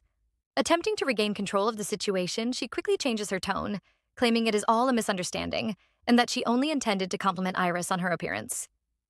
However, Elahad remains unconvinced, stating that her expression did not resemble admiration. He further questions whether her actions stem from resentment over yesterday's incident involving the Crown Prince. He also reminds her that her behavior had caused embarrassment not only to Iris, but also to the Whittle family as a whole. Despite the tension, Duke Whittle remains passive, choosing not to intervene as the situation escalates. Overwhelmed and unable to defend herself further, Britney ultimately leaves the event in frustration, declaring that she will not forget the humiliation she has suffered. After she departs, Elahad turns to Iris and remarks that his actions should be considered repayment for the incident with Windy. Iris responds calmly, stating that she never required his help and did not view his earlier actions as assistance either. Unexpectedly, she reaches up and gently pats his head, observing that he has likely been holding on to resentment while also acknowledging his kind nature beneath his strict behavior. Elsewhere, within the Whittle estate, Britney is seen crying as her mother attempts to console her. Duke Whittle, however, remains stern and visibly frustrated. He scolds her for ignoring his instructions and acting recklessly, despite being warned to stay out of trouble. He emphasizes that her repeated disobedience is the cause of her current humiliation and insists she has no one to blame but herself. He continues bitterly, expressing frustration that everything he has worked toward is being undone by her actions. Internally, he reflects that if Iris were in Britney's place, things would have been easier, as Iris would likely have followed instructions without question. However, he quickly dismisses this thought, recognizing that Iris has changed significantly. She now holds influence within the Green family, distancing herself from the Whittle household entirely and undermining their plans. He once intended to use Iris as a means of gaining leverage over the Green family, but that opportunity has now disappeared. Instead, he views her as someone unpredictable and dangerous, like a young tiger concealing its claws. Concluding that reconciliation may no longer be possible, he decides to take action. Without further explanation, he storms toward the door, ignoring Britney's question about his destination. As he leaves, he orders her to remain in her room while he goes to meet the Crown Prince's aide. Inside a well-guarded building within the Crown Prince's estate, Kurian, the second aide, is engaged in a quiet conversation with another official when his name is suddenly called out loudly. The interruption draws attention, and he immediately recognizes the voice. Duke Whittle approaches with visible agitation, his expression lacking any trace of courtesy or restraint. Kurian frowns slightly, clearly displeased by the public display, and questions the Duke's behavior upon arrival. The Duke, unable to hide his frustration, demands to know whether Kurian is aware that the Crown Prince refused to dance with Britney. Sensing the number of listening ears nearby, Kurian presses his fingers against his temple in mild irritation and calmly suggests relocating to a more private setting. The Duke reluctantly agrees, and the two men move into a secluded room where their discussion can proceed without interruption. Kurian is widely known as a man of sharp intellect, but his reputation is equally defined by his strong desire for wealth. In contrast, Setni, the chief aide, is unwavering in loyalty and resistant to monetary influence. Because of this difference, Kurian naturally becomes the Duke of Whittle's preferred contact within the Crown Prince's circle. Over time, large sums of money have passed from the Duke to Kurian, strengthening their alliance. Through this arrangement, Kurian has consistently advocated for Britney to become the Crown Princess. Setni, recognizing the Whittle family's influence and standing, does not oppose the suggestion, and the Crown Prince himself has shown no strong resistance to the idea. As a result, it once seemed inevitable that Britney would ascend to the position. However, recent events have complicated matters in ways neither Kurian nor the Duke anticipated. Seated across from each other, Kurian acknowledges the situation but reminds the Duke that there is no official rule requiring the Crown Prince to invite a potential Crown Princess candidate to dance. The Duke counters sharply, emphasizing the importance of tradition and social expectations. He explains that during formal gatherings, it is customary for the Crown Prince to invite the leading candidate for Crown Princess to the first dance, just as the current emperor once did in his youth. From his perspective, the Crown Prince's decision to dance with Iris instead and then refrain from dancing with anyone else carries significant implications. Internally, Kurian views the Duke as narrow-minded and somewhat oblivious, noting that the situation could have been avoided if the Duke had exercised better control over his daughter's behavior. He calmly points out that Iris is also a daughter of the Whittle family, and that the crown prince inviting the bride to dance before her wedding symbolizes imperial approval, an honor that should benefit the entire family. He questions why the Duke reacts with anger instead of gratitude. Shifting the focus, Kurian brings up Britney's conduct, subtly but firmly criticizing her actions. He highlights that her decision to approach the crown prince for a dance violates proper etiquette, as it is considered improper for a lady to initiate such a request. He further notes that she has previously displayed similar boldness toward Count Green, which may have once appeared confident but now seems reckless when directed at the crown prince himself. The Duke listens with growing tension, his fists tightening as he internally condemns his daughter's actions. Despite his anger, he understands that maintaining Kurian's support is essential. The financial investment he has already made is too significant to abandon. Forcing a strained laugh, the Duke attempts to smooth the situation, attributing Britney's behavior to anxiety and reaffirming their prior agreement. Kurian rises slowly, his tone becoming colder as he expresses disappointment. He remarks that he had believed Britney to be composed and suitable for such a prestigious role, yet her inability to control her emotions has now jeopardized everything. The Duke, increasingly desperate, questions whether all the money he has already provided has been in vain. Kurian reacts sharply, warning the Duke against speaking carelessly. He insists that the funds have been used as preparation to secure Britney's position, but her recent mistake has made the situation far more difficult. Had she simply remained patient and composed, her selection would have been almost guaranteed. Pressed for solutions, the Duke offers to write a promissory note, revealing that he has already spent more than 10,000 gold coins in pursuit of this goal. The thought of losing everything is unbearable to him. However, Kurian dismisses the offer immediately, stating that only direct payment is acceptable. He demands an additional sum of approximately 2,000 gold coins, emphasizing that securing a position as crown princess in the empire requires immense generosity. The demand strikes the Duke heavily. Internally, he calculates the cost, recognizing that such an amount equals years of income from a gold mine. Combined with the already enormous expenses of Iris's wedding, which alone exceeds 3,000 gold coins, and the depletion of royal funds, the burden becomes overwhelming. Yet, seeing no alternative, he resolves to secure the money through a loan. Before leaving, he firmly reminds Kurian that he must uphold his promise no matter the circumstances. Elsewhere, within the Green Estate, the atmosphere shifts to something more personal and intimate. Iris sits quietly in a warm bath, letting out a soft gasp as exhaustion settles into her body. One of her maids notices and gently asks whether she has fallen asleep again.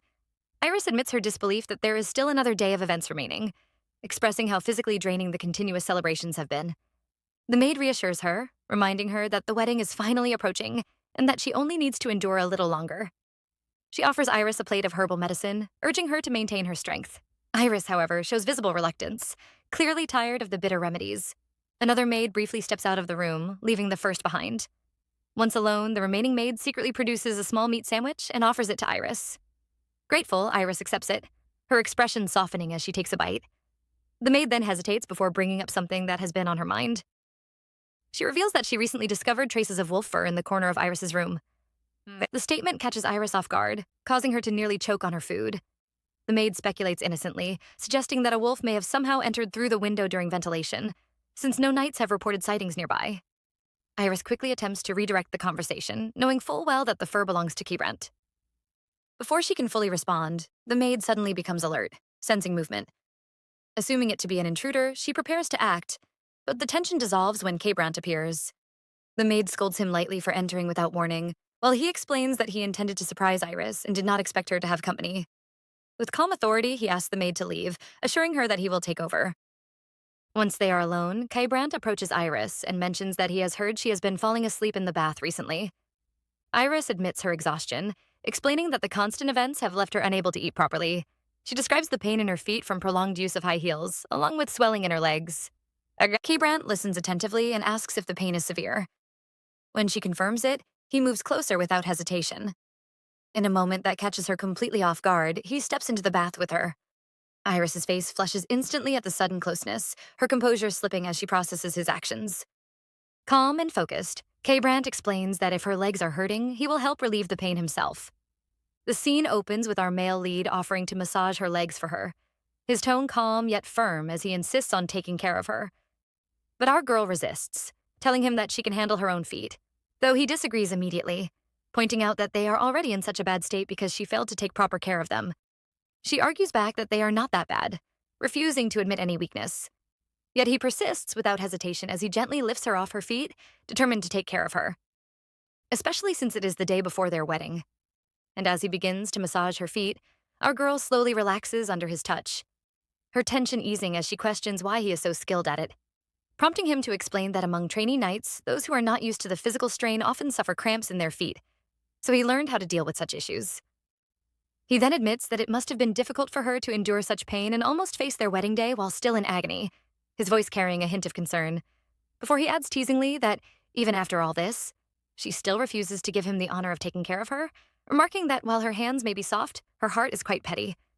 Our girl responds with a playful smile, asking if he is only just realizing how petty she is.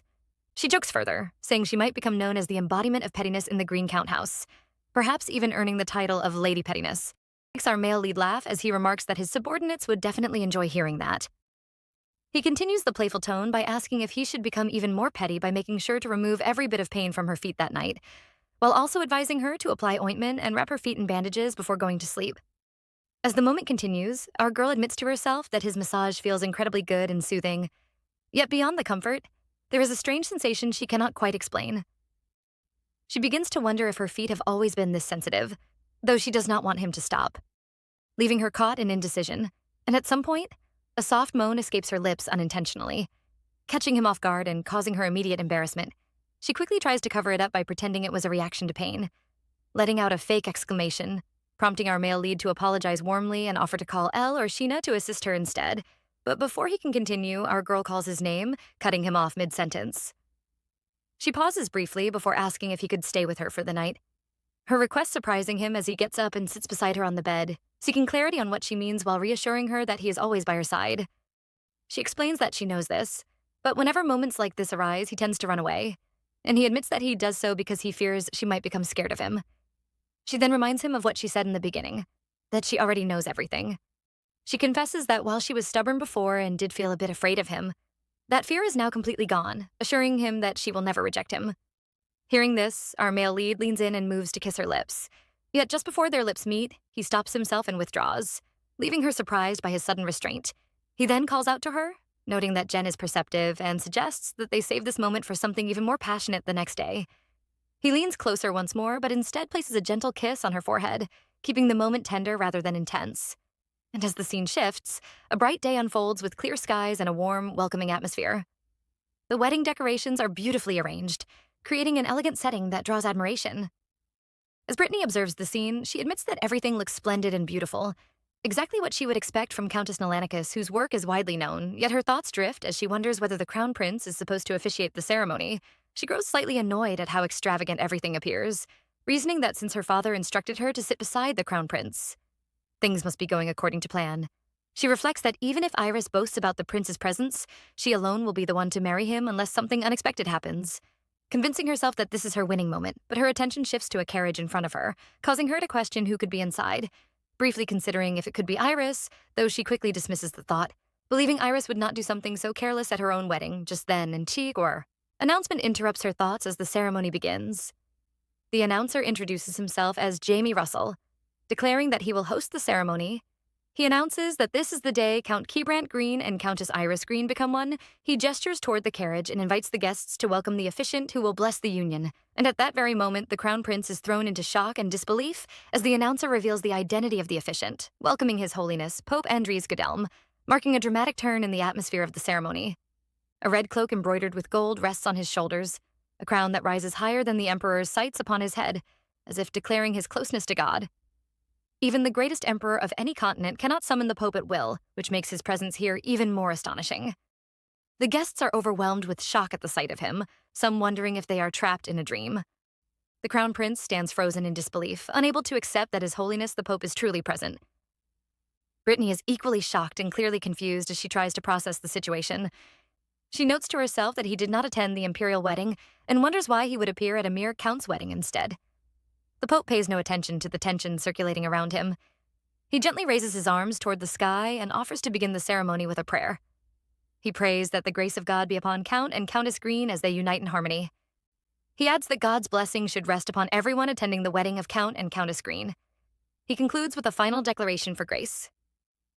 The announcer then steps forward and declares that the groom will enter. Our groom enters the scene. Several ladies seated at a table begin gossiping about him. The First Lady, dressed in green and white, remarks that those who admired the Count will surely be disappointed now. She adds that there is nothing they can do since his bride is the flower of the Duke of Whitlow's family. The Second Lady, in a deep purple dress, questions the reason behind the Pope's attendance. The Third Lady, in a light purple dress, wonders if it is because they are guardians of the holy relics. The Crown Prince, who has been secretly eavesdropping, deliberates within himself that their assumptions are partly right and partly wrong. He reflects on how a single slip of the tongue from a foolish priest has caused His Holiness the Pope to travel all the way here. It was done under the strict condition that the matter remains a secret in the future. The host, Jamie Russell, warmly welcomes the bride. He comments on her beauty as she enters the scene. Our male lead immediately stares at her in complete awe, mesmerized by her appearance. She walks gracefully down the aisle in a beautiful light blue wedding dress while holding a flower. The guests are equally stunned by her beauty, including the Crown Prince. He admits internally that she's truly beautiful, but cannot find the right words to describe her. Our girl finally reaches our male lead. They both stand before the Pope. The Pope calls upon Kay Brandt Green, asking if he accepts Iris Whitlow Green as his wife. At the same time, the journalist is seen jotting something down in a small book. He contemplates writing about a one-of-a-kind wedding, never before seen and never to happen again. He pauses and decides against such a dull title. He agrees with himself that such a groundbreaking wedding deserves something better. He admits that the Countess Green is truly clever. His curiosity has been piqued ever since receiving the wedding invitation. He knows that a commoner journalist would not usually write favorably about a noble wedding, which makes him question why she would invite criticism. He realizes she has not lost her mind since she managed to call the Pope. Now he finds himself unable to write anything negative about the wedding. He also notes that he appears to be the only person present who looks like a journalist. He understands that this is clearly an attempt to win him over. Normally, he would not be swayed so easily, but today he considers indulging them. The Pope proceeds to declare the two as husband and wife. Our girl gently holds our male lead's arm and asks if it is time to greet the guests.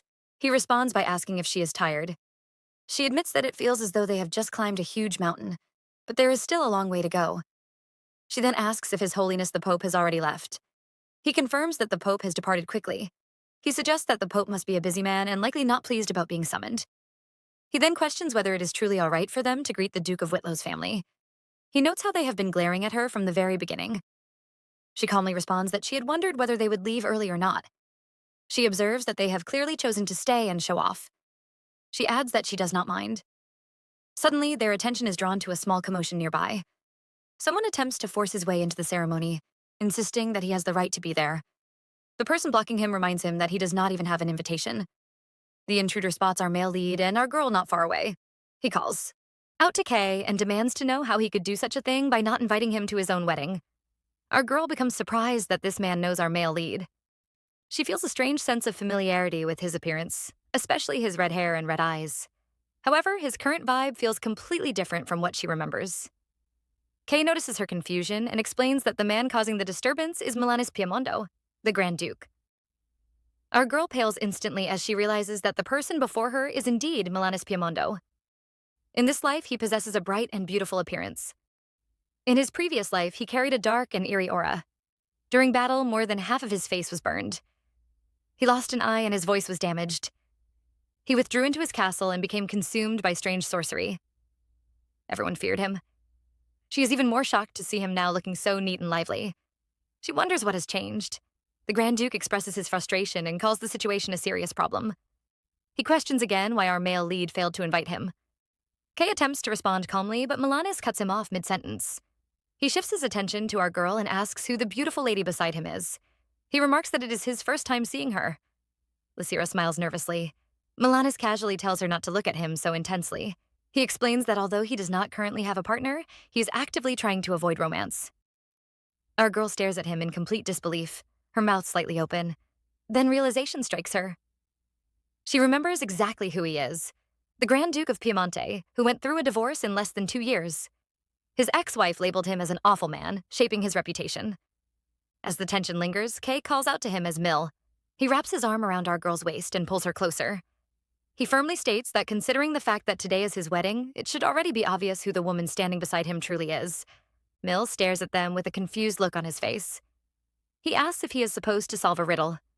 The person who had been stopping him from entering earlier leans closer and whispers to him that the woman beside Kay is Countess Green, the one who just got married to Count Green. Mill finally comes to a realization. He lets out a nervous laugh and quickly says that he knew all along and was only joking. Kay responds that his jokes are always surprising to him. Mill continues, saying that he is still disappointed, and asks once again how Kay could fail to invite his closest friend to his wedding. He adds that our girl is truly beautiful. Our male lead reminds him of how he once screamed at him 2 years ago, telling him to never show his face again and even threatening to cut off his head if he saw even a strand of his hair. Mill tries to play dumb. He asks if he really said all those things, then brushes it off and says it should just be taken as a joke. He suddenly pulls Kay into a hug and adds that he truly wanted to be his best man. Kay feels awkward from the hug and tells him that he does not need a best man like him. Mill then casually reaches into Kay's back pocket and takes something out. Our girl notices immediately, but her expression changes to shock the moment she sees what he has taken. It is a sleeve stone. Our male lead also notices and recognizes it at once. It is the Milanese diamond. He tells Mill that he still has not learned not to take other people's things. Meanwhile, our girl feels a sudden wave of fear. She quickly rushes forward, snatches the diamond from Mill's hand, and holds it tightly against herself. The moment she does, the sleeve stone begins to glow. A bright blue light radiates from it. She looks at it in surprise, unable to understand what is happening. Our male lead suddenly feels uneasy. He turns around and sees something terrifying. Everyone has collapsed to the ground, lost in a deep slumber. He quickly looks back at Mill, then at our girl, and calls out to her in panic. He tells her to put the sleeve stone down, but before he can say more, he loses consciousness. Our girl turns toward him in confusion at first, but that confusion quickly turns into fear as she watches him slump to the ground. Our male lead feels as though he has entered a dream. It is deep, quiet, and strangely comforting. It feels cozy and sweet, as if he is being wrapped in endless sleep. The sensation tempts him to let go of everything and remain in that peaceful darkness forever. Slowly, a voice begins to reach him. It is faint at first, but it grows clearer. He hears our girl calling out to him, begging him to wake up. He slowly opens his eyes and realizes that his head is resting on her lap. Tears are running down her face as she calls to him. He sits up slowly, holding the right side of his head, and asks her what happened. She tells him that something is wrong with the sleeve stone. Everyone collapsed and no one is waking up. Kay looks around with growing fear. The entire place is silent. All the guests have passed out. He quickly gets to his feet and offers to help our girl up. As she tries to stand, she tells him that she has not been able to move her body properly since earlier. He asks her to explain exactly what happened. She tells him that all she did was take the sleeve stone from Duke Piemondo. The moment she held it tightly, something strange occurred. She felt as though all the energy in her body was being absorbed. He looks at her with deep concern and asks if she can stand properly now. She assures him that she is fine. He then says that he will try to use his powers to wake the others. He adds that it is better to fix the situation quickly before more time passes. She asks if there is anything she can do to help. He thinks for a moment and says that since he cannot wake everyone alone, they should first find people who can help clean up the situation, people who know his secret.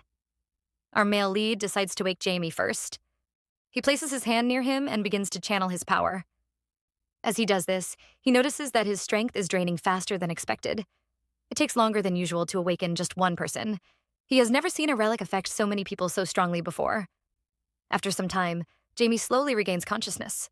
Our male lead urges him to wake up, telling him that something serious has happened. Still dizzy, Jamie sits up and asks what is going on. Kay explains that the sleeve stone has gone out of control. He says that they need to handle the situation immediately. Jamie becomes concerned and suggests that they wake Eldie next. Eldie is lying nearby, completely motionless in a deep sleep. Our male lead moves closer and raises his hand above Eldie's head. Shortly after, Eldie suddenly wakes up with a gasp. He sits upright, clearly shocked, and asks why he was asleep. Kay explains that the relic lost control. He says he will explain everything later, but urges Eldie to get up so they can fix the situation quickly. Eldie frowns and tells him not to brush this off so easily. He reminds Kay that even though he is his younger brother, he should not be treated lightly. He points out that he is also the vice captain of the Holy Knights. If a relic cannot be managed properly, then it must be handled seriously. Our male lead admits that Eldie is right. He knows it is almost impossible to lie to him. However, he insists that this time it was not his fault and that the incident happened suddenly. He silently hopes that this situation will somehow help our girl. Eldie listens carefully and struggles to believe what he is hearing. He says that if what Kay is saying is true, then it means our girl can handle relics. Our male lead confirms it. He points out that while he fell unconscious, Lysira remained awake. Eldie looks genuinely amazed. He says it sounds absurd and even suggests that Kay might just be praising his wife. Still, he cannot deny how unbelievable it would be if someone capable of handling relics truly exists. He then suggests another possibility. The cursed relic may have simply gone out of control and released its power on its own.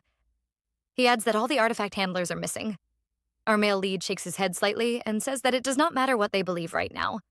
What matters is fixing the situation. He says that the only person who can do that is Lysira. He then hands the sleeve stone over to her. He explains that waking everyone one by one will take too long. With so many guests gathered, anything could happen in that time. Our girl accepts the relic, her face filled with determination and concern. She assures him that she will handle it. Kay then turns to Jamie and LD and tells them that they need to come up with a suitable excuse for what happened while she focuses on waking everyone. LD suggests blaming it on the Ramba tribe. Jamie offers to transform first so he can check how far the disruption has spread. Kay agrees with his suggestion. Our girl closes her eyes and prepares herself. She is determined to succeed. She remembers how earlier she held the relic tightly so it would not be taken from her. It felt as though the sleeve stone was trying to absorb all her power. She now believes that this is what made it so strong. If that is the case, then she might also be able to use it to reverse the effect. She holds the relic tightly against her chest again and focuses. Suddenly, the sleeve stone begins to glow once more. The same blue light bursts out, even brighter than before. The energy spreads across the area. Jamie and LD watch in shock and admiration, raising their hands slightly to shield their eyes from the intense light. Slowly, the guests begin to stir. One after another, they regain consciousness. Our male lead watches closely and calls out to our girl. He tells her that she can stop now since everyone is waking up. However, she does not respond. She remains standing still, her body trembling slightly. Sweat runs down her face. He calls out to her again, this time with worry in his voice. She slowly lifts her head and looks at him. Her face is pale, and she looks completely drained. She quietly expresses her relief. In the next moment, her body gives out, and she collapses. Our male lead quickly calls out to her once more, panic filling his voice as she faints right in front of him. She could not breathe. It feels as though every bit of strength in her body has been completely drained, completely burned away until nothing remains. The darkness around her stretches endlessly, heavy and suffocating, as though it will never end no matter how long she remains trapped within it. It presses against her from all sides, making her feel small and powerless, as if she is sinking deeper with every passing moment. The scene then shifts to an inner chamber. Our male lead is seated beside the bed, leaning forward with his head resting close to our girl, who still lies in an unconscious state. The room is quiet and still, filled with a tense silence. Suddenly, she lets out a soft, faint sound. Our male lead reacts instantly. He lifts his head at once and calls out to her with urgency and eagerness. Slowly, her eyes begin to open. Her vision is blurry at first, but she manages to call out to him weakly. He looks at her, relief flooding his expression, yet there is also deep guilt written clearly across his face. She notices it immediately. She asks him why his face looks like that. He gently takes her hand, holding it carefully as if she might break, and lowers his head. He tells her that he must have asked too much of her, his voice filled with regret. Our girl quickly reassures him that it is not the case. She then asks him how long she has been unconscious. He hesitates briefly before answering. He tells her that she has been out for a week. The words shock her. Her eyes widen as she processes what he just said. He admits that he thought she might never wake up again. Hearing this, she finally understands why his face looks the way it does. Kay suggests calling the doctor and offers to bring her some soup so she can regain her strength. However, our girl stops him and says that there is something she wants to ask him. He objects immediately, insisting that they can talk about it later and that her recovery is the most important thing right now. The next day arrives, and the doctor comes to examine her condition thoroughly. Jamie and LD also visit her, along with some of the guests who attended the wedding. Their concern is clear as they check on her and speak to her. After a while, everyone leaves, and the room finally becomes quiet again. Our girl is left alone. She reflects on how worried everyone seems to be about her. Although she still feels a bit tired, her body does not feel weak anymore. It seems to be fine. The door opens gently, and our male lead enters the room. He asks her how she is doing. She tells him that she is fine and mentions that the doctor said there is nothing wrong with her.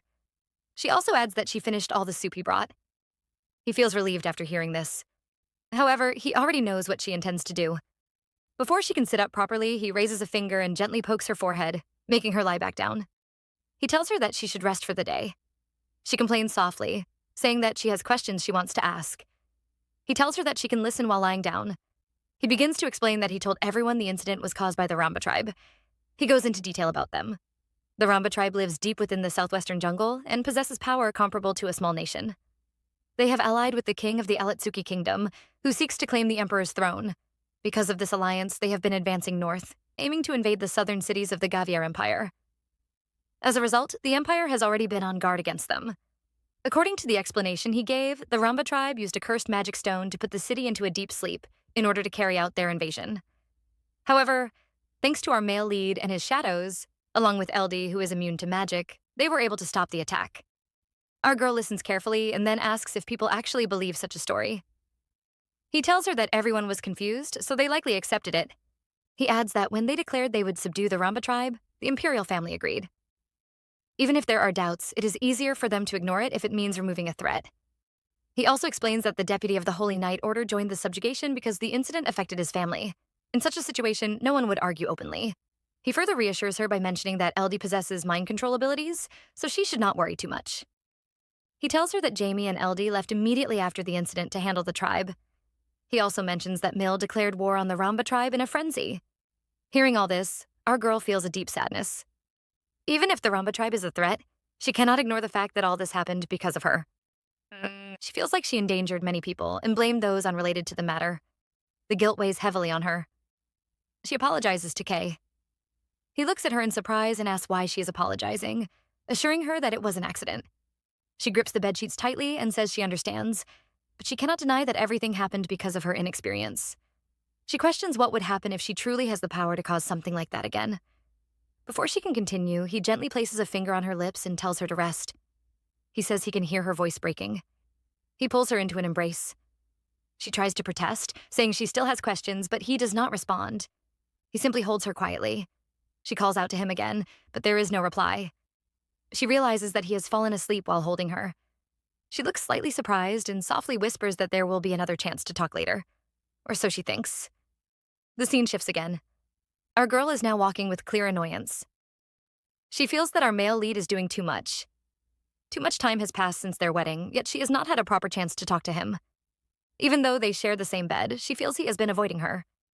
Her parents have already left, along with Jen, and she truly wants to discuss her abilities with him. She heads to his study and opens the door. She calls out, asking if he is there, but receives no response. The room is empty. She wonders where he could be. Shortly after, Wallace enters, carrying a long row of books and complaining about how much work the captain has given him. He then notices our girl and becomes surprised. He asks what she is doing there. She tells him she came to check if Kay is around and asks where he has been lately. Wallace tries to act clueless, saying he is not sure. She sees through him immediately and calls his name firmly. He becomes nervous and starts to jitter. He admits that he probably should not say it, but reveals that our male lead has been spending a lot of time in the forest lately. He quickly adds that it is not to avoid her and insists he is just busy. He tries to reassure her by saying that although he lies often, he is telling the truth this time, and even admits he did not expect her to be this scary. She cuts him off and tells him that is enough. Since he is in the forest, she believes she knows where to find him. Without hesitation, she decides to go and find him herself. Enjoying this so far? Comment Iris below. Until next time, ciao!